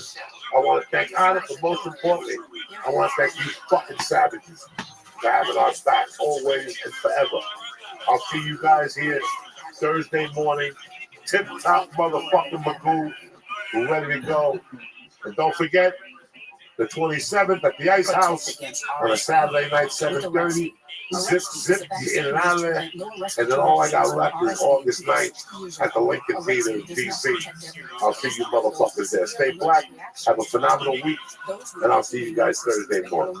Love you. The most common side effects are injection site pain, fatigue, muscle pain, headache, and joint pain. Arexvy is #1 in RSV vaccine shots. RSV, make it a Greetings from Podcastville, you bad motherfuckers. The Church of What's Happening Now is brought to you by CBDLion.com. Listen, enough is enough. You can't buy CBD oil at a fucking liquor store, all right? You go down there for a bottle of whiskey, like, oh, CBD. No, it don't fucking work that way. There's professionals and there's fucking shittios out there trying to sell you fucking Maruti juice and tell you it's CBD, and there you are jumping up and down and feel fucking great. Little do you know you're drinking fucking sugar water with somebody's sperm in it. That shit ends today, all right? CBD Lion is the way to go for you. I'm telling you right now. I've been working with these guys for 6 months. I've been using that product for about 8 months. I reached out to them. Why? Because when you go to CBDLion.com, they have a third-party test results. They do everything from start to finish. Whether you want to smoke it, drink it, eat a gummy, fucking CBD Lion got you covered. Go to CBD Lion right now and press in Church, bam, and get 20% off your first order. The Church would also love to welcome to the podcast ExpressVPN. Like Joey, what's ExpressVPN? You ready? It runs in your background of your computer or phone. Then you use the internet just like you normally would. You download the app, click to connect, and Viola, you're protected. It shields your identity. It doesn't give them no tracking location. And you're totally anonymous. Who else would come at you with something like this? Uncle Joey. Because I don't want no motherfucker to know where I am, and I don't want no motherfucker to know where you are. I heard it's really good for international travel. You gotta keep these bitches guessing. You understand me? Now do me a favor. Find out how you can get 3 months. Listen to me. 3 months free, gratis.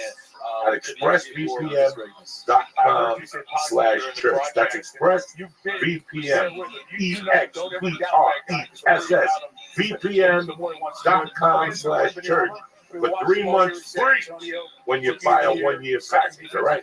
Visit expressvpn.com/church to learn more and to take back your privacy. You hear me? Stay black. Kick this motherfucking mule, Lee. Grab that bong head and set the herb man free. Rachel Wilson, what's happening? Thanks for having me. Great to have you, man. How are you guys? Good, how are you? I'm high. I know you're making strides. You're making little moves here and there. I've been watching you Thank you, for Uncle the Joey. last 18 months. You open up on the road for Felipe. You're always hustling. I Uncle don't see Felipe. no fucking bikini shots. There's a few. Welcome. How you living? How are you? Yo. How are you? Hello. This is horse shit.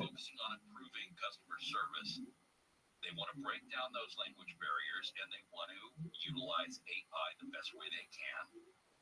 And this technology, just like every company does. So the company announced that its fresh AI drive-through technology can now take orders in both English and Spanish. They tested this fresh AI, which is developed, by the way, in partnership with Google Cloud. They were testing it earlier this year. The tech uses Google Cloud's advanced AI to help with taking orders at the drive-thru, and it's already in 28 locations across Ohio and Florida. But that's growing.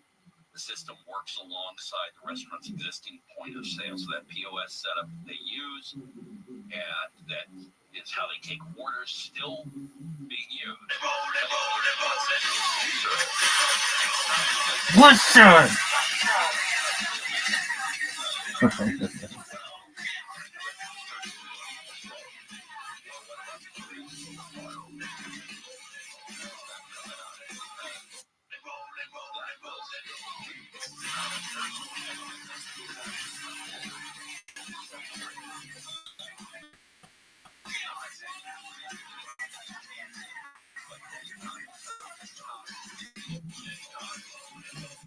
That's amazing. Fresh AI isn't meant to replace the drive-through staff. It's there to support them, and adding Spanish to the mix makes sense. I mean, here in Southern California, absolutely. But given that 42 million Americans speak Spanish at home, customers will be able to say Spanish or Espanol and at the drive-through, and it will switch the Fresh AI system to their preferred language.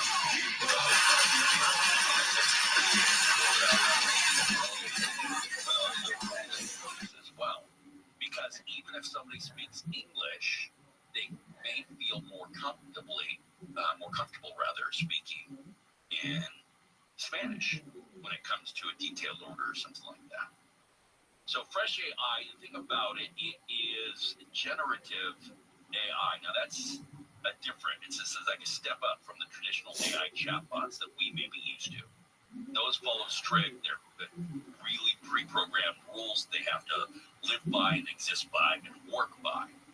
Where it's different with this generative AI, which can adapt to new inputs or offer more of a personalized experience.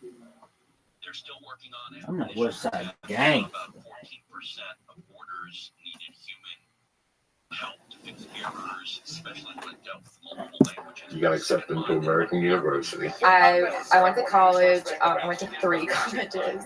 It was a small school in Vermont called Landmark College, and it's for people who have learning disorders. Yeah, I have ADHD, so I learn differently, which is a nice way of saying retarded, but I can say that. I have documentation, so, but yeah. I went to a school that taught me how to learn because I just learned differently. I was always a creative person, visual, and I just never. I went to a bunch of different middle schools and high schools. I went to a lockdown when I was 17, where I graduated from in Utah. So my schooling was never. It was all over the place. You're very book smart. I am emotionally smart. I definitely have a book. If I'm interested in something, I will become obsessed with it. But you couldn't pay me enough money to ever study math ever again, ever. I could give a thought. Yeah, you did what you did, and you moved the fuck up. Yeah, we taught me math, the math that I needed to know. And how was American University? It was cool. We're born on the West Side. It was cool to be in our nation's capital. I got to see Obama get inaugurated. I was a part of, a huge historical moment in time. But I just felt like the dumbest person in all of my classes. I could care less about politics. I wasn't inspired by it. I thought it was kind of like Hollywood for ugly people. But I mean, no, there's whatever. But it wasn't the right place for me. And I even had the opportunity to intern for Congress. I could have, gone off and done something big with that, but I just was never, it wasn't meant for me. You ended up in Lynn College, Florida. Boca Raton. All of them. And that's when you got your degree. I got my master's degree from Lynn. I stayed down there and I worked in the hospitality industry. I always worked since I was 15 in hospitality, and I worked in marketing out of college. And you got a degree. Yeah. A master's, yeah. Mm-hmm. No shit. Yeah. And then when did you start smoking weed? As soon as I pretty much left my parents' house when I went to college, 19, when I went to Vermont. Yeah. I mean, you have to smoke weed in Vermont. That's the place. Everyone is on something there. And then when did you first decide to get on stage? Almost 3 years ago. Yeah, when I was 29. Yeah. What made you want to get? I had tried to get on stage many years before that. I did improv as a kid, so performing was never. I was never shy performing. I was always the first one in college who wanted to get up and do my presentations, and I just liked being in front of people. But when I was living in Florida, I started going to improv shows. My first stand-up show was seeing Mike Epps at the Palm Beach Improv, and I saw John Lovitz, Bob Saget. I had just fell in love with stand-up years ago, and then it wasn't until I was just in these like horrible relationships. I was working these corporate jobs out here that I just was terrible at. And I just knew that I really, felt purposeless. I felt like I was just kind of aimlessly roaming through life.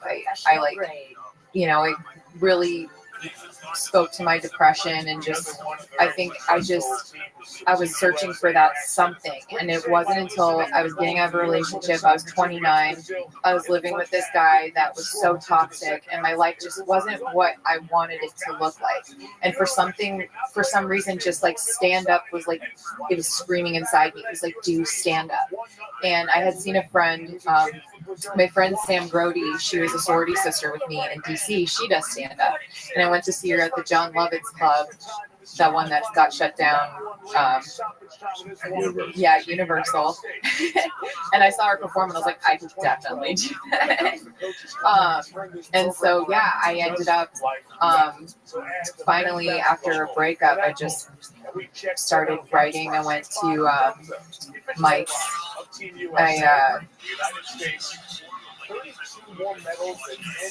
I started getting on stage. Are you, ask you this. Are you lucky in love? Am I lucky in love? Like at love? I have always I've attracted a variety of men in my life. Some of them were men, some of them questionable.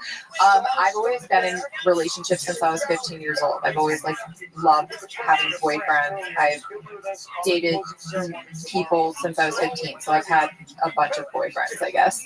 I've had experience in dating guys who were all different kinds of healthy and unhealthy for me. Now, when you broke up with that one dude, that was the stand. Like I did the same thing. Like it was all part of the metamorphosis process. It was all part of the, I'm going to stop doing what the fuck I'm doing and get into this. Like, I got on stage in June, in October, she told me she wanted to get separated. Oh, wow. So I walked, for 4 months, I walked around I don't want to be with this person no more. And everything sucked. Yeah. Everything just sucked. Once I got on stage, and here I am, 28, I'm out of prison, and I'm with this woman, God bless her. She drove me to my first open mic. She forced me, she forced the hand, But it's really tough to explain to people. Sometimes I got into stand up at the lowest point in my life. And then I got into it at a lower point. And then I got all in at the lowest point of my life. Yeah. The lower I got, the more I got into it. Yeah. Is that how you felt sometimes? My first year of stand-up, I suffered suicidal depression. I wasn't I didn't have a plan. I wouldn't actually do it, but it was in and out of my life my first year of stand-up. I got out of that relationship that I was in at 29, started stand-up. I was working for Levity at the time, and I was doing social media marketing for them. That's really my path into comedy was I used to work at corporate, and I ended up leaving that job because they wanted to bring someone in-house. They got Rita from the Improv, let me be a bartender in the lab. And they don't give those jobs to just anyone, let alone women. And I'm not a career bartender. I'm in the back looking up, basic recipes for a Manhattan. You know what I mean? She really believed in me. And so I was going through this breakup. She gave me an opportunity at the Improv, and I was also starting my open mics and writing and getting into stand-up, and it just became my this is what I'm in love with. This is what I've been missing my whole life. This is my purpose. It gave me meaning to my life in a whole new way. Oddly enough, I ended up getting into another relationship this past year. I just got out of a relationship. But he works in comedy, and I just fell in love with comedy. That was my main love, and then everything else was secondary. And he kind of saw that process.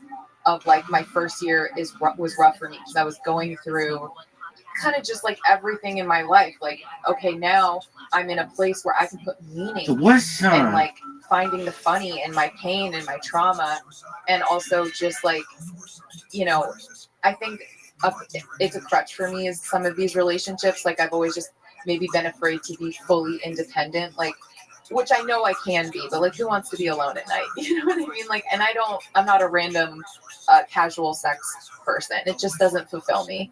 So I think that the more that I fell in love with stand-up, the like less like my relationship began to deteriorate. So weird to me how you think about the first 5 or 6 years of the stand-up. You know you're in love with something when you get up your apartment. Yeah. Like you know you're in love with something. Like you have to force yourself to not be home. Yeah. Like I can't be home at night. Like I don't even know what that is. No, like if there were nights that I would choose to like spend in my first years, I would have this guilty feeling like I'm cheating on my love. You know what I mean? And like that's when I was like, okay, this is something that means so much to me, and it just like I knew that I needed to like focus on that, and like after being in all of these relationships that just didn't work out, like thank God none of them wanted to marry me, you know, and they took it that far. Like thank God it didn't work out, because I'm at a point where I was like, okay, this is what I've been missing in my life, and this is what I need to feed. You know what I mean? Kids? Do I like kids? Like kids, you ever see yourself having children? Maybe one day, like when I'm older, in my 40s. Women are having kids in their 40s, so Yeah, my wife has I'd be a great pregnant 40-year-old. But right now, comedy. This is what I'm gonna do, no matter what. Like it's just amazing. You know, when we look up insanity and like a dictionary is doing something over and over again with the same results, you know. And I always think about it. Yeah. All those years that people would look at you like you're fucking insane. You're living in your car, you're delivering pizza. Yeah. But I would get on stage 3 nights a week, and then afterward I would talk comedy till 3 in the morning. At a Denny's, or we would go to a supermarket and buy coconuts and just sit outside and talk comedy and questions and bookers, and you know, it was just endless with me. Yeah. Like by 94, I went home at night to read comedy biography. Wow. Like that type of shit. Somebody sent me a picture today that blew my fucking mind. One of the guys that helped me out in the beginning, his name was I want people to know George McKelvey. George McKelvey had done the Tonight Show like 13 times. Oh, wow. He started with, Johnny Carson, like the 60s. George McKelvey, like when everybody hated me, George McKelvey dug the fuck out. Like, no, he's too dirty. We don't know. He's just starting out. It was just really weird that George McKelvey would call me, what are you doing this weekend? Come open for me. That's so cool. I'll give you $50 or $25. And he was just really good to me. There's a big time manager now in town. I know her, she knows me. We don't know each other, but I know her from way back in the day when she was Robert P. Oh, wow. Like when she would tell people you can't do the open mic at this club until you take my stamp. Oh, wow. So you would have to pay like yeah. $3 for 8 weeks of her course before you got to be picked. You only pick 4 people a weekend. How long are they doing? 15 minutes. Okay. So this is how retarded it is, right? Yeah. So if you did a class for 8 weeks, then you could do 15 minutes. So they're doing a documentary on the Denver comedy scene, and they want me to do it. And when they contacted me the first time, I spoke highly about George McKelvey, and today they sent me this picture. Oh, wow. 1969, who's George McKelvey standing in his book? He credited George McKelvey. That's fucking Steve Martin. Oh, wow. 1969. He's so young. He's a baby. Look at him. So George, No gray hair. No white hair. no nothing. Look at him. To be, he looks the same. That's crazy. Crazy. Which one? What color is the one on the? Wow. That's Young crazy. Steve can get it. So I'll never forget Jordan Kelly called me on Sunday night. Like, I was probably feeling sorry about myself. I'm about to do a pound of blow. It's 6 o'clock. Where are you? And I'm home. Because I had a pager those days. Yeah. I would have to run to the gas station to call people back. It's a fucking nightmare. Oh my god, I can only imagine trying to get booked back then with beepers and pagers and you actually have to keep a calendar, like who walks around. How do you remember your dates? I'll never forget a booker telling me, don't leave me a message anymore. You have to send me an email. Wow. I'm Monday, I told you what fuck is I'm not emailing. I'll call you. And there was another comedy scene where they would put gigs. It was like a guy who booked rooms. Oh wow. And he had like 8 rooms in Nebraska. And on Monday, he would put his availability. What clubs were open that week. Okay. And you have like 10 seconds to. Oh, it was like that. Yeah. Yeah, 10 seconds. You're like, You know how waiting. many fucking comics? Yeah. You had 10 seconds. It's like when you have a Southwest plane ticket. Yeah, and you're trying to check in. If you want to get A1. A1. Yeah, but you wait 10 seconds. You're like 860, and you're like, what the fuck? What Like the who? fuck? Wow. Who is the who? Every- What? Whose wife? Whose wives are this? Everybody's at home like this. Look at that. Refresh. Wait a second. Wait I am that girl. I am that right girl. for the second, you know? So it's shit like that, you know. I mean, there was just so many different. What about fax machines? Do you ever have to fax things? You had to fax in your availability. Jesus. I remember when I was first here, and I was trying to make the transition from, okay, so I got the comedy store, I'm working the improv. Jamie doesn't let me work the club, but I do Latino night, which is just as good. It was 300 people. Yeah. And I fucking just was stuck. I didn't know what to do. I had like maybe 3 clubs that hired me in El Paso. Hired me as a feature act. Triple. Somebody else that hired me. So I went, I got a bunch of numbers from people. Like the comedy store, I would ask people, where you from? It was like DC. I go, who do I call in DC? Yeah. And they gave me the number. DC was John X.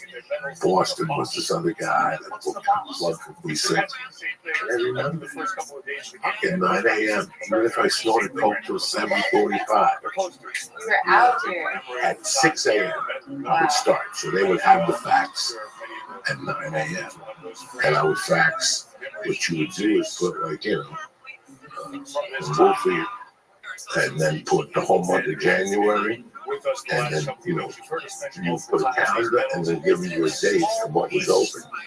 But for you to fucking get booked, you gotta lie about the date on that. Oh yeah. Like, I can't do it this week. Yeah, I'm too because busy already. you're exactly. You don't No, want to you see. have to see that you're working on the club. Right. If you send them an empty calendar, you get a got. So you gotta make sure he didn't know who that club was and call and say, Right. Wolfie's working that week in June. What do you think of her? You know what I'm saying? It's like your mom catching you not at your girlfriend's house. You were out somewhere So else. you had to call and make up. So I took a job selling nuts and screws Oh wow. on Ivar, between Hollywood Boulevard I live right down there. and what's the one on top of Hollywood? Not Boulevard. Franklin? Franklin. Yeah. So what the pizza place is? Franklin and Ivar? Yeah, Franklin and Ivar, right across the street is a pizza place. Okay. Well-known pizza place. Joe's Pizza? I don't know how it does now. It used to be good when the guy. Not Joe's Pizza. Right? No, I mean, yeah, Joe's Pizza is maybe a block away, Right. 2 blocks away from Headed West. Okay. So there was a place there I had to be there In the morning? Oh, because you have to sell contractors okay. on the East Coast. Nuts and screws? Nuts and screws, and they get to fucking work. So I would just snort coke till 3. Hells yeah. The store would close at 2. I would keep my car in the back of the store and just pop the seat and lay back I would do a couple lines of coke, bang one out, and then fucking head over to Ivar and sell screws at 7 o'clock midnight. At about 6, I'd start fucking faxing motherfuckers. I didn't have a fax. Where are you out finding faxes? I was a homeless fucking guy. He's doing work. He's saying, I got a job just to have a fax. That's So I would make money from 4 a.m. to 6. You guys think I'm here? I'm just here to use your fax machine. That was basically. No. I went to Make make it money. happen. I was making like $8 a week selling nuts and screws. Yeah, You know, that's smart though. That would be even fucking like they would say, after you make $100 minimum, you go home. Yeah. I would make fucking 200 by 6 and start faxing at 6 a.m. I would fax every club owner. I'd have a notebook with fucking dates written across it for checks. And what the result was, you have to. You're a business. Yeah. You're a CEO. Yeah. So, you don't want to call the guy and go, hey, Rachel, hi, Joe Diaz. I don't know if I can work the club. And she's like, you just called me last Monday. Yeah. What did I tell you? So you have to keep records. Right. So I had a notebook, even then, just for who I contacted, what bullshit story I told them. In those days, they would say, send the tape. No tape. No tape. You're not getting shit. It's a different game. It's just different. Completely different. Now, Most people wouldn't even, because I bet you half of us wouldn't even be around if it was like that. no. No one would even, That was they can't even tie their shoes, some of these people. No. It was a different They don't game. even shower before they hit the mic. You know what I mean? It Like, was a different game. It was a day job. you think some of these people are going to keep You an had- organizational notebook? You had a real 4-hour day job Yeah. every day. On top of your writing, you had to stay out there. And then you sent those, and don't think you got work. Like, I didn't say nothing about getting work, did I? Nope. That was endless. That was endless. That was endless. And then once in a while, a number would come up on your page, and it would be like Yoda's booker. Mark Connor was his name. And he would go, hey, Mark, whatever. Joe Diaz, yeah. So you're in Michigan, and, like I would put like Joe's comedy club. And he would go, you're gonna be in Michigan that week, yeah. All right, the name of the headlines that you worked with. And then we call around, and I'll see if I can put you For in. references. And then you wouldn't get it. Damn. And then you wouldn't get it. They wouldn't vouch for you? Like, no, now he has to get a hold of This is athletic. You know what I'm saying? And all that. She's on the guy. So you'd have to call him and say, hey, what about that week in Detroit? And he'd go, okay, I need you Thursday, Friday, it's one night. He would put you on a string of one-nighters. I still remember going from like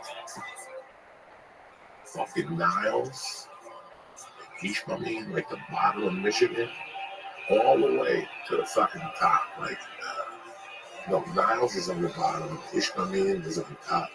Traverse City, like, you would stop. It would be like 5 hours a day of driving. You know, 5 hours here, 5 hours there, and you were here.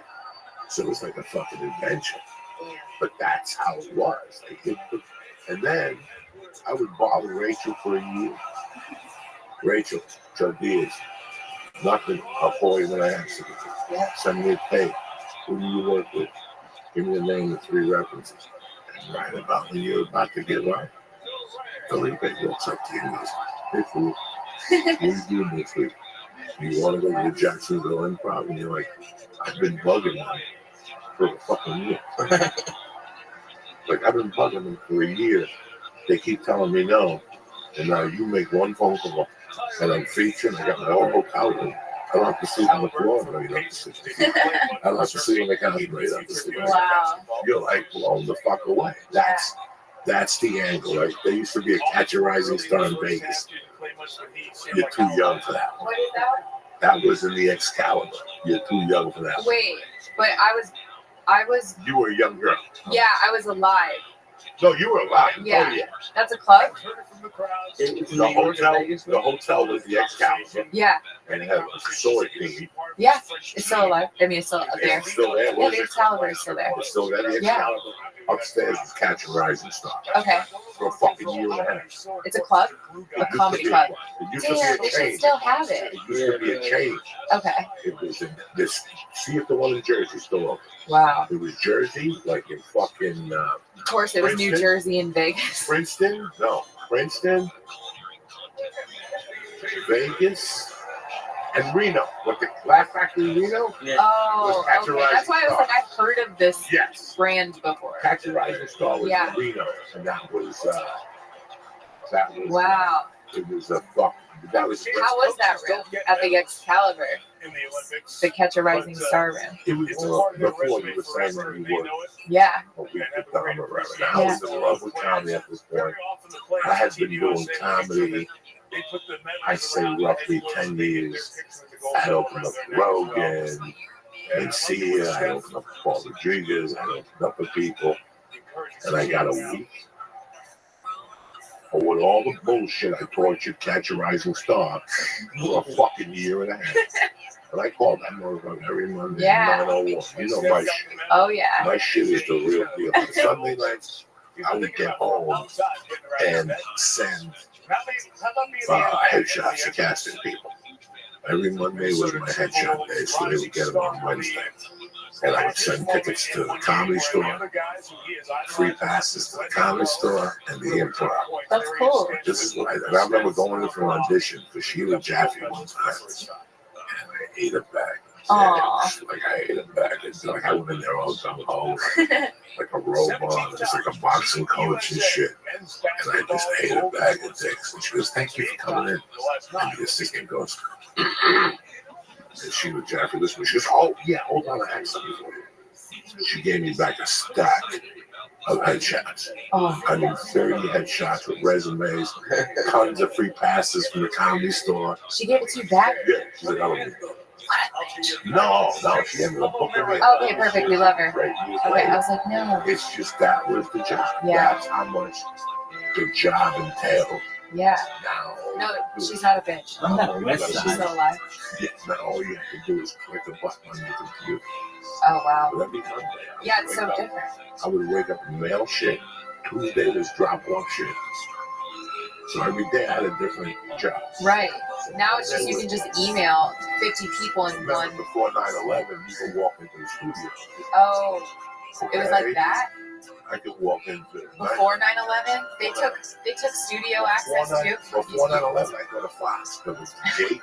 And I want to drop off a package for Rachel Wolf. Wow. And they go, "Just walk over there and make it quick."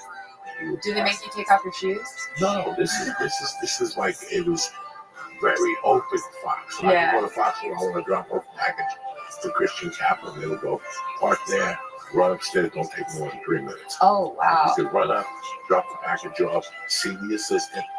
The assistant will look at you because they're looking for a person like you. Right. You just don't have an agent, or your agent's a schmuck.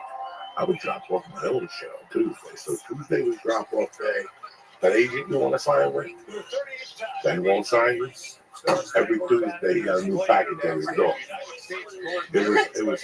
They couldn't get rid of you. No, it was $29 for 100 headshots. I'm coming all day long. I'm coming all day long. I would buy 300 at one shot every 10 days. That's amazing. And then when I got the agent, I'd show up every other week with 20 more headshots Yeah. and resumes. Hey, don't forget me. Hey, don't forget me. I love that relentlessness. That's this is what this all is about. Yeah. This is that love that you have. Yeah. That's what. And You're not going this is, anywhere. you don't read this in a book. No. You don't read this in a book. No book's going to teach you. This is, you know, what there was a kid here, Corey Lowe, got $2.5 million deal. Real good looking black dude. Very funny. He went back to Atlanta to raise his kids because his show didn't get picked up. But he had this thing, Mondays he would write poetry. He wasn't a poet. He wasn't a poet, but that was part of his exercise. Mm-hmm. Tuesday he would write comedy. Wednesday he would write a script about underwater fishing. Thursday he would write fucking comedy. And Friday he would write music. He wasn't a musician. But he said he wanted to explore all the different things to make his mind go to all these different places. That's the level I love of that. shit that, you know, when I hooked up with your boy Felipe, you know, We used to have our own acting class. Yeah. Me, Felipe, Simon, Bob, Sebastian, Satina. We would give ourselves our own homework assignments. Yeah. We said, fuck paying $300, and we critique each other. Ask them. That's smart. Ask them. I will. Ask them. Yeah. And then we go from there and go to a weed store and fucking stock up on edibles. The guy was a baker. Had a Beverly Hills place, and he quit his job baking to open up a weed store, and he would bake edibles. So not like regular like edibles. Yeah. Gourmet edibles shit. that you get 100 pounds. Right. Like, Victory Fudge with 3-layer almonds. And you need pop one of them, but next time, when are you going to see them again? What are you opening for him? August 2nd. You ever see a person I love Roger. You ever see a person get knocked out and have to get carried to a car? That's what happened? And his legs got a drag on the floor. No way. Bro, they had Rodrigo one guy on Stop. his arm, and they were walking him into a car. One morning, we started popping edibles and shit. That's when they were Rice Krispie treats. Oh, man. Coconut chiffon cake. This guy would make a coconut 3-fucking-layer cake with coconut in the middle, with THC in that shit, and he didn't know. Go to his house, he'd just be squeezing That's like amazing. this green shit. Well, the coconut cake was green. For starters, you thought it was St. Patty's Day. Oh my God. It was always saying his chocolate was green. You know what I'm saying? Everything he had was fucking. That is amazing. And Rodrigo smokes heavy weed, so I can I'm that West Side gangster. We're talking 2000.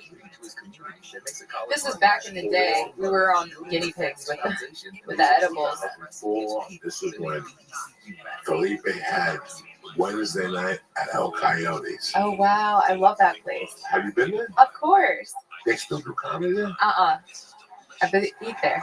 Oh, you've been there to eat? Yeah. Not El Coyote. Oh, you're thinking. I'm talking about fucking in the hood. Oh, no, I'm not. I'm talking about a different. I'm like El Coyote on Talking about Sunset. this place where they changed the name 4 times in 1 year. Oh my God. Because it was a drug bar. Really? Shit. Wait, was it it was just a bar? Felipe dated the twins, fool. Oh shit. I want to fuck this sister. And tell her I don't know which one it was. Stop. That's amazing. Oh my God, yeah, they have. So they give you They change the name 4 times a year? every 4 times a year. Did the twins ever find out about each other? The twins worked there together. Both of them were 12. Wow. Every Mexican chick that worked in there had to be a fucking 12. You're not going to find any of those bitches in the detention center. That's where they would pull them out of, right to the detention center. They would go down and go, you get those 4 best ones. They're on fire. And they'd take them at the El Coyote. And Wednesday nights was comedy night. That's amazing. You got $40 for the burrito. Oh, that's Or a smoky burrito. yeah. Oh my God, you would eat all day, but you were that broke. That you were sweating that burrito. Is this place still open? I'm trying to go. It's open, it's under a different name now. Of course, it's under a different But name. I mean, I could tell you, if I tell you the names today that have been there, is open mic, like, just like feature acts, you would fucking die. That's so funny. What about that thing you posted, I think it was a day or 2 ago, on Twitter, that schedule at the Laugh Stop? That was pretty crazy. Oh my God. Just like, it was you, Tom Rhodes, Rogan, Fitzsimmons, a couple, it was a great That's name. got to be 2001, 2002. Damn. It's such a fucking journey, guys.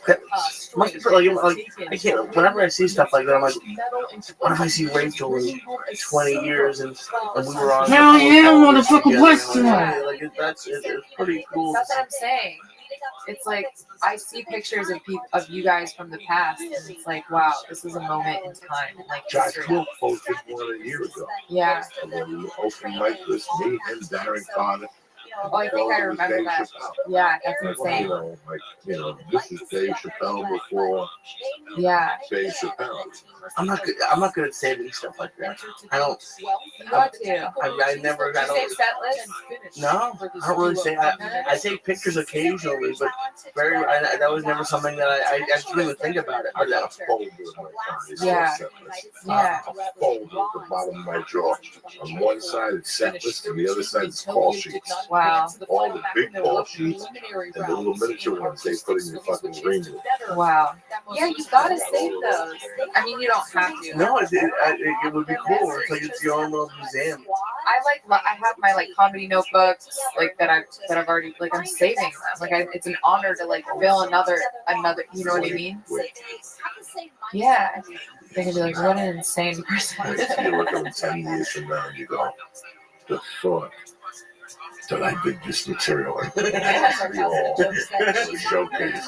Like in front of all the biggest agents. Yeah, like this is the material I chose to do. How embarrassing. The biggest time of my life. Because you still have that set list. Like you have your diary for the day, and then that night before you go out, you'll have like the set list before, APA. APA was huge, and I got a showcase one night. I found that set list about 4 years ago, Oh, wow. and I wanted to run into a wall and first. I swear to God, I wanted to run into a wall and first. Like the topics were just horrendous. Like I remember like a topic and a joke, just horrendous. Like you look at that shit and go. I'm gonna be regretting. There's gonna come a day where I'm gonna regret all the eating ass material I've done. Yeah. Not the eating ass, the material. Right. Listen, man, No, it's a part of my life. Say it. You say it on stage. What's up, guys? That's why comedy makes you so vulnerable. Yeah. You say this shit and you don't look back. And guess what? When I wasn't saying this shit, I didn't have a career. Yeah. So when I was talking about all that goofy shit for the first 10 years of comedy, and I thought I was I was a regular at the store. I was a regular at the Empire. You were just a guy cracking jokes. Okay, you were just a moron that got good at cracking rehearsed jokes. Right. It's not till you go into that second layer of the epidermal and start saying, let me tell you what I did, and then bring it to life with a joke and make them screech a little first. Right. And then go, oh, we didn't know you were going there. Yeah. This is the first 10 years. You're just doing nothing like jokes. Yeah. You're just a fucking wedding photographer. You know what I'm saying? You're a bar mitzvah DJ. Yeah, you're a bar mitzvah DJ. It's pretty good. I did a show with Jesus Trejo last night. And even if last night wasn't my best set, but even seeing people do well, but then seeing someone like him, there's just a different level of laughter, and the laughter is more consistent, and it's like seeing like a superhero. Like it's pretty crazy to see someone who's doing what you want to do and doing it at like such a higher level. It's so inspiring. Yeah. You never want to be the best. Like for me, I don't ever want to be the best comic in the room. Right. You know what I mean? Like I want. Well, you do, but you don't. Yeah, but like I always hope that there's someone around that I can learn something from. Right. Not even if it's not the whatever. Yeah, we said on Monday's podcast, many years ago, watching Rogan at the Union. At the Union, it was a bar next to, across the street from Miyagi, which nobody knows what I'm talking about, right? That's across the It's street. changed the name 3 times. Yeah. Oh, okay. Yeah. Across the street, if you go 30 yards, I forget what it is now. It was the Union. And I had been working with Joe for about 3 years at the time, and I saw him get a great sense at the store. But that night, he was on Pinpoint. And every young comic in the room I can't even tell. Nick DiPaolo was there that night. Like, everybody looked at him. And except for maybe Nick DiPaolo and a couple other guys that were in the room, higher level guys. All that whole core I was with. Like, I wasn't jealous of John, but I knew that if I did the work, that was going to be me in 10 years. Yeah. Like, that's all. Yeah. There was no... it was like, wow. Then, boom. Sometimes you catch performances that would doubt you. Right. And you go home and go, it's time to get on ZipRecruiter. I'll never get back to it. The first time I saw Stanhope in 96, like I knew Doug. But I worked with Doug in 92 and 91 and 96. He was completely different. That I went, like I had a gig that Saturday, I saw him on a Friday, and that Saturday I canceled. Wow.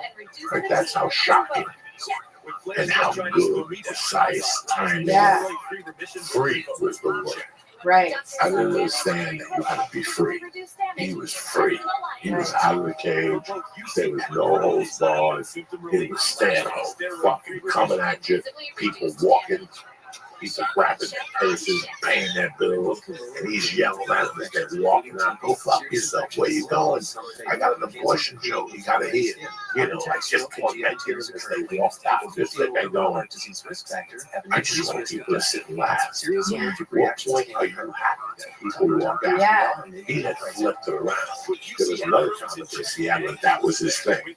To go on stage and grow up his tour. The only guy. Make a war.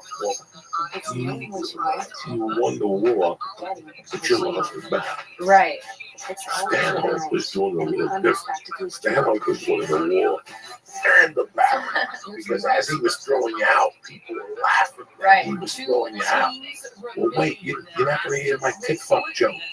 Don't go nowhere yet. Right. And the woman would be, I've never, like it was fucking nuts. Like what, I heard what he was doing down here. He would do sets at the Improv and just disrupt the show. Like the show would be fucking disrupted. Like all these neat comics will go up with their notebooks and their fucking swarmy shit, and they would get nothing because what they had just seen was so surreal. The first time I saw Stanhope, I cried. But then the second type of performance I saw was Rogan at the Union, and I go, wait a second. 2 years ago, I was fucking delivering pizza, delivering Chinese food. Now, I'm close with this guy, and I'm able to see this. So that means I'm making progress. Right. Exactly. You're making progress. I know that'll be me in 8 years. Yeah. If I get on stage every fucking day. Exactly. And when you're at that point and you say, I'm getting on stage every day, you fucking mean it. Yeah. Like, I'm talking about, hi, this is Mom, I'm coming to visit you. You're like, I hope not. Because I got a weekend up in Fresno. Yeah. I think it gets to that point. Yeah. Where you're like, Mom, I had to leave my best friend's wedding. Yeah. No. I was in Vegas. That's the discipline. I went, my best friend is the one wedding I wanted to actually be at. I got to be there for an hour. That's the discipline. I saw them smooch. I saw them. I ate a plate of food. I took the food and I dipped. I wanted to be there more than anything, but I was like, I want to be on stage more than anything else, but this is what I really want.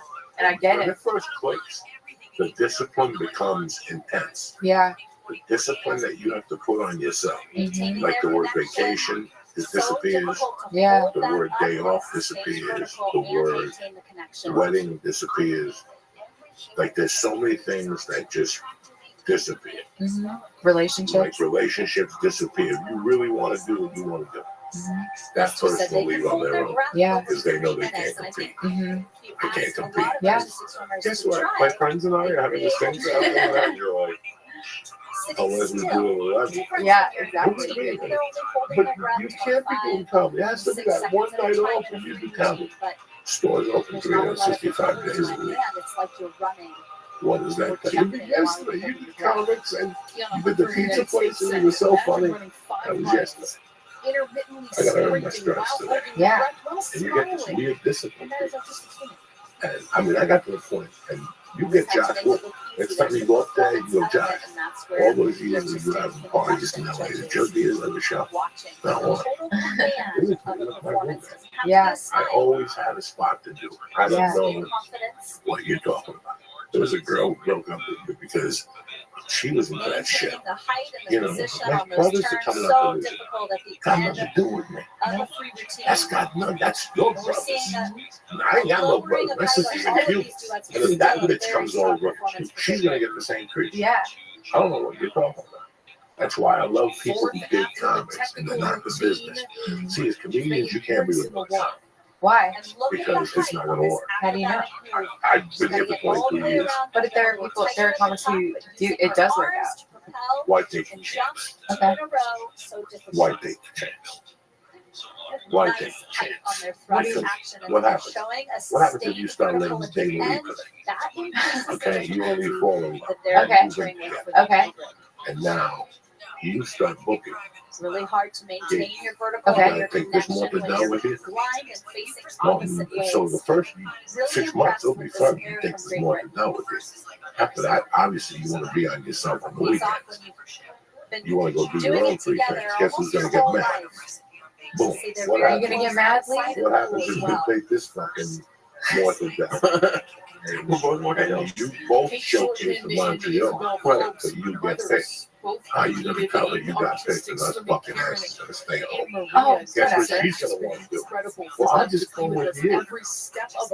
I don't want you. Can't come with me. I You weren't invited. I don't even think that, like, for me, I feel like it could work. If No. it couldn't, It's not gonna work. Well, see, like, Never gonna work. I even noticed a little bit of what you're talking I about. don't know gonna work. With just friends, just like comedy friends wanting to come to gigs. And, I don't know. I just Stand up with you and a wall and a microphone. If you want to join the band, join the Beatles.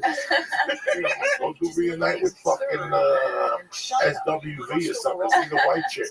That's the bad mistake that you don't. So want who do you date if you're a comic?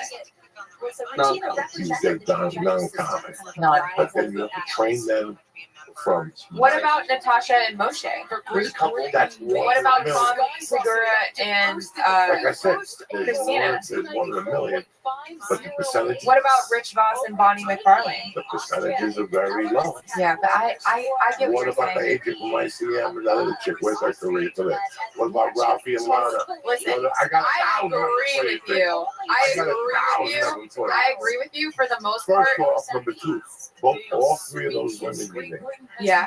are very, very, very, very comfortable in one, their sexuality, and two, in their skin. Okay. Those three women are not needy. Tom Segura's wife will bitch slap you quicker than I'll slap. Oh yeah. Bonnie McFarlane will hit you in the fucking head with a shovel quicker than whatever. And the other That West crazy Side gangster. Listen, I get it. I come from a strong ass woman Let's see. myself. Okay, well, let me ask you this. How many times did Natasha make her own date before she settled down to Ocean Cash? Probably a lot. Okay. Yeah. So now you got 20 more. Every time you walk into a club, I look at her with Lisa. I used to fuck her up the ass and put it on. Wow. Okay? You know No, what I'm saying? I agree with you. Like I think when you for the come most over, part, oh my you should, no. I would never listen. I don't think people should shit where they eat. I'm very much against that. However, I think in those are the cases where I'm like, I do like seeing those people together because they're perfect for each other, because they are comfortable with exactly who they both are, and there's no competition. But I don't think every comic should be out here dating. And if you are dating, like on the third date, once you decide to move in with me, you gotta set your rules. Yeah, boundaries. Yeah. Same thing what happens when you date someone. Yeah. Because let me tell you something. Sometimes they I just love don't you to get death. it. You're beautiful. You're beautiful. I want to marry you, Rachel. We get married. What did Joey do? Joey's a successful contractor. He makes 7 figures a year, 6 figures a year. Yeah. He's very comfortable in who he is. We start humping, fucking. All of a sudden you spit out a little fucking woofy.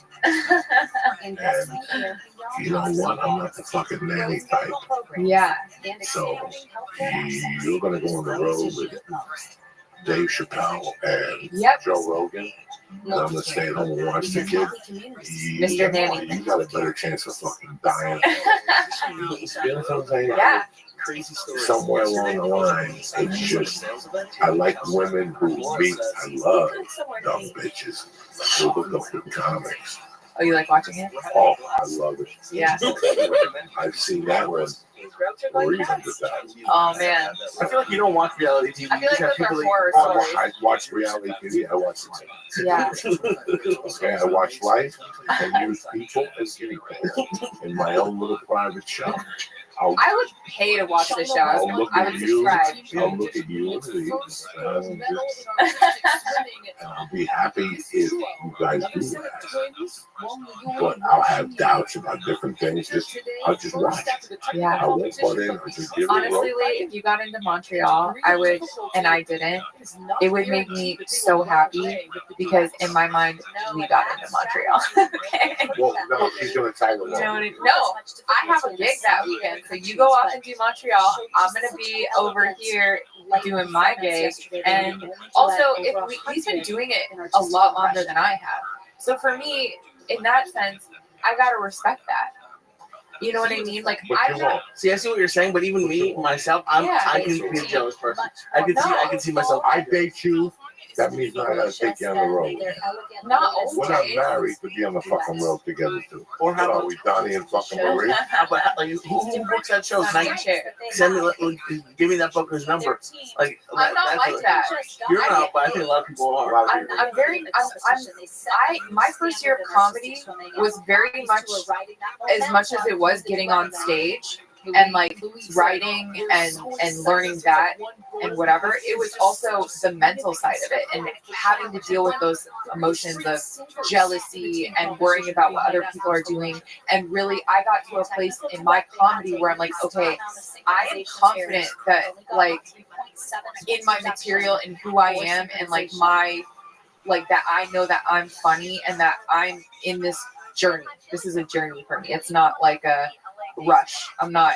Everything that I've gotten has come to me at the right time and when I felt like I deserved it. I'm not one out here like begging for spots. If I don't have a spot, I'm at mics. I'm writing every day. I'm getting better as a comic, and I feel like I've had to come to terms with that even with friends because a lot of my friends were getting stuff, you know, and I was watching that in the first year of comedy. But you know what? I started to get stuff, and it didn't stop. I started to get a lot of stuff, and I was like, their success was my motivation. You know what I mean? And I'm not ever coming from a place of jealousy. I always come from a place of gratefulness and gratitude. I'm even just here. So like, I think it takes the right kind of people, one, to be in comedy, and two, to date comics, two comics. It's never, comedy's not for everyone, and dating comics is not for everyone, nor should it be recommended to everyone. If I dated, when you say dated, I fucked around. Yeah. I part-time dated one time. Were any of them enjoyable for you? It got sometimes. At what point? This competition But you put them in their ass. No.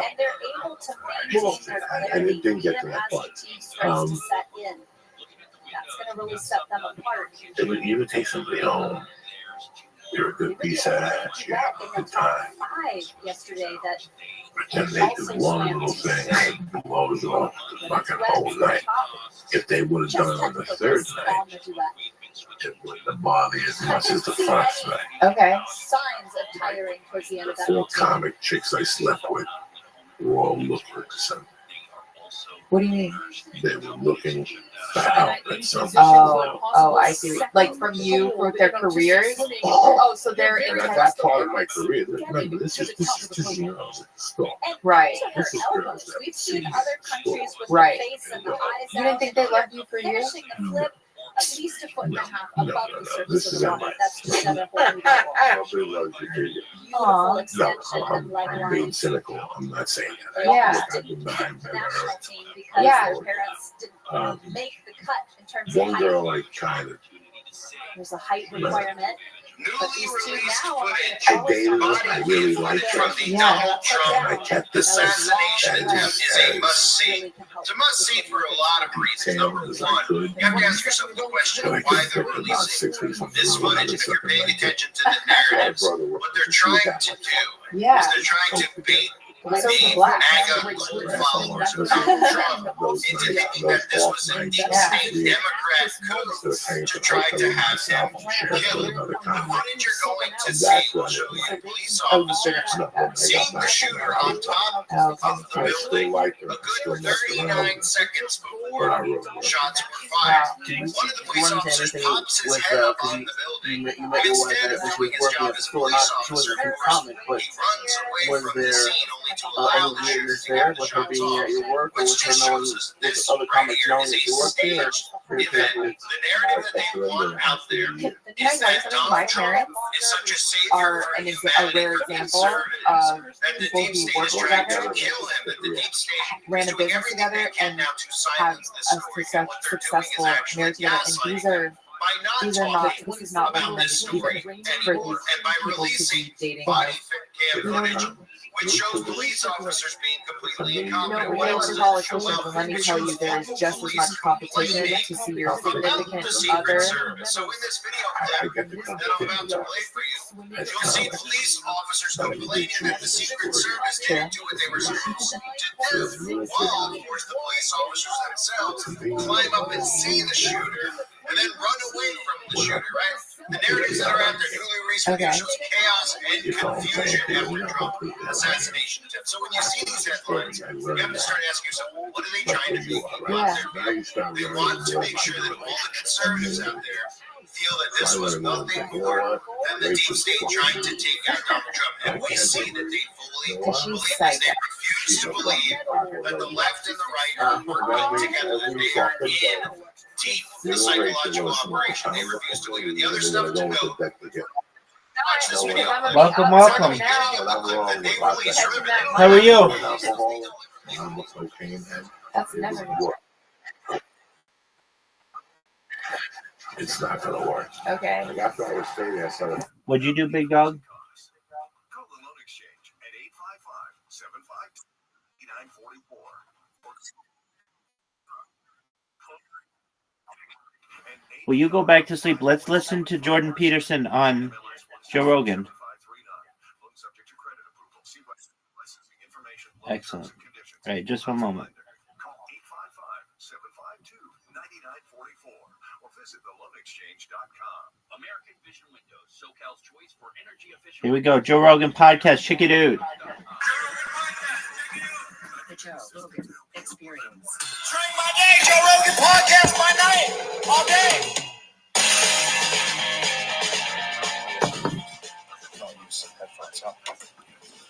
Messes up my hair. Good to see you. What's going on your coat today? Every day is a new one. Yeah, well, I've got this suit maker, LGFG, Dmitry, the crazy Russian, and he, pays attention to what I'm doing and makes me the suits that he thinks are suitable, and I wear quite them. Extravagant though. Like sometimes, like one half of the suit is one color. Yeah. Like, at least like you're getting bored. You just want to switch it up a lot. He sends me these damn things, and I get them, and I think, there's no way I wear that. There's no way I'll wear that. And then I put it on, I think, I like that. Yeah. And Tammy puts up with it. So is it everyday suits now with you? Is that I'm in a suit pretty much all the time. Is there a reason for that? Well, the original reason was because probably because of my father.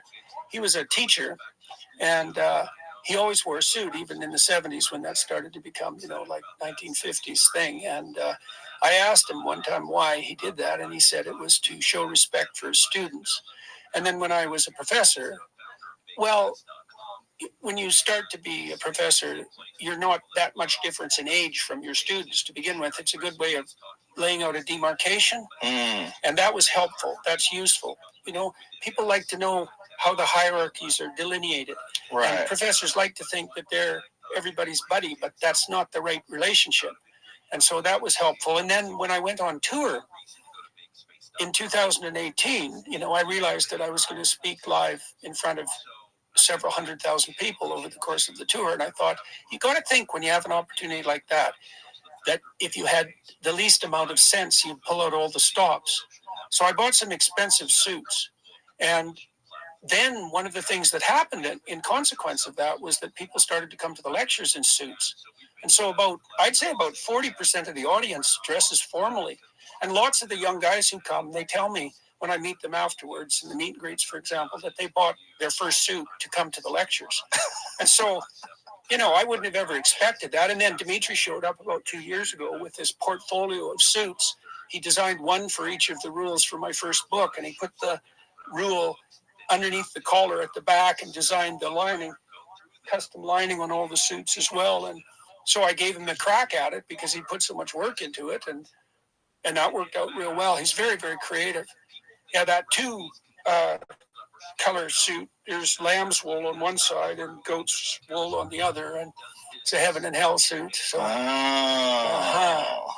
yeah, no kidding. Eh? This is covered with iconography, Christian or Catholic and Orthodox. I got one of each, and that's because I was out on tour with my new book, which is called We Who Wrestle with God, which we will talk about today, I hope.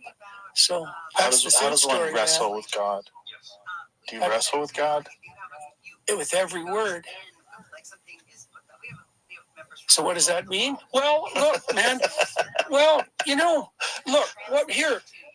Part of the reason that you're so successful, in my opinion, is because you actually say what you think. Like, you're not putting on a show. Actually, you have no reason to put on a show. You put on a whole bunch of shows, and they've already been successful. And you're actually asking the questions that are genuine questions, and people can trust you because of that. And that means that you're letting the words emerge as they come to you. And doing that with each word, that's a decision, because you can use your language to manipulate, and you can use your language for your own, say, hedonistic purposes or to gain power. Or you can just say what you think. All of those different choices are a decision. That's a wrestling. That's a moral decision. And it shines in every word. And so it's super important. That's part of the reason why in the Christian canon, the word is the basis of reality, right? It's the it's the process that generates the order that's good out of possibility and chaos, right? And so and Israel, the word Israel means we who wrestle with God. So that's the chosen people, right? And so what that means at a deeper level even is that if you're genuinely wrestling with your conscience, then you're someone who's chosen by God. And I think that's right. That's accurate. It's interesting what you just said. One of Terence McKenna's lectures, he talked about a very profound psychedelic experience that he had where he was given this revelation that the world is made out of words. That everything is made out of words. He had just some sort of a profound understanding of what words really mean. Well, how much of the reality that surrounds you has been, what would you say, has emerged out of the realm of possibility because of what you've said? A lot. And you've had this huge influence on the world that's all a consequence, almost all a consequence of what you've said. And so there's an insistence in the Judeo-Christian canon that that the capacity that words have to shape possibility is akin or identical to the process that generates reality itself. And I think that's true. That's why in the opening chapters of Genesis were described as formulated in the image of God, or like a microcosm of the process that gives rise to order itself. It's a very different view than the bottom-up materialistic view, let's say, of the Enlightenment in the scientific world. It's a different way of looking at things.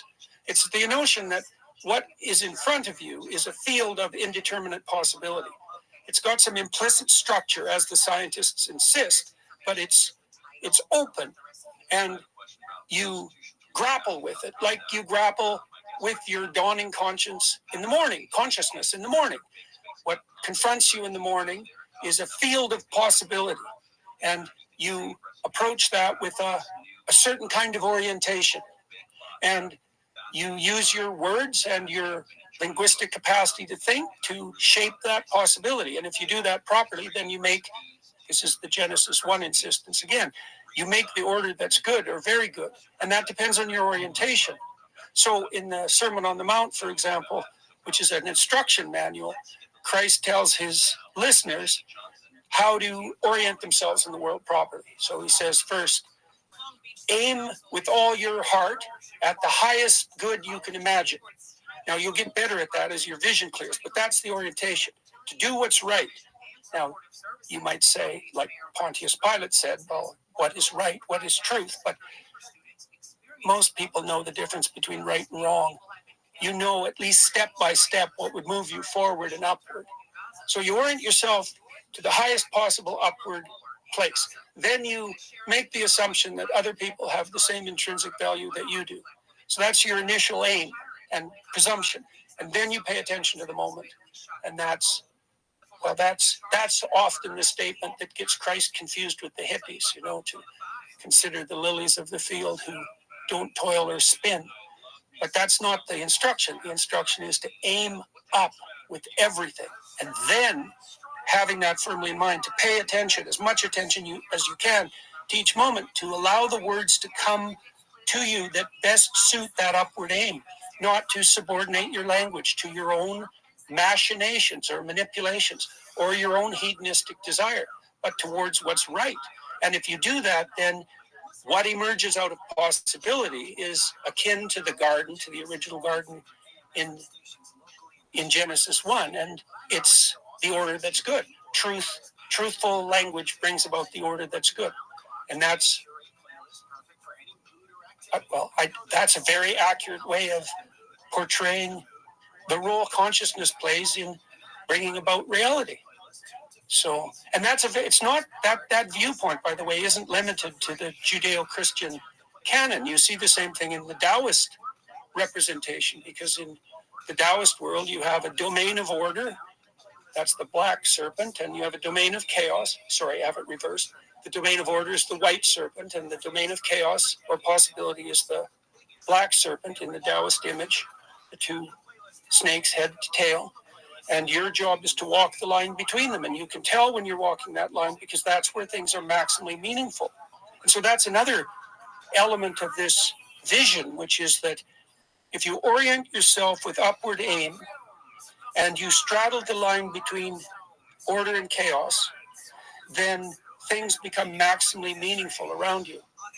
So, and Musk, I just did a podcast with Elon Musk, and he talked about resolving his existential crisis, the existential crisis that he experienced when he was about 11 or 12. It's a crisis of faith, essentially.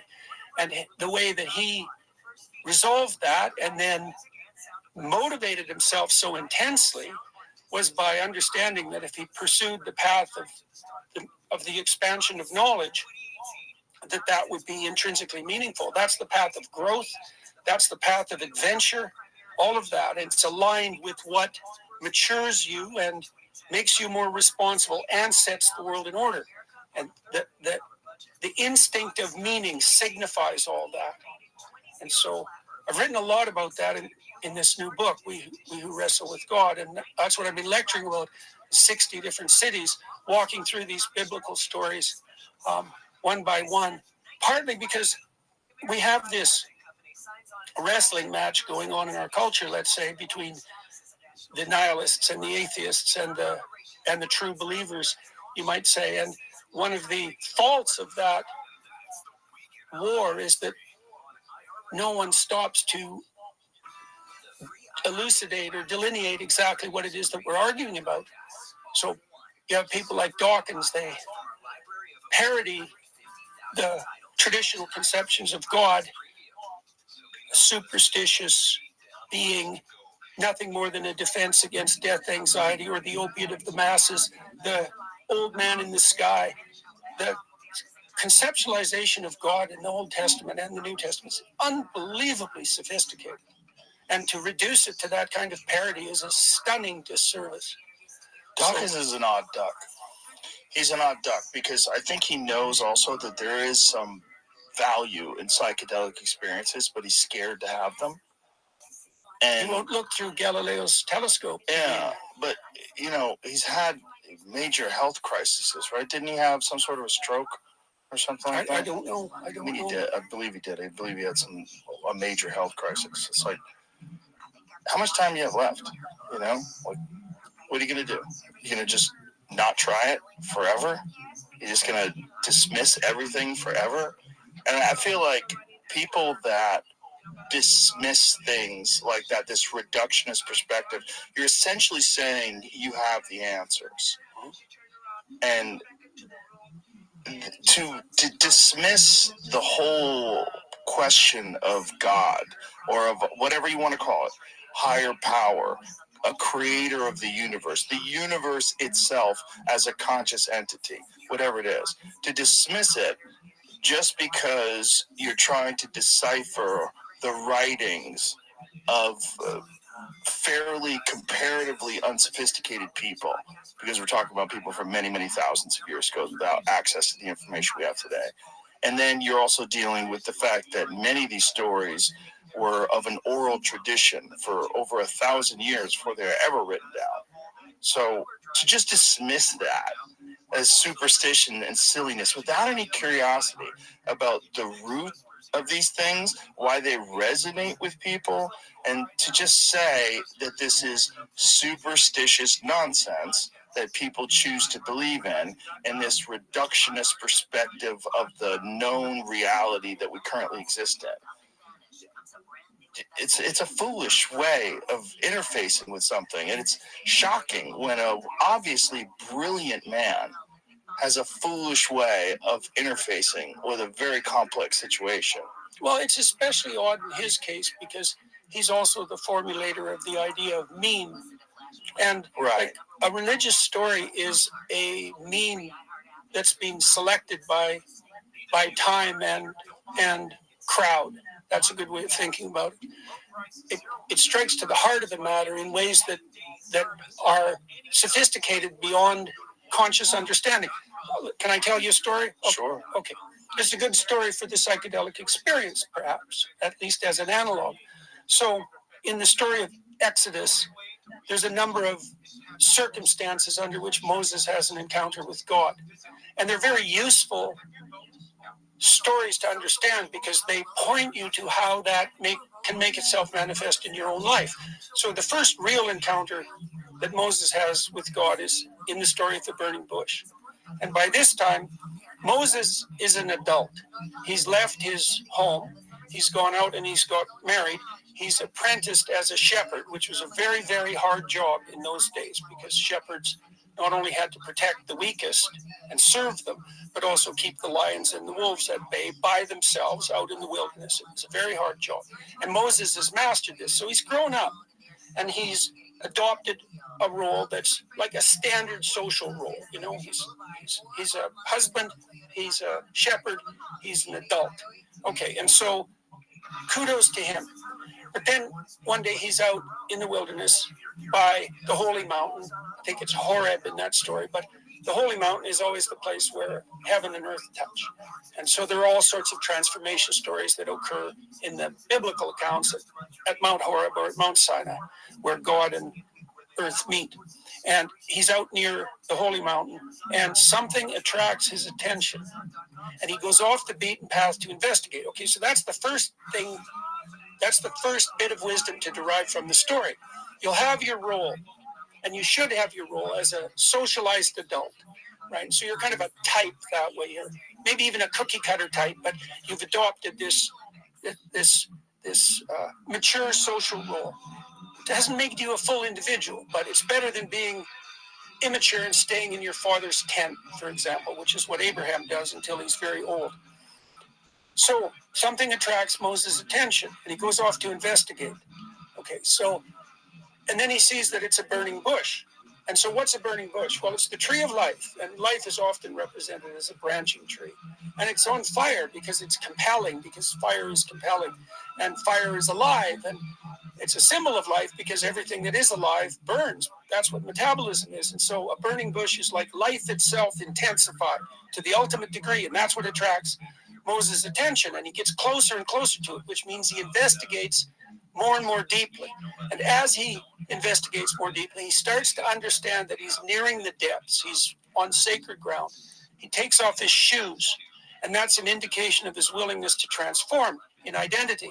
And he continues to investigate, and then the voice of being itself speaks to him from the depths, and it tells him that it reveals itself to him as the ground of being itself, and it transforms him into the leader who invites his people away from slavery and who stands up against tyranny.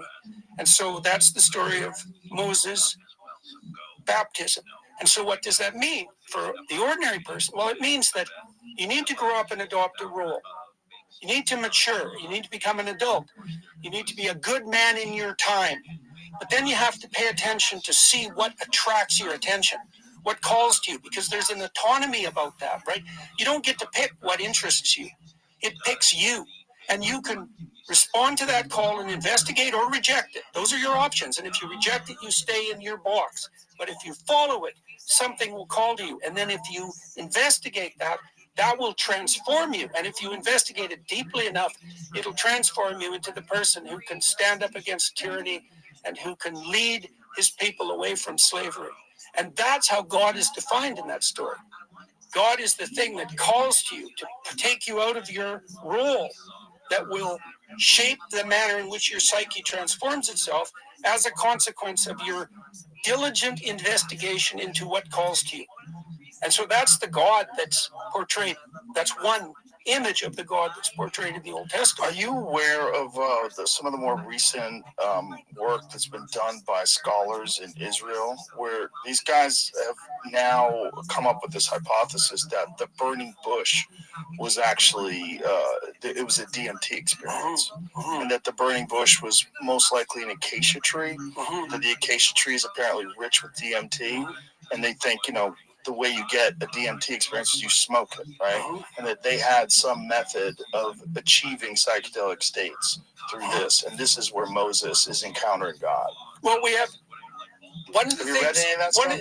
I know about the theorizing, and it's certainly the case that people have been using psychedelic experiences for we don't know how long. Right. Hundreds of thousands of years, no doubt.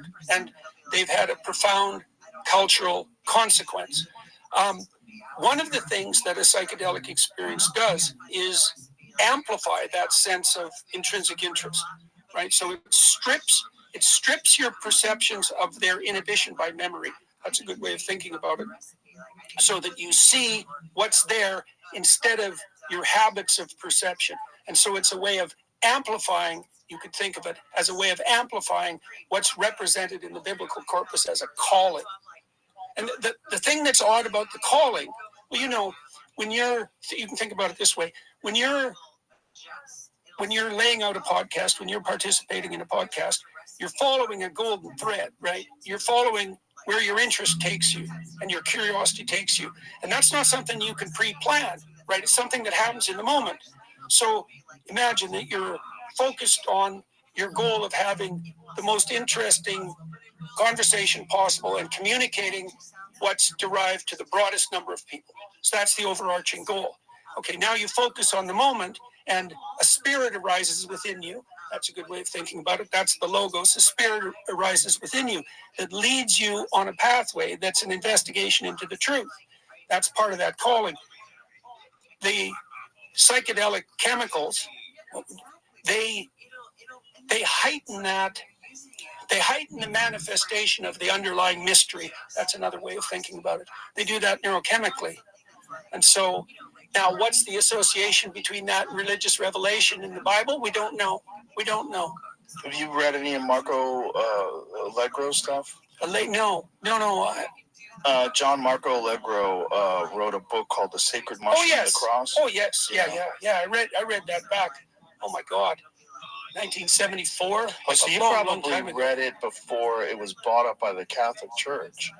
Oh, I didn't even know about that. Yeah, it was bought up by you used to have to get old copies of it if you wanted to buy it, and then it was recently republished. Yeah, I read that a long time ago. I had no idea what to make of it. When I read it, I thought, I have no idea what to do with this. It's a problem because to really understand what he's saying, you'd have to have a deep understanding of those ancient languages. Yeah, right. Yeah, it's very difficult book to evaluate. Because there's very few people that are even qualified to, many people have disputed some of his, he has one claim that the word Christ can be traced etymologically, how do you say it? Etymologically, yeah. To an ancient Sumerian word that means a mushroom covered in God's semen. Mm-hmm. And so it was his assertion that the idea was that they thought when it rained that rain was the giver of life, and it was literally God's semen that made things grow, and that these mushrooms, because they would show up so quickly. You know, if it rains, if you go to bed, you could look out at just your lawn, and it's complete grass, not a mushroom in sight. And you can go to bed and then wake up in the morning, there'll be big mushrooms there. It's really weird. And that these things, when they would eat psilocybin mushrooms that would appear out of nowhere, they genuinely were referring to them as God, that this was like a gift from God, and that was tracing back to the origin of the word Christ. But it's very tortured, like to really understand and to be able to dispute it. You'd have to have a deep understanding of Aramaic. You'd have to have a deep understanding of Aramaic. Welcome. You'd have to have a deep understanding of the original doctrines. Like what is the actual translation? What does it mean? You'd have to understand the ancient Hebrew version of it. How does it differ? All the webs of associations. Oh God, it's so crazy. When we read it in English. How are you? I mean, what was the original version? The original version, What's up? All the ancient letters in ancient Hebrew doubled as numbers, what right? Up? So words had numerical value. Like the word God and the word love apparently have the same numerical value. That is a bizarre concept for us to try to wrap our heads around. A language which that words also have numbers in them, that your letters also mean numbers, and that there's value, certain numerical value to certain words, and that you would use them in the context of these conversations. You would understand where I don't understand. I don't have that. I have English. It's like we have math, we have language. They're separate, and you're missing something in what they're trying to say. So what John Marco Allegro is doing, he's taking the oldest version of these stories on record, right? He's taking the Dead Sea Scrolls. He's taking stuff that's literally written on animal skins. And one of the ways that they deciphered it to try to put it all together, they had to take the DNA samples of these parchments to try to figure out which ones are from which cows. They're from different cows. And that's part of the way they figured out how to put all the stuff together. This guy studies this for 14 years. And he was the only ordained minister that was a part of this deciphering committee. I think there's 14 people. I don't remember how many people. It might have been 20. But he was the only one of them that was agnostic. So he had become, when he had started studying theology, he kind of lost his faith, apparently. He started realizing there's so many versions of these stories. They're coming from different places. He became sort of like, hey, I think I'm agnostic. I'm just going to step back and have this approach of not knowing, not having a doctrine, not having an ideology that I'm attached to myself to. And so then when he goes through all of this is a straight-laced scientist, by the way. It's not like some guy looking for psychedelics to be a part of everything. Yes, it's a very serious book. Right. And there's a lot of those people that are doing that. They're looking for psychedelics to be a part of everything, sort of to validate or justify their own use of these things. He wasn't doing that at all. And he wasn't like Wasson, where a guy who went down and experienced the psychedelic experiences in Mexico and then came back and described them for mainstream literature. This guy was doing it like a scholar. And his whole purpose was just to decipher the Dead Sea Scrolls. But it was so compelling to him when it was over, he had to break ranks and he had to write this book. And then they took that book out of circulation, I believe. Find out what happened with the Sacred Mushroom and the Cross, how it was, because he published another book shortly afterwards that was the Dead Sea Scrolls and the Christian Myth. And I think it felt to me when I read that one, it's almost like he has to write a book because they took the other one away, because it's kind of like saying most of the same stuff. But he believed that that what they were writing about, a lot of it was fertility rituals and psychedelic experiences, and that they were hiding a lot of these stories. Like they were hiding the knowledge underneath these stories to try to, in parables and all these different ways, to try to obscure it from the Romans and obscure it from the people that conquered them, so they wouldn't know they would know the secrets of this thing, this ritual in which they would experience God. So why is it that psychedelic use has played the role that it's played in your interests and your pursuit of knowledge. What do you think it's done for you that's been valuable? I think we're in a weird place in society where the term drug is a blanket, and it covers things that have vastly different effects. It covers caffeine, it covers nicotine, and it covers dimethyltryptamine, which is crazy. It's crazy that all those things are drugs. Adderall's a drug. Benzodiazepine is a drug. Xanax. There's a million of them. They're all different, and they're all drugs. And the idea that psychedelics are a drug, for lack of a better term, that's what we use. I don't think that's what they are at all. I think they are probably why we became people. I think they are probably why society advanced. And I think every great ancient culture probably celebrated them and used them. It seems like there's so much evidence out of Egypt of the use of psilocybin, various different drugs, various different psychedelic experiences, the iconography of the pineal gland seems to be a big part of multiple cultures, not just Egyptian, but even Catholicism. If you go to the Vatican, there's this enormous pine cone that is a statue there. And I was very lucky when I went to the Vatican. We got a guide. We hired a private guide that was a scholar from France. And when he's not working in the summers, he gives these tours, and they're very thorough. And he was a brilliant guy. I wish I could remember his name. I'll probably find it out to give him credit. Brilliant guy. So he takes us through, showing us all this artwork. It's incredible, explaining why they had little penises, and it was explaining the whole thing that big penises were thought to be barbaric, and it was not representative of like somewhat of class and dignity and education. And so we get to this pine cone, and he says to me, he goes, "Do you know what this represents?" And I said, "Is it the pineal gland?" And he goes, "Yes." And then we start this conversation of why these Catholics would have this enormous representation of the pineal gland, which they reference as the seat of the soul, and that this gland, which is in the center of your brain, is thought to be literally a third eye. And on reptiles, it actually has a cornea and a lens, this gland. Like, literally, it's exactly where the third eye of Eastern mysticism is. And they've got a representation of it right here. And it's thought to be where dimethyltryptamine is produced. And this whole connection to it is so old that it seems like you go back to the John Marco Allegro stuff, you go back to the Dead Sea Scrolls, which are the oldest version of the Bible, the only version that I believe the only version that have in Aramaic of all those stories. And if he's right, if John Marco Allegro is right, it all kind of makes sense that these people were having these experiences much like the Greeks were with the Eleusinian mysteries, much like multiple different cultures in the Amazon, all over the world have experienced these profound ceremony experiences that lead to these journeys into the spirit world, these connections with higher consciousness, this something that when you're experiencing it seems very, very real, but also very preposterous when you try to explain it to people that aren't experienced.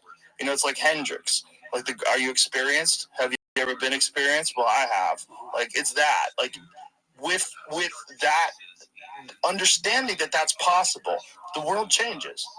Because now you know that that's possible. You could live your whole life and not know that the most shocking, profound thing in existence is 3 hits away. 3 hits away. And all of a sudden, you're in a completely different universe in 20, 30 seconds. That's nuts. And the fact that that is dismissed, that people look at it as like, oh, you're just escaping reality, and you're like, it might be the source of civilization itself. It might be the source of language. It might be the source of the expansion of the human mind over a period of 2 million years, the doubling of the human brain. over a period of 2 million years, which Terence McKenna felt directly coincides with the shifting of the tropical rainforest turning into grasslands, which would force these primates to experiment with new food sources, and these ungulate cows that were everywhere that would shit, and then these psilocybin mushrooms would grow in their shit. Observed primates flipping over these cow patties, looking for beetles and grubs and things to eat. It's everywhere. Like, you can see it all over Africa. If there's something on that, they're going to try it out. And if these things are trying it out and they're doing this over a period of 2 million years, and they develop language and culture and weapons, and they start thinking about things, and they become different than every animal around them. And this was McKenna's stone ape theory, which I'm sure you're familiar with. And Dennis McKenna, who is, a legitimate scientist, Dennis explains it even better, because he explains it with the actual mechanisms that your brain, the things that fire up when you encounter high dose psilocybin experiences that would lead you to the development of language, glossolalia, the connection of sounds and objects and bringing things together in a manner of communication. Also, they realized that in low doses, it increases visual acuity. It makes people more amorous, makes people hornier. They're going to have more sex. They're going to be better hunters because they can see better. They're going to be a little more sensitive to the environment. They're going to be more aware. Edge detection's different. There's like so many different things that happen that if you're thinking about what made people, it's a mystery. We want to pretend that we understand things because of the fossil record and this and that. Sure, we kind of understand, but every now and then we find a new human that we didn't even know exists, like Dennis Ovens. What was that? Not even 20 years ago, I don't think. So now there's a whole other branch of human beings that they weren't even aware of 20 years ago. Whatever the fuck happened that took us from all the other primates that are still here and made us this, it's pretty profound. And I have a feeling that psychedelics were at least involved in that process. That's my belief. And my belief is that the sweeping Psychedelics Act of 1970 how you that live they in passed West essentially Side targeted gangster? civil rights activists and anti-war activists. That's what they did. They wanted to go after the hippies. And they went after the hippies with MK Ultra, with Tom O'Neill so brilliantly outlines in his book Chaos. They went after it and they created the Manson family. They created that family. They taught that guy how to do that so that guy would kill people and he would be a psychopath, and now hippies would be psychopaths. And then all this anti-war shit would just get stopped by sensible people. Then Schedule I, everything. Psilocybin, marijuana, all down the board. Everything becomes Schedule I, the most illegal of illegal things. So all these people who are experiencing, all these Ken Kesey people and, all the LSD people of the 60s, all those people become criminals instantly. And they just threw water on the whole movement. And it worked. It really worked.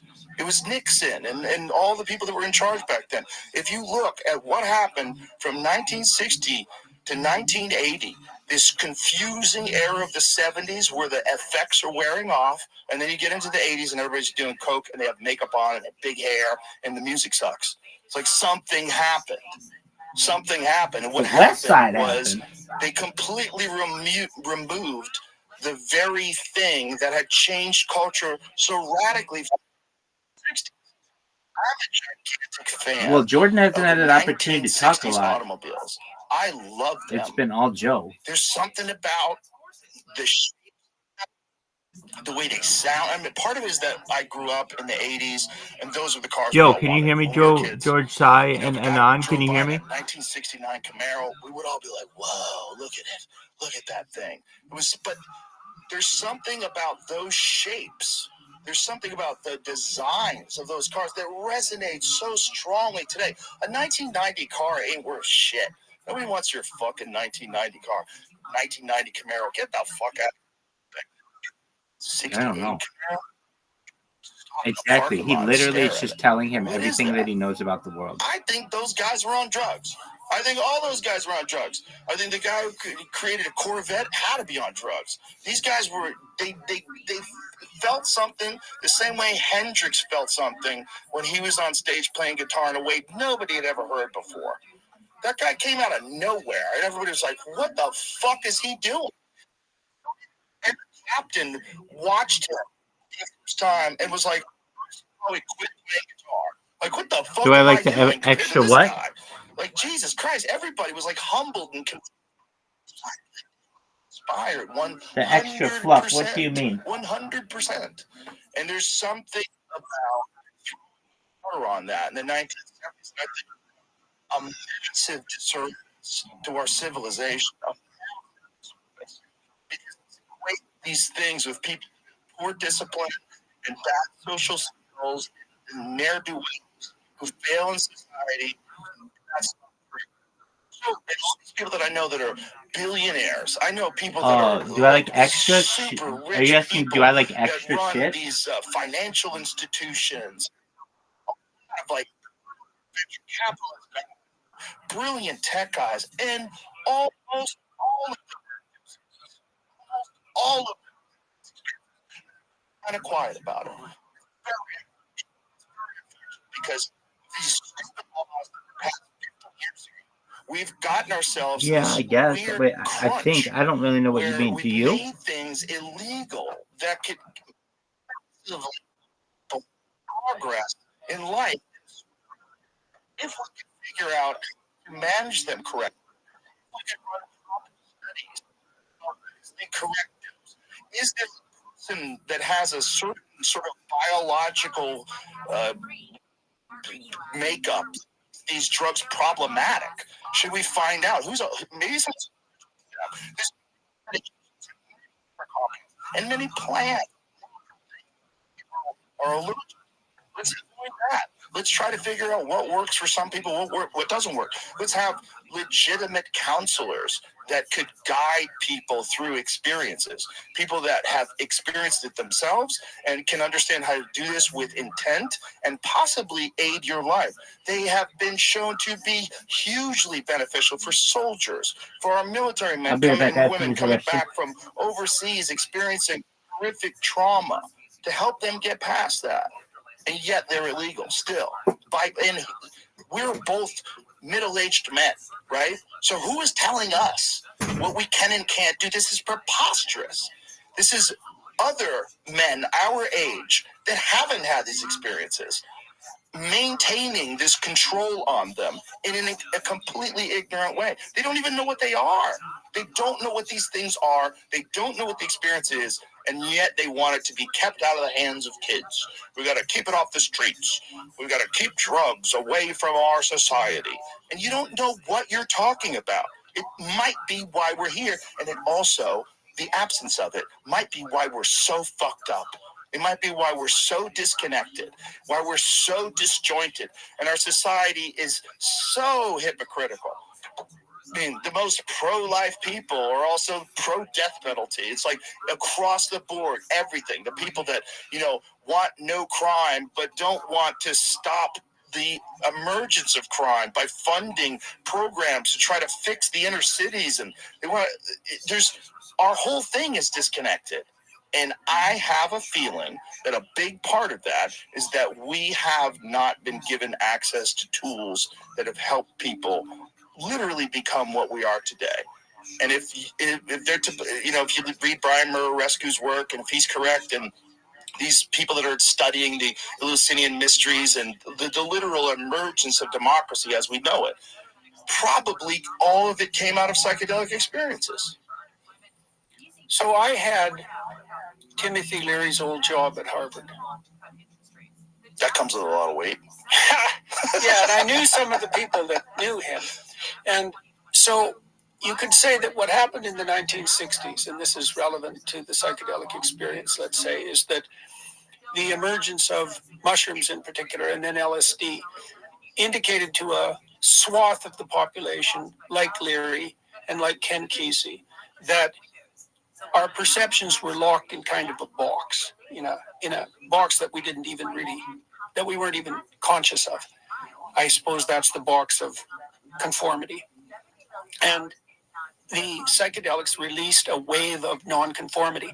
And Leary crystallized that with his tune in, turn on, and drop out. Now, there was a major problem with that, and that was partly what led to the kickback. So you might say that the first stage of something approximating a religious revelation is the understanding that your perceptions have been constrained by forms of conformity that were so extensive that you didn't even understand them. You didn't even know they were there. And so you're freed from that. And then maybe the first response to that is the celebration of an unlimited hedonistic freedom. But the problem with that is that freedom from constraint and hedonism is not freedom. It's just subjugation to a kind of instinctive chaos. And that emerged with the hippie culture. And Leary in particular made a huge mistake when he said, tune in, turn on, and drop out. He should have said, tune in, turn on, and grow up. I'm dead serious about that, because there's a different form of responsibility that emerges once you realize that you were constrained by a conformist box, let's say like Moses when he was being a normal shepherd, that you can step outside of that, but you don't step outside of that into worship of the golden calf like in hedonistic orgies. You step outside of that with a more conscious upward aim. And if the use of transformative technologies like psychedelics isn't accompanied by that framework of enhanced responsibility, then it can degenerate into a kind of hedonistic chaos. Right. And that's what the Nixon types were reacting to. They were terrified by it, and they had the reasons to be terrified, because as you're intimating, these technologies are unbelievably potent and destabilizing. Now, that destabilization can be used for better, let's say for better or for worse. Right. And it should be used for better. That's complex. It's a very complex thing to manage. And so Carl Jung said that one of the main functions of religion was to stop people from having religious experiences.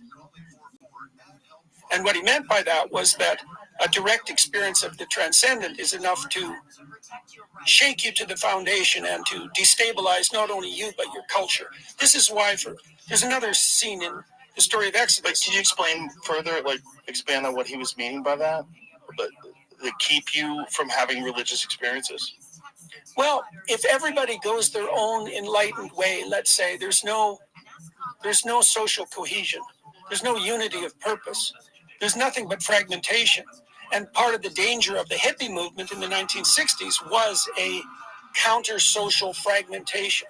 Right. Now, so you can imagine, things get so constrained that everybody's exactly the same, and that's a complete totalitarian catastrophe. But you can imagine the opposite catastrophe, which is that, well, everyone's letting it all hang out and doing their own thing, and that's equally dangerous. Right. And so there's some balance in the middle. Well, that's that balance between chaos and order that we were referring to earlier. It's also an ignorance of the structure that's involved in maintaining a society. Definitely. You need discipline, and people need to work to maintain the society that you enjoy, to be so free and to be well, you can imagine that complex social order can be maintained by something like mindless obedience. Right. That's suboptimal. What you'd really want is enlightened responsibility. Right. Now, that's a great way to put it. Right. That's a very hard thing to pull off, though, because it means that you have to leap out of the box of social constraint, and you have to take the responsibility onto yourself. Now, that's a hell of a lot better if you can manage it, but that is definitely not what Kesey or Leary, for what example, you're saying were preaching to the masses. Is like an admirable thing that people just should aspire to. It's the best possible. Okay, it's the highest goal. Let me give you another example of this, if you don't mind. I'm going to use another biblical story. While you were biblicaling, the lights are flickering behind you, almost like God is interacting with us. There's spirits in the room, Jamie. Have you noticed the light flickering? If you haven't noticed it, keep an eye on it. Hopefully they're the right spirits. Well, I think they always are. Yeah. Well, so in the story of Abraham is he's an old man when the story starts. As soon as you start talking about Abraham, start flickering again. It's going out. It's one of my tricks, man. I'm telling you, dude, it's never happened before. This is wild. So Abraham is like 70 years old when the story starts, and we don't know anything about him. He's completely nondescript. He's a case of failure to launch. So he has rich parents and he has everything he needs at hand. So he can live the life of a satiated infant. He's in the throes of what would you say? Materialistic plenty. Okay, and the voice of God comes to him. Now, but it's characterized in a very particular manner. So God comes to Abraham as the call to adventure. And that's a very useful thing to know. So in the Moses story, God comes to Moses as that which attracts his interest and takes him off the beaten path. In the story of Abraham, God comes as the spirit of adventure. And God makes Abraham a deal. It's a very specific deal, and it's the best possible deal. This is the covenant, by the way. This is the covenant. So God tells Abraham, if you leave your zone of comfort, if you remove yourself from your father's tent, if you move away from infantile materialistic satiation and go out into the terrible world, and you do that voluntarily, you have the adventure of your life, this is what will happen. You'll be a blessing to yourself. It's genuine. So instead of being racked with self-doubt and being self-conscious and taking yourself apart with guilt and shame, you'll ride the wave of adventure and you'll feel that your life is a blessing. Not only will you feel that, it will be a blessing. That's the first thing that will happen. The second thing will happen is that other people will notice and your name will become renowned, and that will be valid. You'll be a blessing to other people in that regard. Your name will be upheld. So you'll stand out among your peers, but in a justifiable manner that's a consequence of your own intrinsic merit. The third thing that'll happen is that you'll have the opportunity to establish something permanent. For Abraham, it's a dynasty, right? He's offered the possibility of being the father of nations. And the fourth thing that happens is you'll do it in a way that's of cardinal benefit to everyone. And so what happens in that story, this is so cool. It's so remarkable. It's the answer to the selfish gene, by the way, as well. So what this story does is it takes the call to adventure, which is the instinct that makes children move out into the world. It's the spirit that you encourage if you're a good father. It lines that up and it says, if you follow that and let it pull you out of your zone of comfort, your life will be a blessing to you. Your reputation will grow. You'll establish something permanent, and you'll do that in a way that's good for everyone. Right? So that's a hell of a good deal. And that's the story of Abraham. Okay, so why is that relevant to the psychedelic debate? Because if you're going to move into the zone of the transcendent, you have to take on the requisite responsibility, or the process of transcendence turns into something like a descent into unstructured chaos. And that's not an improvement. It's just a movement from tyranny into the desert. That's a good way of thinking about it symbolically. So what happens in the Exodus story, because it also details out how this should be structured, is that Moses has a vision of individual responsibility and social organization that's maximally responsibility based. So Moses tells the Pharaoh to let his people go, but that's not the phrase. The phrase is God tells Moses to say this. He's, let my people go so they may worship me in the desert. And so you move out of the tyranny. That's what happens, let's say, in the throes of a psychedelic experience, is that the preconceptions are shattered. Now you're somewhere unstructured. Okay, well, you can't worship what's unstructured. You have to find the proper structuring for your new freedom. The vision that's put forward in the book of Exodus is a vision of multidimensional, responsible identity. So you take on responsibility for your own life. You take on responsibility for the life of your wife or your husband. You take on responsibility for your family. You're a model for your community. You serve your state. You do what you can for your nation, and that's all united under your highest upward orientation. And that's ordered freedom. That's ordered freedom. It's not the same as the hedonistic freedom that the people like Nixon and the sort of right-wing conservatives of the 1960s were terrified by, that kind of hedonistic anarchy. It's not freedom. It erupted out of nowhere. I mean, we're right now in 2024. I want you to imagine 2014. It's the same. It's the same. There's nothing different other than the threat of AI and war, and socially, the world's the same. You go from 1956 to 1966, you have a completely different world. Completely different world. Everyone's going crazy. The opposition to the Vietnam War has got people in the streets. Ken Kesey, Tim Leary, tune in, drop out, all that. this world is changing in this radical way. There'd been nothing like it. And a lot of what you're saying about these experiences happening and people just disconnecting and not having discipline and structure and just experiencing these things and just disconnecting completely from society was the problem. That was the problem. It's a major problem. Well, it's still a problem now to some degree because people who are pursuing, let's say, nonconformist freedom don't understand that the replacement for freedom isn't hedonistic anarchy. And that's partly because it's self-defeating. It's also pointless. It's also pointless and meaningless. And it's partly pointless and meaningless because imagine, and this is part of the implication of the story of Abraham, is that the instinct of meaning comes to you when you